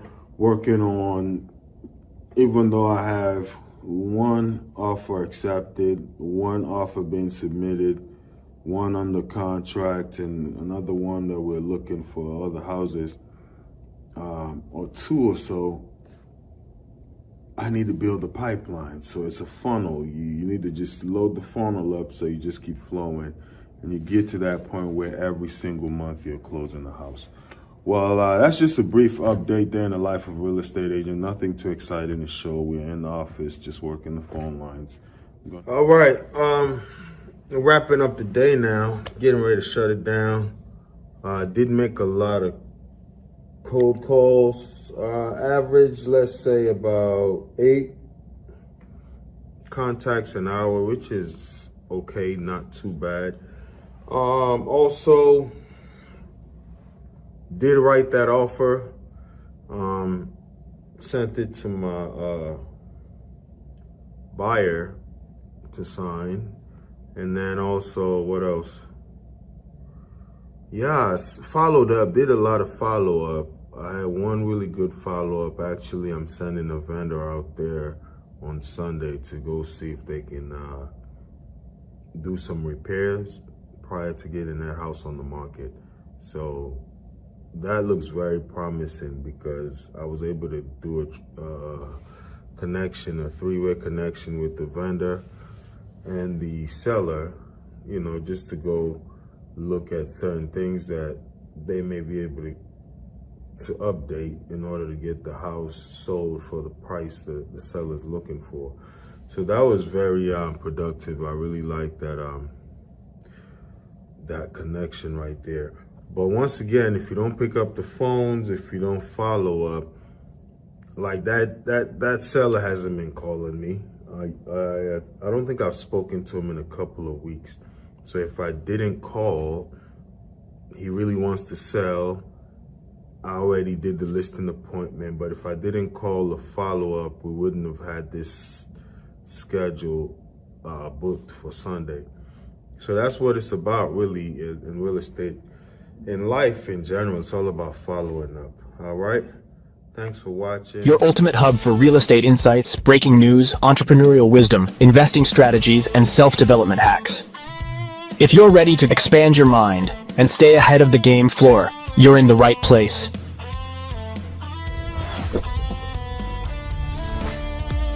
Subscribe now. Your future self will thank you. Second thing I tried when I first started, and all of these can work, right? But we can, all of these can work. Second thing I tried was door knocking. It is probably one of the most effective because you're face to face with people. But same as cold calling, some people don't want you to knock on their door. You will see signs on the yard: do not solicit, beware of dogs. You're dealing with the elements. It's hot in the summer, it's cold in the winter. Springtime, you got pollen and all the allergies you got to deal with. In the fall, you never know where the temperature is going to be, but you can always make an excuse not to do something. So when I first got into business, looking for my first deal, I door knocked, got some good conversations. None of them panned out. And the reason why it didn't pan out, I didn't stick with that. I found other avenues to make business. But I'm very aware of agents who that is their only business model. They pick a neighborhood and they're known there as the agent. They go around door knocking constantly. They pick maybe 3 or 4 decent sized neighborhoods, and people know them and they get business that way. I've done it. Hasn't panned out for me. I got some solid leads, but none of them actually translated into a transaction. Your ultimate hub for real estate insights, breaking news, entrepreneurial wisdom, investing strategies, and self-development hacks. If you're ready to expand your mind and stay ahead of the game floor, you're in the right place.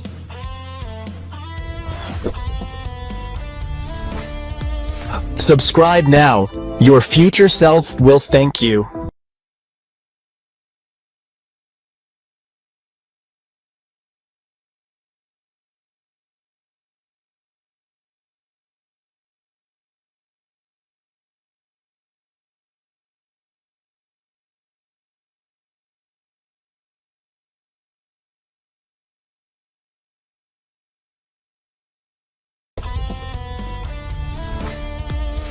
This is a day in the life, the end of fiscal week 1, and we are in the office just trying to wrap up the first week of this series right here.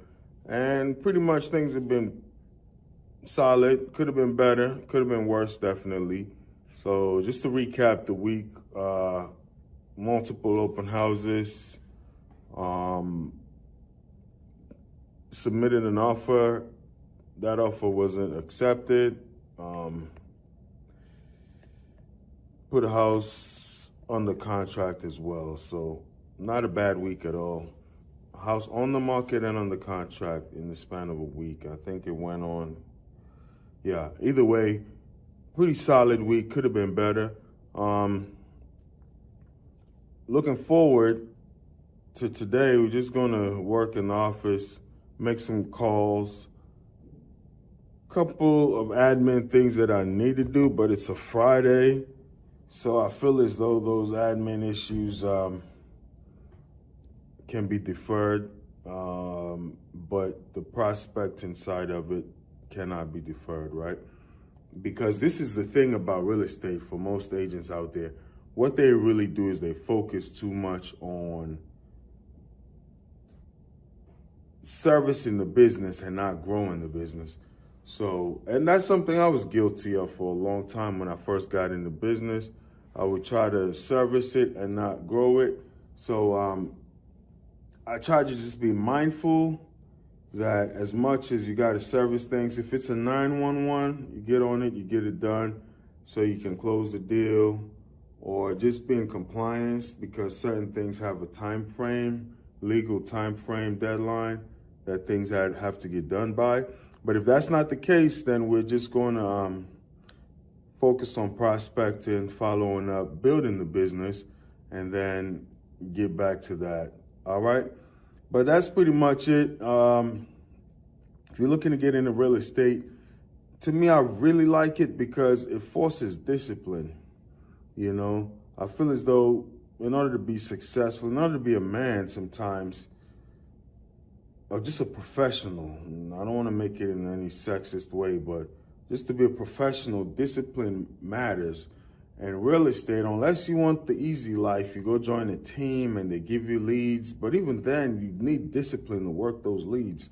So that's the beautiful thing for me, being an agent. Some people say, oh, I can't do it, the prospecting, the following up. The reason why I like it is if you don't have structure and discipline, your business is going to fail. But that structure and discipline that you build in order to succeed as an agent translates in other aspects of your life. So for me, it really works out. And yeah, look forward to sharing these experiences with you. We got goals and things we want to do with this series right here. But one thing I also learned is say less than necessary. I don't like to, I used to like to just share my goals with a bunch of people. Definitely not on the internet, but at least on a personal level. But sometimes it's a good and a bad thing. Is sometimes it helps in accountability. Some people will bring it up. Hey man, you said you were going to do this. What happened? But also sometimes when life happens and you can't really get things done in a timely manner, you don't feel this pressure to satisfy anybody, you know? So when you think about, for instance, if you look at Tesla, for instance, when they first announced the Cybertruck, it maybe took 2 years later than when it initially said it was going to come out. Or when they talked about, I guess, the big pickup semi-truck, I don't know what it's called, whatever the name is, that one has been delayed for multiple years, but I hear it's finally coming out.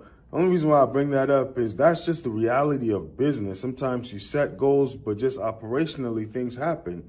But if you go around telling people, oh, I'm going to do this, do that, it forces a hard deadline, which is sometimes good, but sometimes that added pressure may not be necessary, you know? And if you can't do it out of things that you can't control, people just look at you like, oh, you're a failure.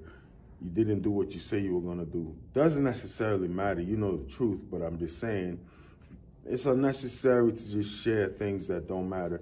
Anyway, so that's why, but we have a plan while we're doing this. Just stay along for the journey, and hopefully you can see it manifest fully. All right, thanks for watching. We're just going to hit the phone lines right now and do some prospecting for about 3 hours. Wrap it up for the week, at least for Friday. I think I might do a little bit of prospecting on Saturday. But for this first fiscal week,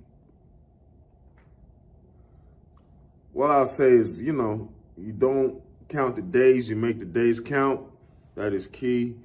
You know, in life, we always try to plan, strategize, but tomorrow never comes, so you make each day count. And very solid day. It's not a glamorous day. You know, most people, as I normally say, would just walk around showing houses.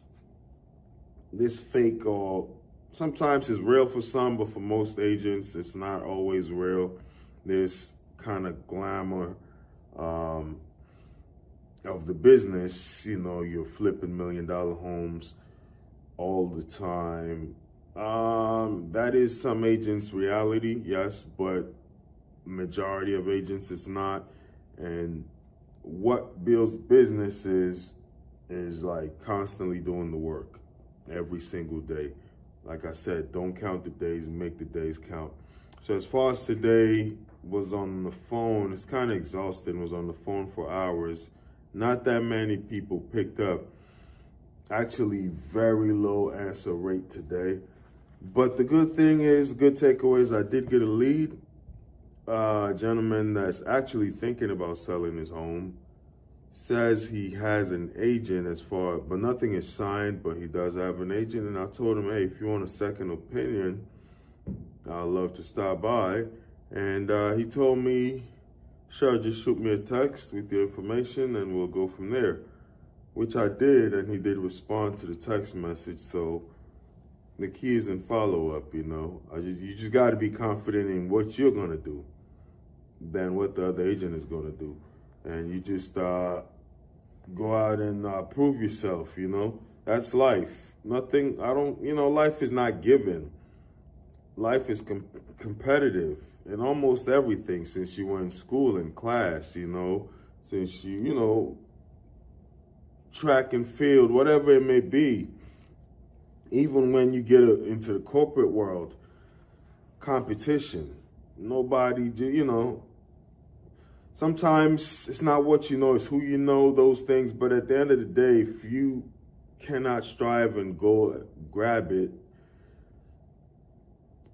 even if it's given to you, you can squander it, you know. As they say, tough times make hard men make easy times make soft men, and so on and so forth. So when things are given, sometimes they're not always valued, you know.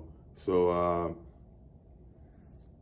these leads that I reached out to are not as competitive as the brand new expireds, brand new FISBOs. Those are like ridiculous. Maybe 30, 40, 50 agents are calling one person in a day. It gets overwhelming. You got to put yourself in the seller's shoes. These are less competitive, but I like the ones that are not too competitive. This is true. Warm leads are always better. You just take it to the finish line. However, sometimes you got to earn your listing. You go up against some top agents, earn your listing, win it, and then actually close the deal. There's nothing wrong with that. That's part of being, a top agent. If you want to be in the game and be one of the big dogs, you got to go up against other people. It's like back in the day, when you think about boxing, if you're a top boxer, you want to fight the biggest people in your era, Same in basketball. If you think about a Michael Jordan playing a team with another great shooting guard, he would want to go up against that person. So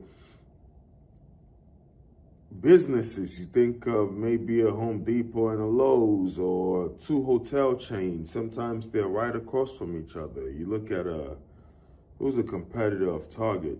I don't know, but sometimes you go to these shopping centers, you got multiple businesses. You just gotta go and get it.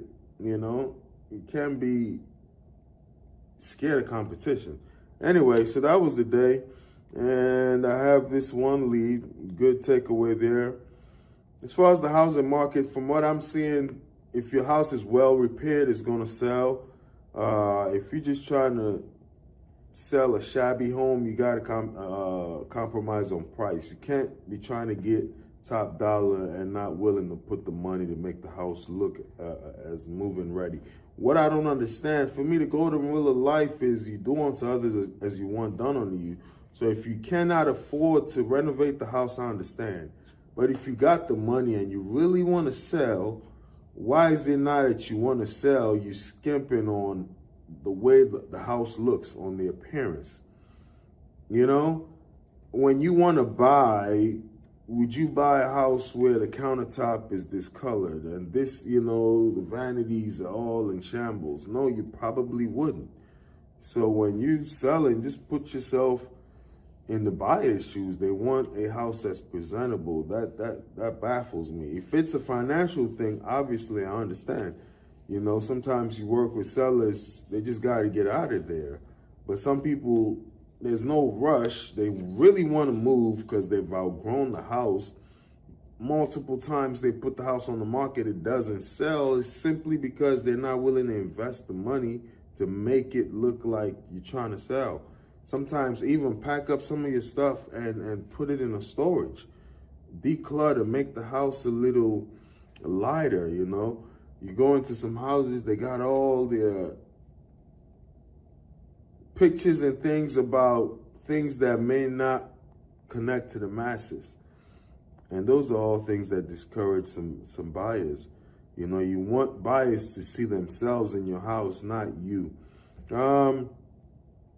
Lastly, for agents, consistency is a superpower, man. Staying consistent is what's going to do it, If you are looking to be an agent and you think it's all glamour, glitz, touring houses, open houses, signing deals and closing, nah, you got days. It's really like sports. These people go there and they perform maybe one day a week. Let's say the NFL, for instance, or boxers, they fight once every 6 months. Hopefully you're closing deals then every 6 months. But you get what I'm saying. They train, practice, and then they go play one day a week. That's the truth about anything in life. You get that one big day, but for the most part, it's all about the daily grind and keeping that up. All right, well, thanks for watching. Make sure you subscribe if you haven't done so. And if you're looking to purchase in Maryland or DC, my number is... Your ultimate hub for real estate insights, breaking news, entrepreneurial wisdom, investing strategies, and self-development hacks. If you're ready to expand your mind and stay ahead of the game floor, you're in the right place.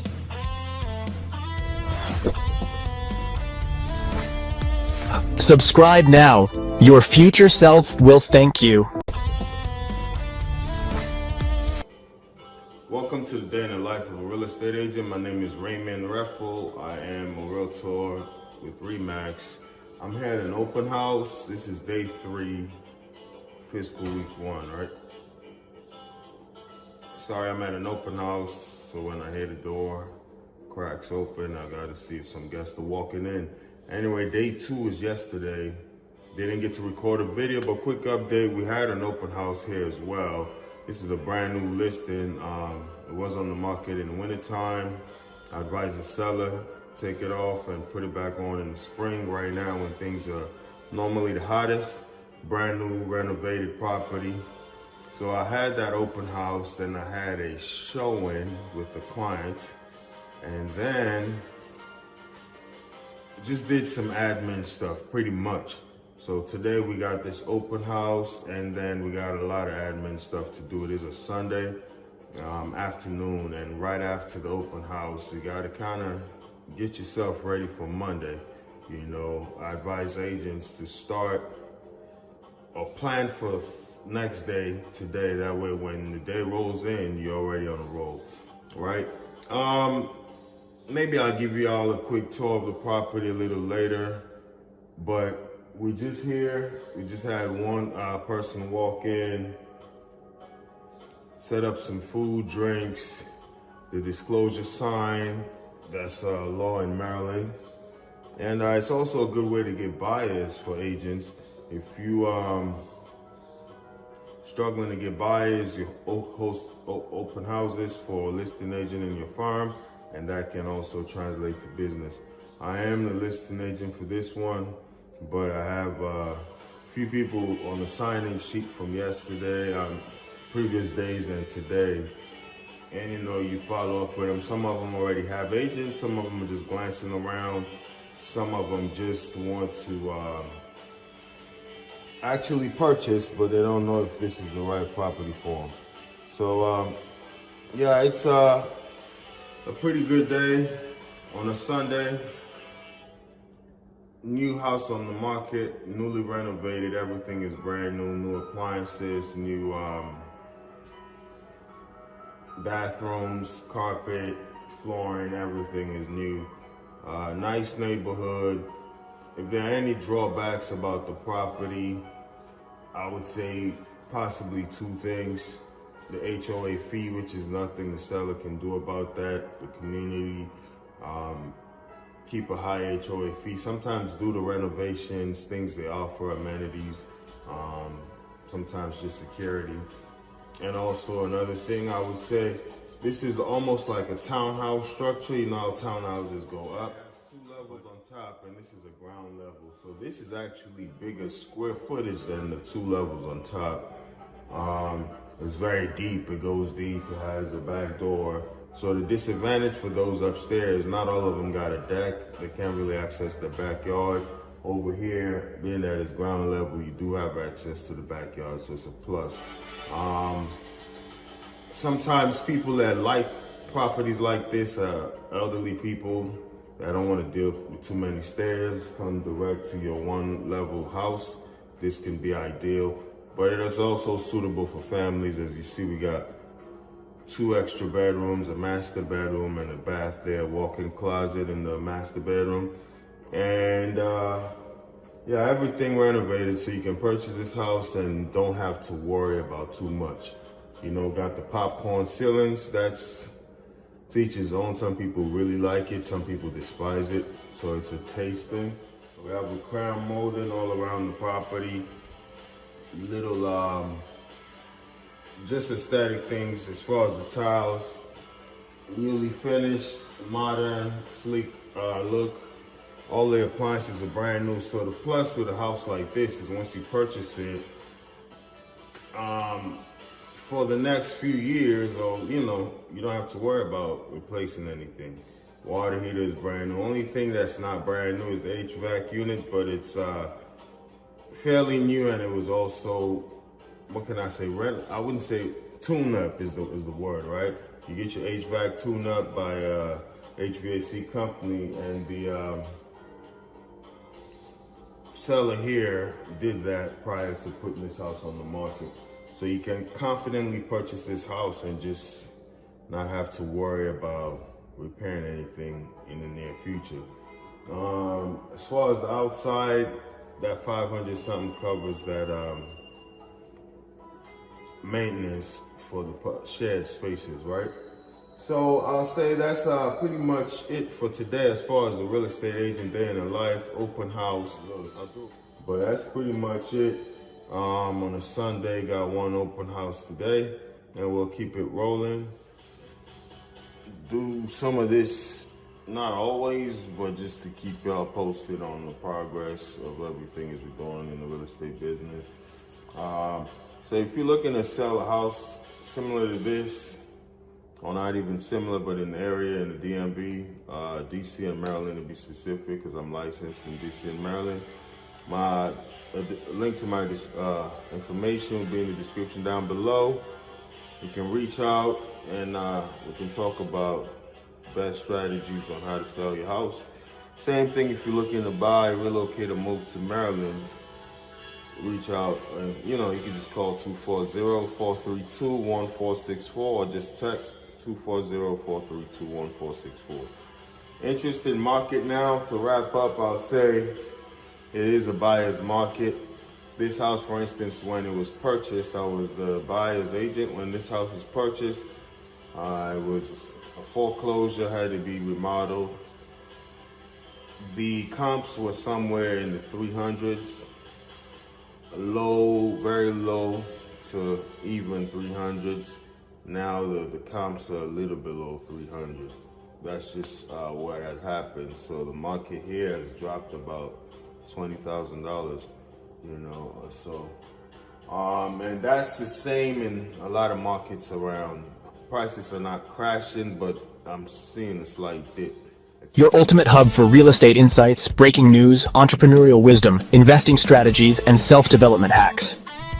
If you're ready to expand your mind and stay ahead of the game floor, you're in the right place.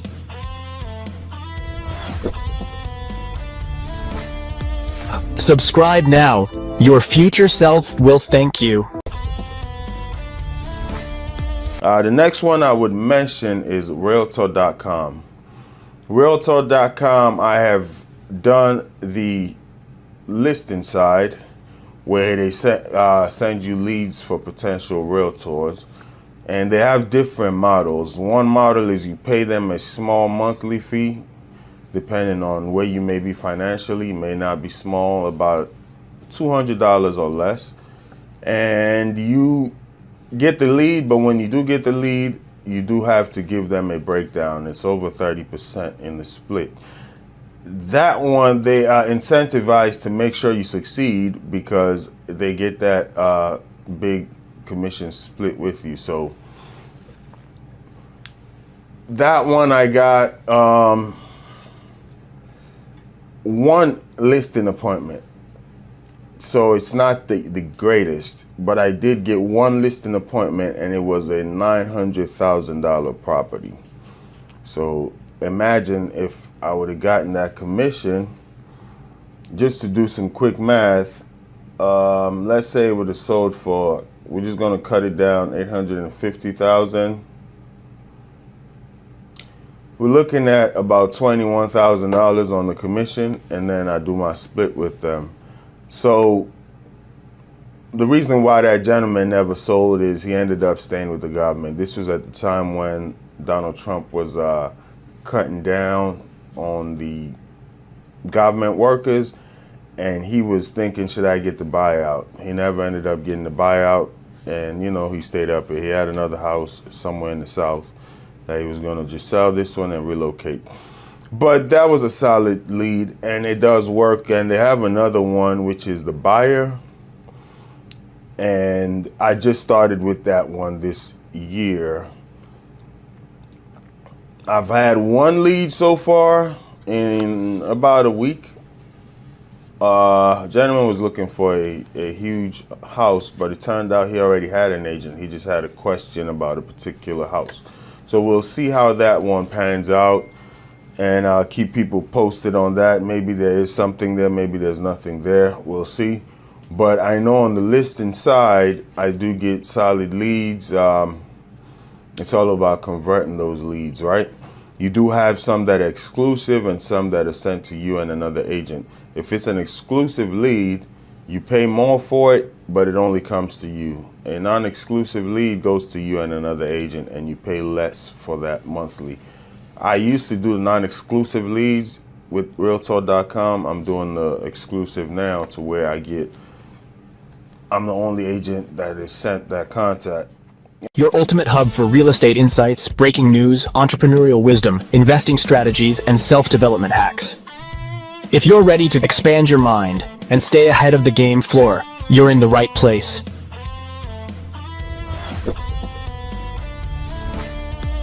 Subscribe now. Your future self will thank you.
So, as we wrap it up, I'm going to talk about what lead sources I personally think are the best, whether you're a new real estate agent or an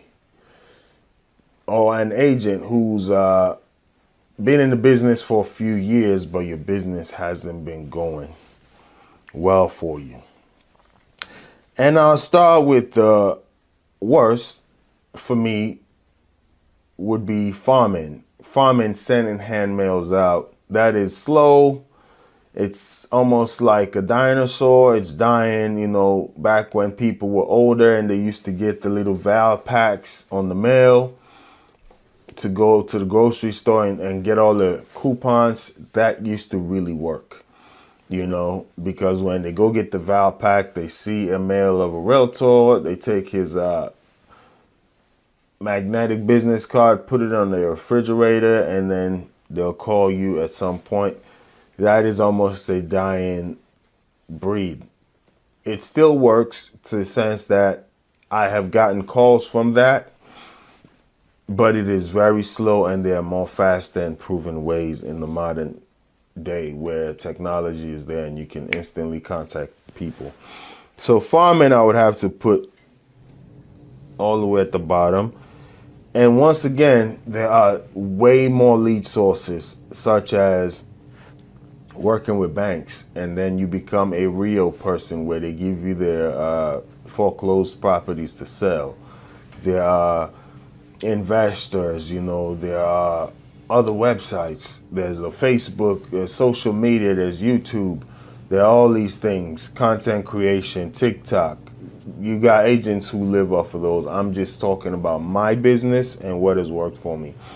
I do YouTube, as you can see right here. And for me, YouTube has been like used as a tool to solidify my status as an agent, right? Not only do I have resumes and houses that I've sold now, but YouTube videos come handy when I get a question from a client. I do answer them and I send them a video like, hey, check this out. When they ask me about the Maryland mortgage program, I can just send them a video. Hey, this is what I know about the Maryland mortgage program. Here are links, but check this video out that I did. You can watch it on your spare time. Or first time home buyer, home seller. So these videos kind of go hand in hand. And they also are marketing material when I farm, when I call, when I email, I tag in a YouTube video. So that's how I've used them to help my business. But they haven't given me a business, just somebody searching online, find me and call me. I haven't received that. I've possibly have, and I don't know because I get leads through my websites and maybe they originated from YouTube. I don't know. But I still do them. So there are business models, but the ones that have worked and haven't worked for me, farming is one that it can work, but it's slow. The next one I would say would possibly be door knocking. Door knocking, once again, I built some rapport. I just couldn't do it. It was too time consuming. You knock on doors. Sometimes people are in there, don't want to open. Same with me. If I don't know you're coming, you knock on my door, I may not open. You know, so door knocking, it's not my thing. Once again, this goes to what you are most comfortable with. Door knocking is not my thing. Why go drive around, burn gas, walk in the heat, knock on 5 doors? In the time I'm doing that, I can possibly sit on the phone and call 100 people. If the goal is to talk to people, I can do it faster. But door knocking is the most effective because you get face to face with people, right? But slow, same as farming, which is hand mailing material out. Slow. They can be used to complement. For instance, for me, farming can be used to complement. If I have already spoken to you, I can farm you now and send you material and stay, you know, connected. Third, from the bottom, I would say is Realtor.com. Didn't close anything with them. Surprisingly, I put in some more money because I feel like they have a model that can work. I did get a lead that was pretty solid. Unfortunately, you know, he didn't move. That's nothing I can do about that. He was considering it, and I'm still, you know, going to keep farming and working with that. And then even recently that I got back on Realtor.com about a month ago, I've already had 1 or 2 solid leads. One of them is already listed, but I don't think their current agent is doing the job. So they reached out to me on Realtor.com. And when I spoke to them, I didn't even know the house was listed. It's just I went to make a CMA form and I'm like, oh, you guys have listed already. Yeah, but I said, well, I can't really solicit your business legally if there's a listing there. But if you ask me personally, I think you guys are overpriced. I would love to take the listing, but I see a house that is double your square footage. It's a very nice neighborhood, but it's sold for $5,000 less than you guys are listing right now. And it's right around the corner from you. Multiple houses have sold that are double your square footage that are not going for as much as you are asking. That's just my personal opinion. But you do have a contract right now. If you want to move forward in the future, I'll be happy to talk to you. But so Realtor.com, I have a good feeling with, but it just hasn't translated yet, right? But you can kind of see the lead quality. Okay, I can work with this. Redfin, as I mentioned, for me would be very decent. because I've closed multiple deals. I got one under contract from Redfin now. I got 2 or 3 potential buyers this year that are all Redfin contacts. So Redfin is decent. It's just, as I mentioned, they have their agents, which I wholeheartedly believe get the big deals. And you may be a bottom feeder and a scavenger, just getting what trickles down from their Redfin agents. So for me, it's complimentary. I wouldn't put all my eggs on that. I would never advise any agent at all to put all their eggs on one lead source anyway. But Redfin does its job for me. It trickles down. I get what I can get from them. But I got to pay them a lot of money when we do close. Up to 33% or even higher based on the price of the house. But that is a model that works. Just be ready to go chase a lot of unqualified buyers, if I may. People that are buying $100,000 houses, $80,000 houses. Is it really worth it in this area when you can do other lead sources? And for instance, when I target a certain amount. I don't go higher than I've done, and I don't go lower. I'm in a nice price range, you understand? But Redfin now, like I mentioned, the quality of the leads, you get a bunch of no good ones and you get 1 or 2 good ones, but it has worked. It's up there. Next one would be my sphere of influence. As I mentioned, every single year, 1 or 2 deals come from people I know. Has always happened. And I would always recommend, it's the cheapest one for a new agent. They trust you already. They know about you already. Always work your phones, work your sphere. Second on my list would be Vulcan 7. And Vulcan 7 really can be number 1 on my list. It's just that the same thing that has plagued every agent plagues me, and I want to get better at it. It's like you lock in, you get the leads, then you get so much business that you cannot continue working on your business. So the next step for me would be probably hiring an assistant. I've had 1 or possibly 2 assistants over time, but they're not necessarily paid, as in hourly. You may pay them in whatever way you want to pay them, but it's not structured, so it goes up and down. They have more important things to do sometimes, and that is where I now get a bunch of deals under contract, and I'm working to see those deals through rather than working on generating leads, and then the Vulcan 7 goes up and then down. But I feel as though if I can get an assistant to handle the back end of things for me, Vulcan 7 would be number 1 on my list because I can track it. If I make these amount of calls, I'm going to get these amount of deals. It's just that I don't have the support system sometimes to do the back end things. I want to see it through myself because there's a learning curve in training some assistants. You tell them to do things or even tell them to edit videos or whatever it may be, and you see the quality is not there, so I got to make sure I see it through. Just for the client, my reputation is on the line, and while I focus on that, I lose a little steam on the prospecting side. But Vulcan 7 has always worked for me every year I've used it.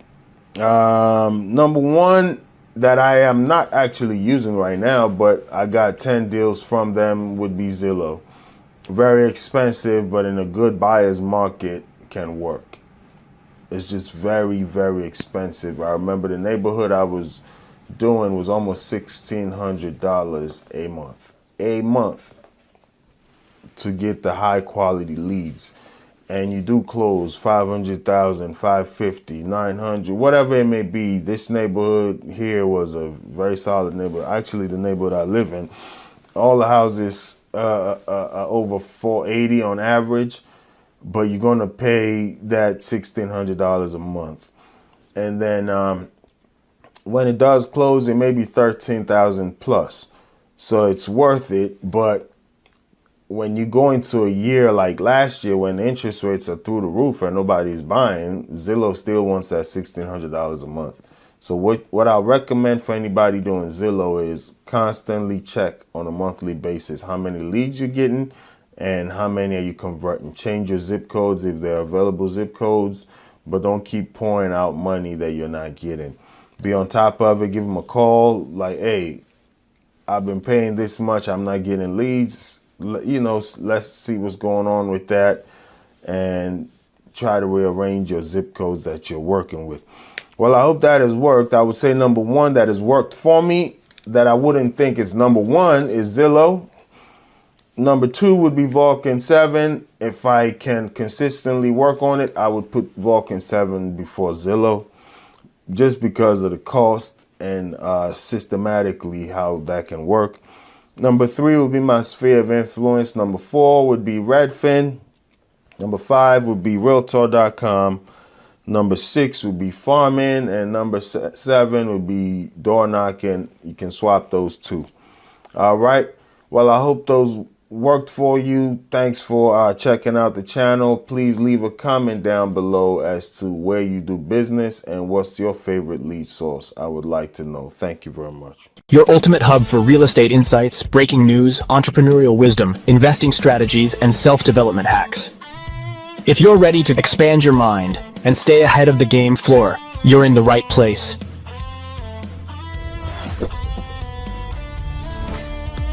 Subscribe now.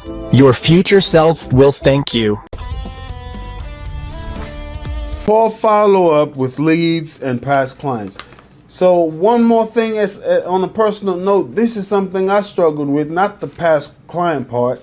I've actually been very decent at following up with past clients to the point where I've gotten multiple repeat customers, references. They'll suggest people to me. But poor follow-up on leads was something that I struggled with. You know, you would have a gentleman or lady that is interested in possibly selling 6 months down the line, and I didn't follow up on a constant basis. Then when the 6 month time comes, you reach out to them, you are almost a stranger that they never spoke to before.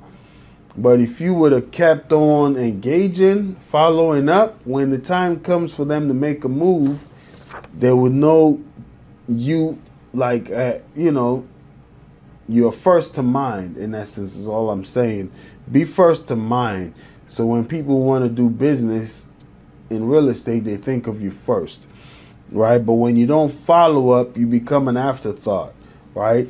Or there's a property you're engaged with this seller, then you look online and the house is on the market. They didn't even reach out to you because you didn't follow up, right? So poor follow up.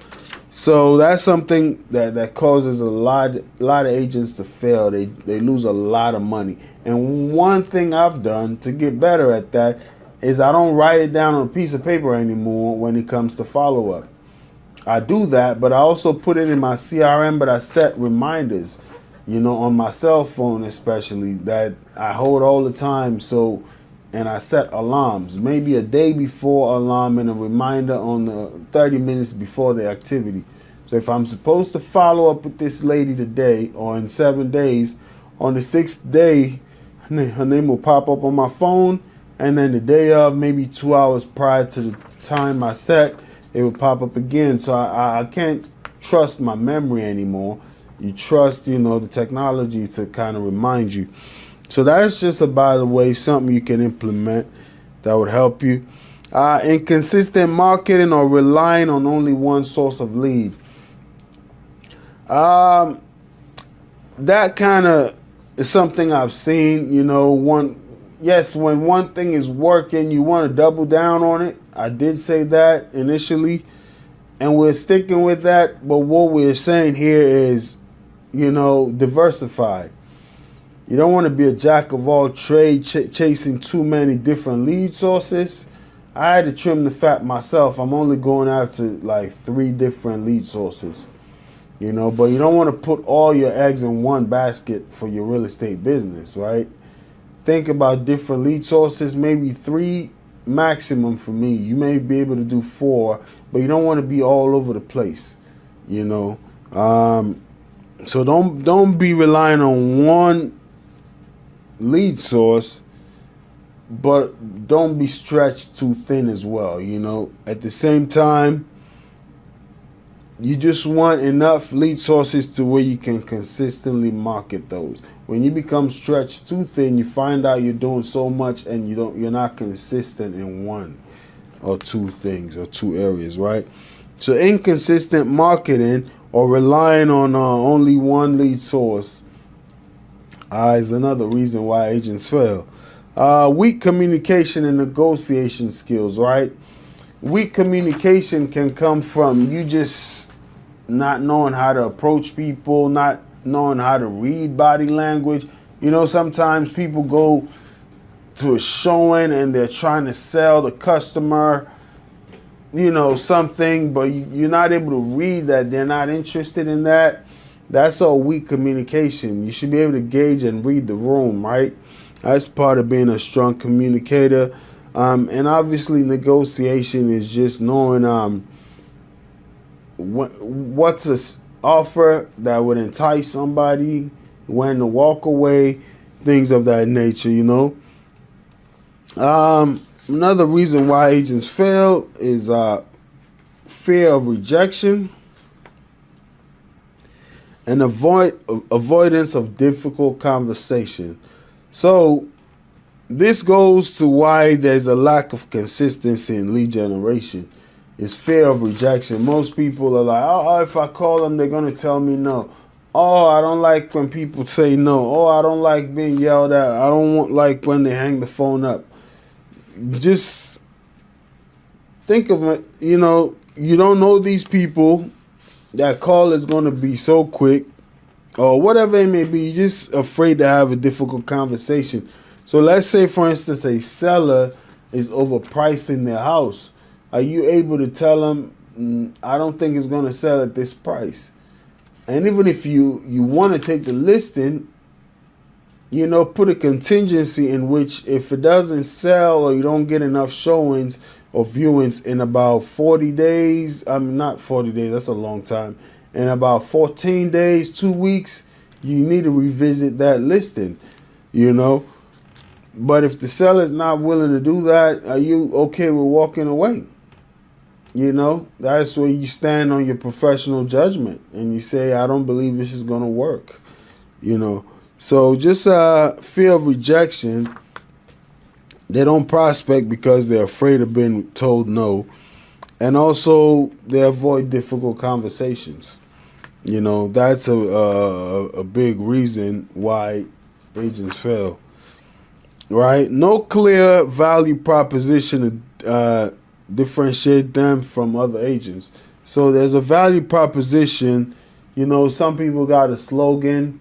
You know, if you look at these businesses, they have a value proposition, which is just what you do better than the others. You need to know that. You need to be able to tap into that. It's like if you are riding the elevator with the CEO of your company, you know, and another manager gets to ride the elevator with that CEO, just that, would you be in the elevator and there's an awkward silence, or do you have a quick value proposition, something you can go to, right? That can make that CEO remember you as a manager, a low-level manager in the building, or you're just going to have that awkward silence. It's the same with the CEO in this case now are your clients, your customers. When you do interact with them, are you just going to have that awkward silence to where, you know, you're just one of many agents that interviewed, or you're going to have that spark? That's the value proposition, something you bring to the table that stands out. You don't fit in, you stand out, and it brings that to mind and resonates with the client. So when you're gone, because most of the time this sellers or sometimes even buyers will interview multiple agents. So you need that value proposition that would make you stand out and make them want to do business with you, right? Inadequate pricing and market knowledge. Inadequate pricing. So when people price homes for sale sometimes, like I mentioned, you as the listing agent, you need to be able to stand on what you believe is the right price.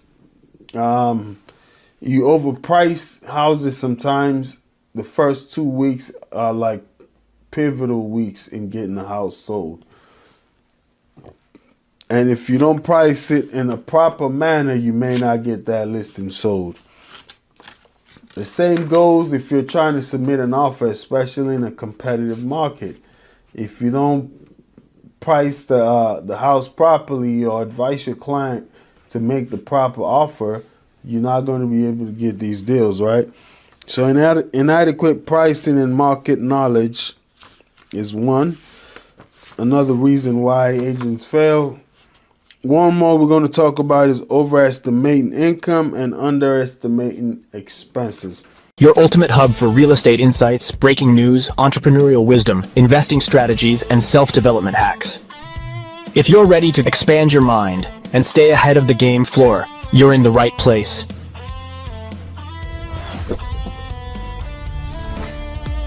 Subscribe now. Your future self will thank you.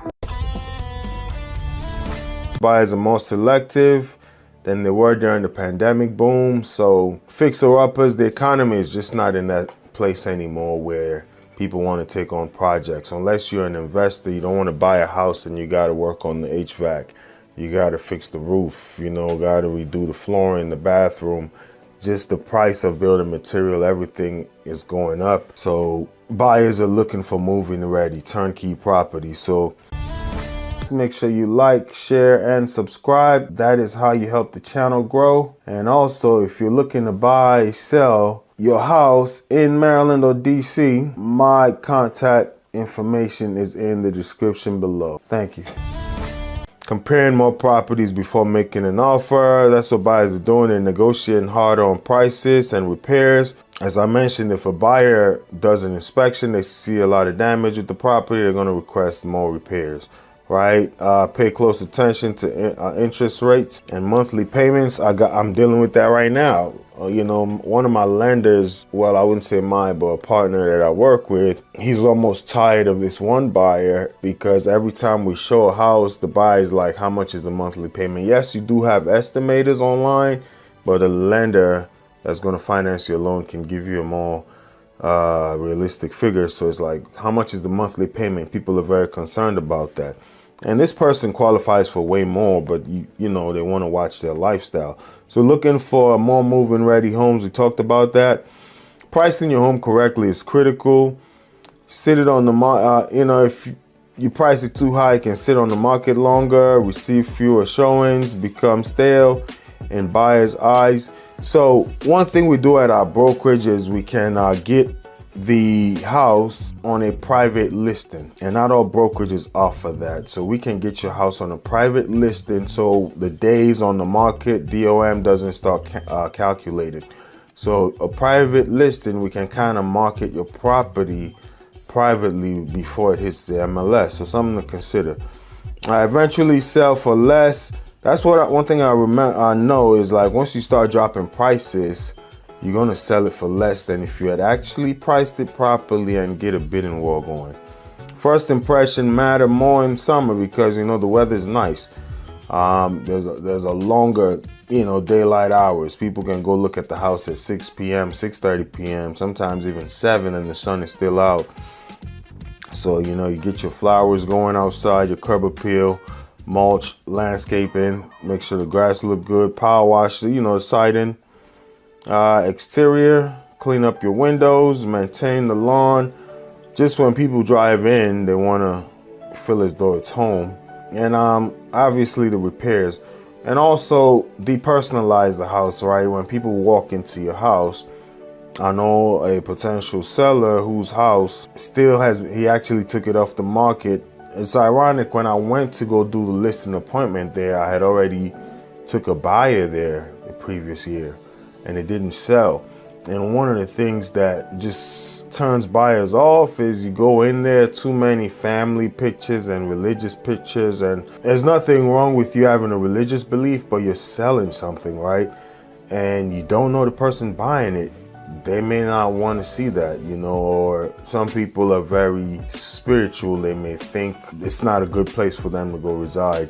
So you want to let buyers see themselves in the house and not you and your experiences. So depersonalize it. It's better you put up pictures of flowers, CDs and stuff like that rather than your personal kids' graduation or birthday party pictures. Just take yourself out of it and make it look more like a showroom. You want to complete repairs, leaky faucets, damaged flooring, cracked tiles, HVAC concerns, roof issues, roofing, especially in electrical, right? Just those things will pop up when the inspector does their walkthrough. Your ultimate hub for real estate insights, breaking news, entrepreneurial wisdom, investing strategies, and self-development hacks. If you're ready to expand your mind and stay ahead of the game floor, you're in the right place.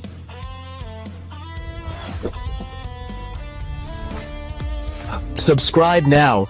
Your future self will thank you. And the reason why I put the interest rate topic at the back end of the podcast, I used to put it before, is sometimes I'm talking about evergreen content, right? Things that would help buyers or sellers 5 years from now. But when they hear the interest rates from today, they say, oh, this video is 4 years old, and they skip it. So they don't really hear all the other good content. So I tend to put the evergreen stuff that may last in the front end, and then those who stick around can hear this interest rate section, or we can just cut this into a clip and put it out separately. Make sure you like, share, and subscribe. That is how you help the channel grow. And also, if you're looking to buy, sell your house in Maryland or DC, my contact information is in the description below. Thank you. The national average interest rate for 30-year fixed rate mortgage is currently 6.52% as of today, June 3rd, 2026. For a 15-year fixed mortgage, the average rate sits at 5.82. So average meaning average, right? High, low, medium, right where we are in the middle. Some people are getting a little better, some people are getting a little worse deals based on credit scores, right?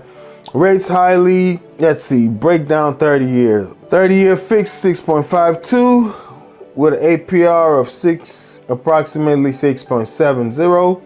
15-year fixed 5.82% with an APR of about 6.03%. 30-year FHA is about 6.46. Imagine during the pandemic, I got a loan for 2.98 or 2.89. Now it's 6.4 something. So timing is everything in the market. But there are people who bought at 8 and 10%, and they see this as still a good deal. So there's no telling that we can ever see those 2% rates when 7 was the norm. 30-year VA 6.52. These rates apply to borrowers with excellent credit and typically include 0.35 in discount points. Your exact rate will vary depending on your credit score, location and loan type, and the down payment amount, right? Rates have slightly retreated from their recent weekly peaks, though they continue to hover north of 650. So you can check with your local lender for a more accurate loan rate. Your ultimate hub for real estate insights, breaking news, entrepreneurial wisdom, investing strategies, and self-development hacks. If you're ready to expand your mind and stay ahead of the game floor, you're in the right place.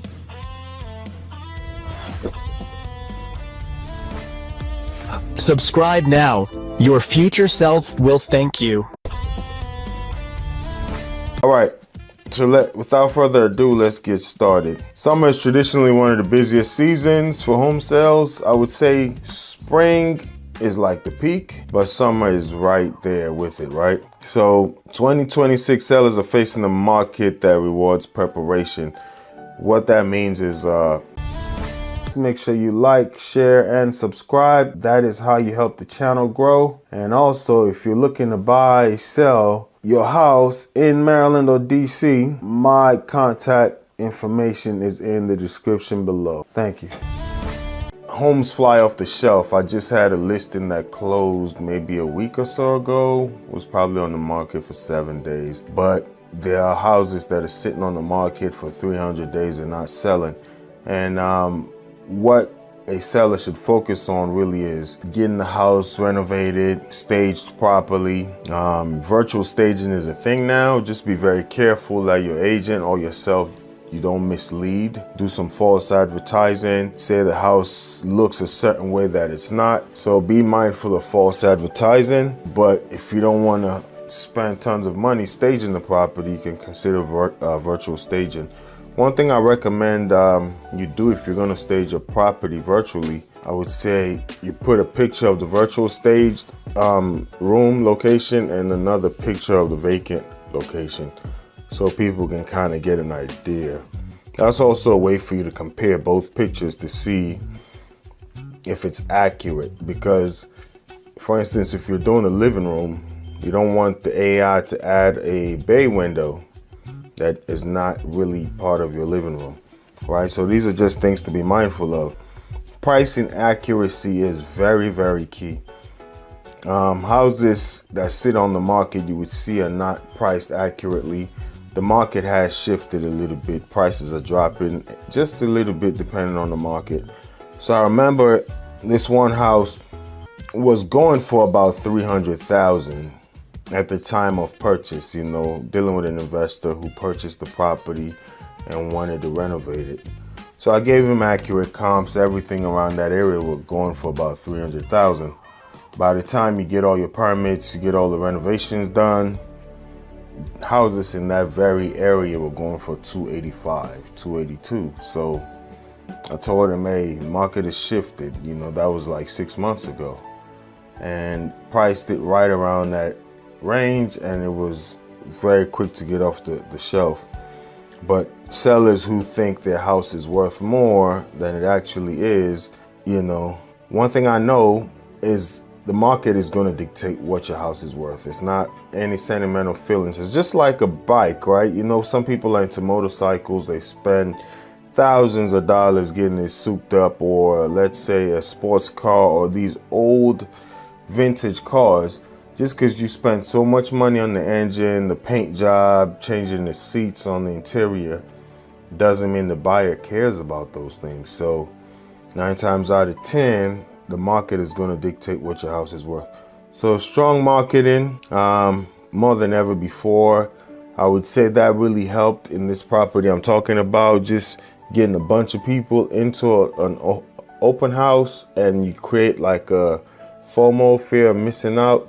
And when there was so many buyers and families in that house, they saw each other, and I knew I was getting an offer, you know, the next day, because it's like when a buyer is there and they see you talking to another buyer in the kitchen, answering questions about the property, light bulbs go off like, man, I better submit an offer. I'm going to lose out on this house. So you want to do some really strong marketing. There is a best time to do an open house and the best time for your house to sell. Not to say houses don't sell after that time period, but I would say your first 14 days are very pivotal when you list the property. You need to do the best you can to get it out in front of the right buyers, because once a house sits on the market for over a certain amount of time, buyers start questioning what's wrong with this house, you know. So strong, or they give you low ball offers. So strong marketing more than ever if you're planning to sell your home this summer. Your ultimate hub for real estate insights, breaking news, entrepreneurial wisdom, investing strategies, and self-development hacks. If you're ready to expand your mind and stay ahead of the game floor, you're in the right place.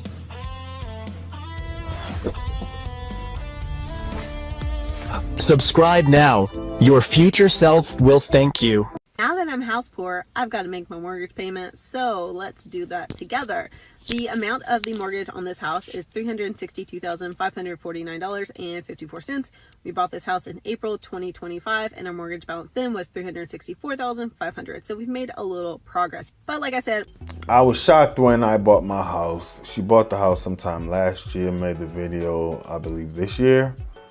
and has only gone down by $2,000. Welcome everybody to my YouTube channel. My name is Raymond. I'm a realtor in Maryland and the District of Columbia. And today we're going to react to a video. This is regarding being house poor, just the affordability issue, right? Without further ado, make sure you like, comment, share, and subscribe because that's how you help the channel grow. But let's get right into it. Do I regret buying a home? Hell yeah, I do. Now, before I dive into it, let me just say, being able to buy a home, huge privilege, right?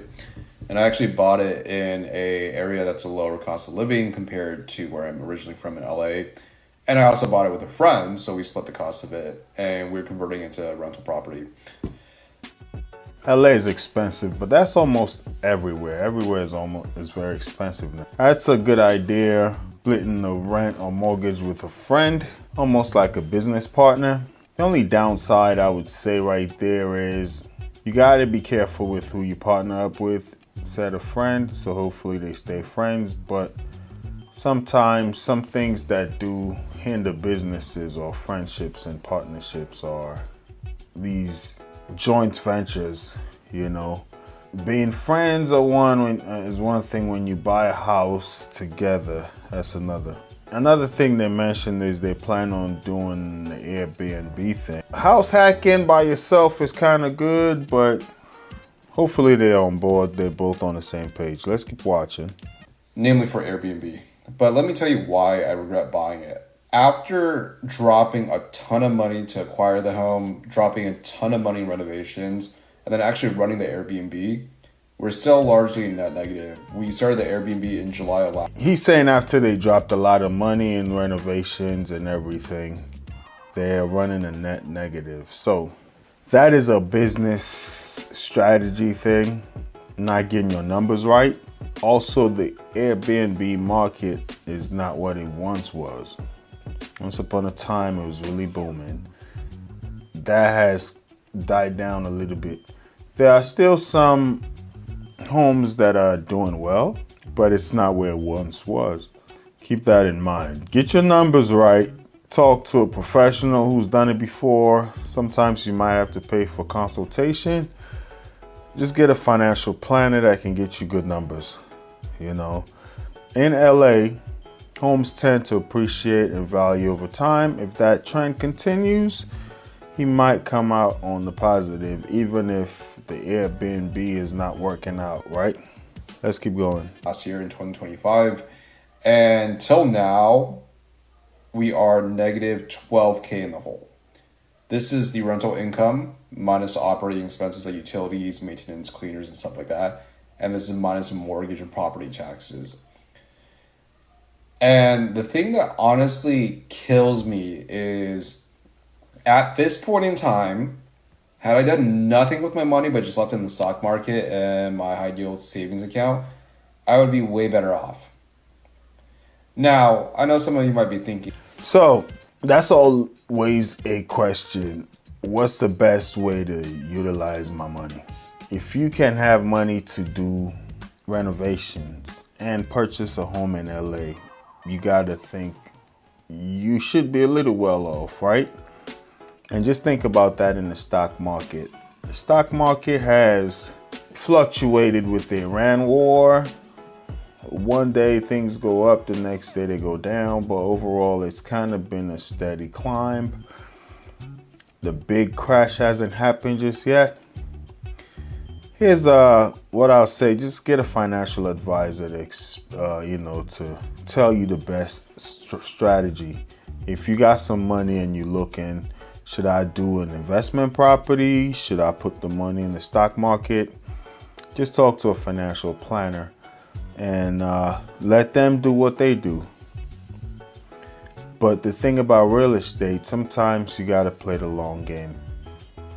It's ironic he's talking about stocks. Stocks, you know, most people that win with stocks tend to play the long game. You do have day traders. You got bots now that can trade with AI and all of that.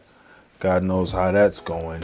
But the stock market over time, even with the depression, Great Depression and the recession, over time average has gone up, right? And average about 8 to 9% a year. So that tends to be a long game as well. I'll leave the link down to this content creator right here in the description down below. And hopefully things turn around with the Airbnb, and also hopefully the house appreciates and things work out. But a year in and being negative $12,000, I can feel that. You know, I'll just say this much all the way around. The economy is a little tough. As far as that is a form of real estate right there, buying a house, trying to do short-term rental. I saw in the comment section somebody was talking about long-term rentals are better. That can be something to think about. And I saw the gentleman responded to that comment. You just got to run your numbers. Talk to a financial advisor. Long-term rentals, here's the thing. You got somebody there for at least a year, you know, 6 months to a year. These weekly weekends, if you're not able to get constant clients, it can hurt you. But the thing about long-term rentals is it might take you a month or two to secure a tenant, but once you got a tenant there, they're going to be there for about a year. And you just need to make sure you charge them enough to where you can pay your mortgage. You may not make a ton of money out of it, but your mortgage is paid off, property taxes and all the other expenses. Then you don't have to pay cleaners. You know, so here's some of the upside to long-term rentals. Once you rent it out, they may call you for renovations here and there if things go bad. But for a short-term rental, you got to clean every time somebody moves in and move out. That's an added expense, you know, and the more people go in and out, the more possibilities there are of damages and things of that nature. So long-term rental, the other side of that is you may not yield a lot. You may just make $100, $200 more after it's all said and done, but somebody's paying your mortgage, you're building equity, and you building your real estate portfolio. If you're looking to purchase a home or sell a home in the District of Columbia or Maryland, my information would be in the description down below. Please feel free to reach out. You can also just book a consultation for free on my website, by the way. I don't know why I don't mention that all the time, but yeah, the calendar is down in the description down below. You can just book a consultation on my website. And also, please like, share, comment, and subscribe. That's how you help the channel grow. All right, let's get right into it, okay? Now that I'm house poor, I've got to make my mortgage payment, so let's do that together. The amount of the mortgage on this house is $362,549.54. We bought this house in April 2025, and our mortgage balance then was $364,500. So we've made a little progress. But like I said, I was shocked when I bought my house. She bought the house sometime last year, made the video, I believe, this year, and has only gone down by $2,000. You know, the price of the home, I would say, is a little below or right around the national average. If it's in Maryland, it's definitely lower than the Maryland state average. If it's in DC, it's way lower, but I don't think she's in either one of these places, but it's right around the national average. But that's the sad thing about buying a house, right? Your first few years are literally just paying off interest, and almost for a whole year of paying mortgage every month, her principal only went down by about $2,000. Let that sink in. we are definitely in the house poor category, and our monthly payment is $2,919.17. Whew, that's a lot. Of that is about $3,000. So you're paying about $3,000 a month for God knows how many months, almost an entire year, and your principal went down by only $2,000. It's amazing. The bank wants theirs immediately. So when you buy a house, just look through your amortization schedule. It'll tell you how it breaks down. Your lender should provide this to you. When you see that, man, a chunk of it goes towards the interest. It's like almost, it's like a slope, and as it's like an X. You're paying off your principal at a very low end, and as you go, you start paying off the principal higher.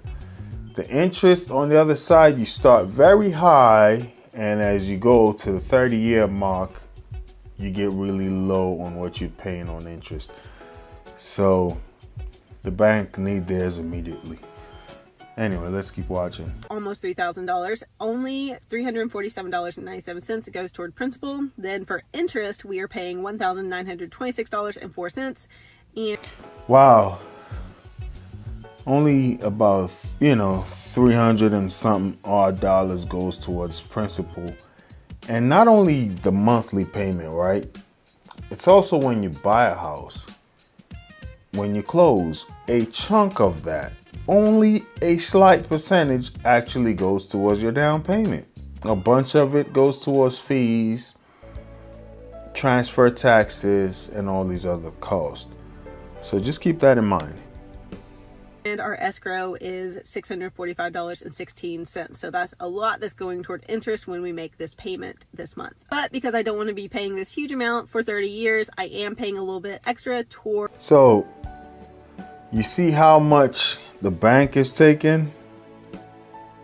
They're taking a whole... That's a lot that's going toward... The bank is paying a whole lot more. It's taking a whole lot more of that, right? Escrow, that sounds like an FHA buyer. When you, or either an FHA, or I'll say a low down payment conventional. Conventional loans normally require 20%, but now, just because of the cost of living, not too many people can save 20% of a home. So if you're looking at a $400,000 home, 20% I believe is like $80,000. How many people can really save $80,000 in down payment? What lenders now do is they do a conventional 3. With a conventional 3%, you need the mortgage insurance, right?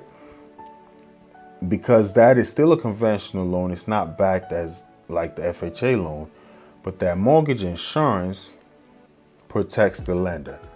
For an FHA loan, you got to pay that insurance premium as well, right? And that's where the escrow go in.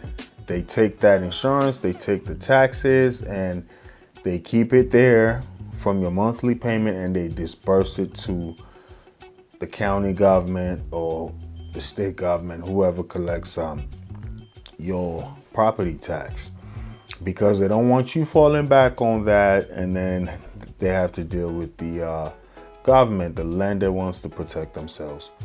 But just think about that. Only a little bit is going towards a principal. The majority of it is going towards interest and then escrow. So sometimes if you can build your equity, you can refinance. And when you refinance, you put a little bit more down, you can stop paying escrow. So that money that's going towards escrow can actually go towards your actual mortgage. And another trick that you can do is try to pay a little bit more every month and be specific. I need this to go towards my principal. So you want to bring down the principal as fast as possible, then your interest rate will be lower. Save a ton of money in the long term. Let's watch. Reducing the mortgage balance every single month. So I rounded up my mortgage payment to $3,000, which means I put an extra $80.83 directly toward principal, and I paid a full payment of $3,000 toward the mortgage.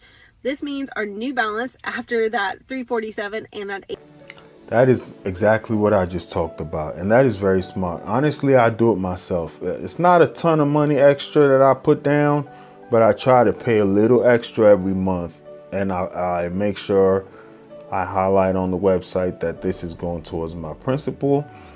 And what that does, it just brings down your mortgage balance, as she mentioned, and then that also reduces your interest over time. It may not seem like a lot right now, but once your mortgage balance comes down, you'll save a ton of money. Well, I'm not going to drag this on any longer, but I'll leave a link to this video in the description down below. I really like the way she broke down all the dollar amount. That is very bold for her to put all her business out there like that, but it really helps home buyers just to see and just to grasp the concept of buying a home and what you're walking into. Really great for her to be paying towards your principal. The more you can pay towards your principal, that's going to save you a ton of money over time. So house poor, she has a strategy, so that's a good thing, and I think over time it's definitely. Let's jump right in. Where do you live and how much do you pay for your housing? Because this is my Friday treat. And I make good money, and I can only afford one coffee a week. Fridays are my special days to get a coffee.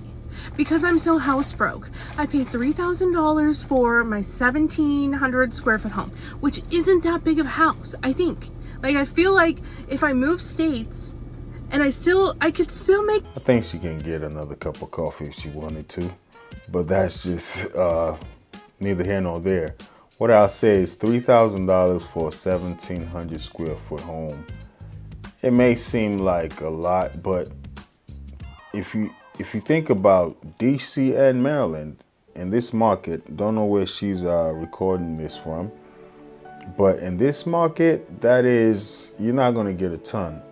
That is about right. $3,000 can get you something decent in Maryland, but in Washington, DC, my goodness, it's all small. It's a mini New York as far as space, just the house size. A lot of condos cost way more than single family homes in Maryland. But if you want space and want a low mortgage, you're gonna be in a not so desired neighborhood. You always get what you pay for. But one thing I saw, I was shocked. I saw this lady posted and her mortgage was about $1,700, and she had a massive house in Texas. I couldn't believe it compared to what we're paying up here. But then you got to think about income. And if you make $80,000 in Maryland and $80,000 in Texas, can afford you different things. But $80,000 in Maryland, you might be making maybe 70 or so in certain parts of Texas, or 60, depending on, obviously, the bigger cities like Houston, Dallas may be more expensive, but Texas is massive. When you go further out, you can get a big chunk of house for a little bit of money. I remember the first time I noticed that was way back in 2006. I went to Atlanta, and a friend of mine had a 2-bedroom house right by the Atlanta Braves stadium. It's not like a super affluent area, but hey, it was by the Atlanta Braves stadium. He had a 2-bedroom house, and he was paying $200 less than I was paying for a 2-bedroom apartment right here in Maryland. Think about that. Let's get right back into it. The same amount of money, I could get more bang for my buck. Okay, the thing that I do, like working in the legal field, that doesn't really change state to state. It's still expensive to have a lawyer, so I'm still gonna get paid good. I make money on social media. That's not changing if I move to a different state. So what am I doing wrong that I can only afford one coffee a day? I want to have coffee every day. But if I move states, I won't have coffee. Moral of the story. She just kind of addressed some of the things I talked about, living in different areas. And apparently she's in the legal field. Is she an actual lawyer? Is she a paralegal? But she said getting a lawyer in the legal field, and gets money from social media. So it's almost like the nomadic lifestyle, right? People can live wherever. You saw a lot of people living like superstars in Mexico, and then the local population over there got mad because they felt like a lot of Americans were working remotely and making the living standards for them too much, because they get paid in American dollars and they pay their mortgages in pesos or their rent in pesos, and they just have this very affluent lifestyle that makes things harder on the locals.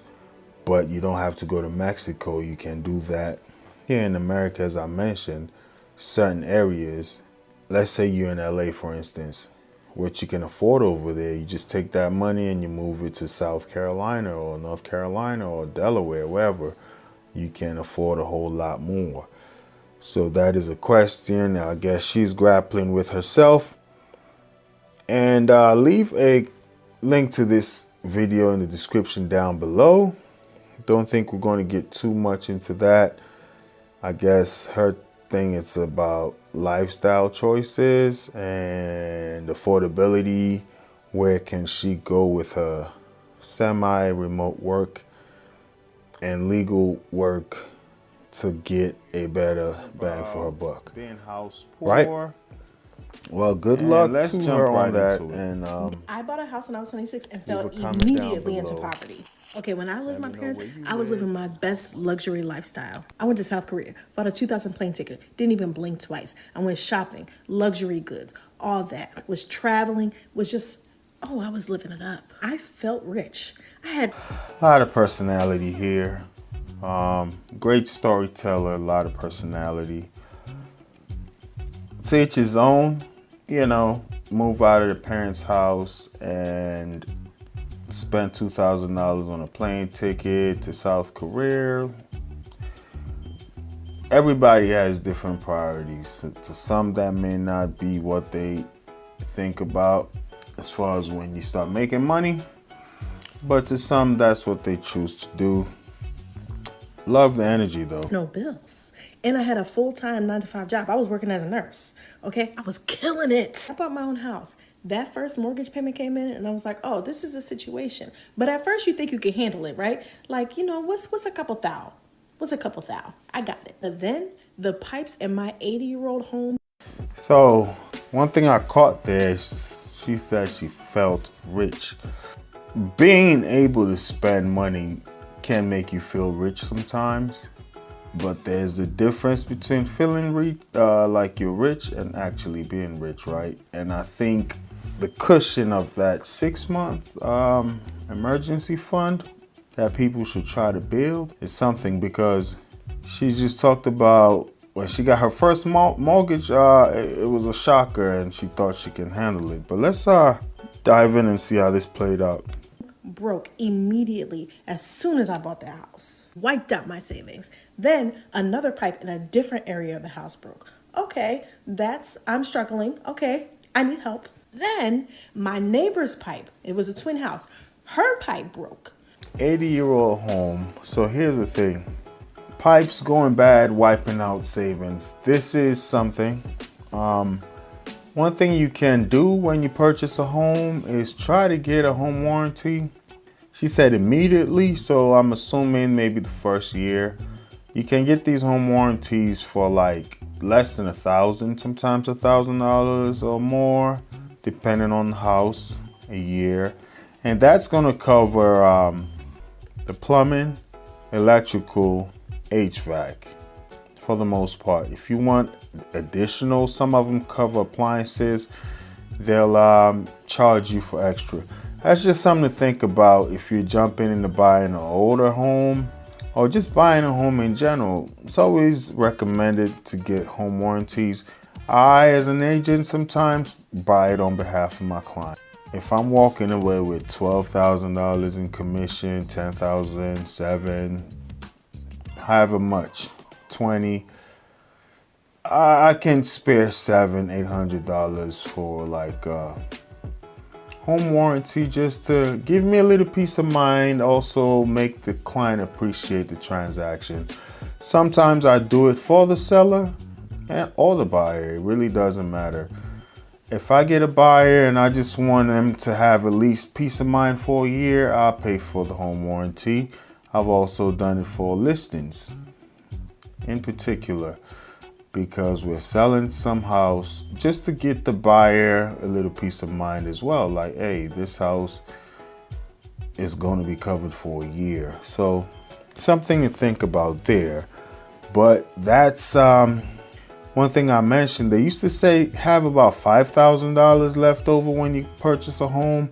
But some of these expenses in houses, that was back in the day. Some of these expenses now, $5,000 ain't even gonna shake it. If you think about an HVAC unit going bad, it can be up to 15 plus, you know, roofs, you know, plumbing, depending on where. If they got to tear down walls to get to that, can run you a pretty penny very quickly. And she didn't believe that her pipe broke, but her pipe broke on my side of the house. So all of that water that was coming down was spraying into my home. And then my water heater broke. When I tell y'all, I went from living in the lap of luxury to destitute immediately. Now, don't get me to fooling y'all, because it was worth it in the long run, because that house is now worth like 2 times what it was worth then. So I'm actually doing pretty good. But at the time, when I tell you I was struggling, I had to go to my parents every other day for dinner because your girl could not feed herself. I bought a house when I was 20. Yeah, that's unfortunate right there when you think about the neighbor's pipe going bad and having to deal with that. So for instance, you go get a plumber, they check it, then they find out it's not yours. I wonder what the liability there is. Can she get compensated? You know, something to think about. But this is why I always preach buy a house. And people always say, is it a good time to buy? Think about what she just said. The house is worth twice in the long term. Long-term game is the real estate game. You don't think about, you know, it's unfortunate we live in this instant generation. People want it and they want it now. It's the microwave generation. Everything should be done immediately. But if you can be a little patient and build equity, and if let's say you fall in an area where there's development and the house value goes up, think about that, right? I know a gentleman who was so happy and eager to see me. He bought a house. He was trying to renovate it like an older home, as she talked about, and then pull the equity out and just get into the real estate business that way. Kind of ran short of cash. Talked to some grant programs. He was so eager last week when he saw me. He got $65,000 to finish up the renovation. So there are things, programs that you can, and that's a grant. It's not a loan.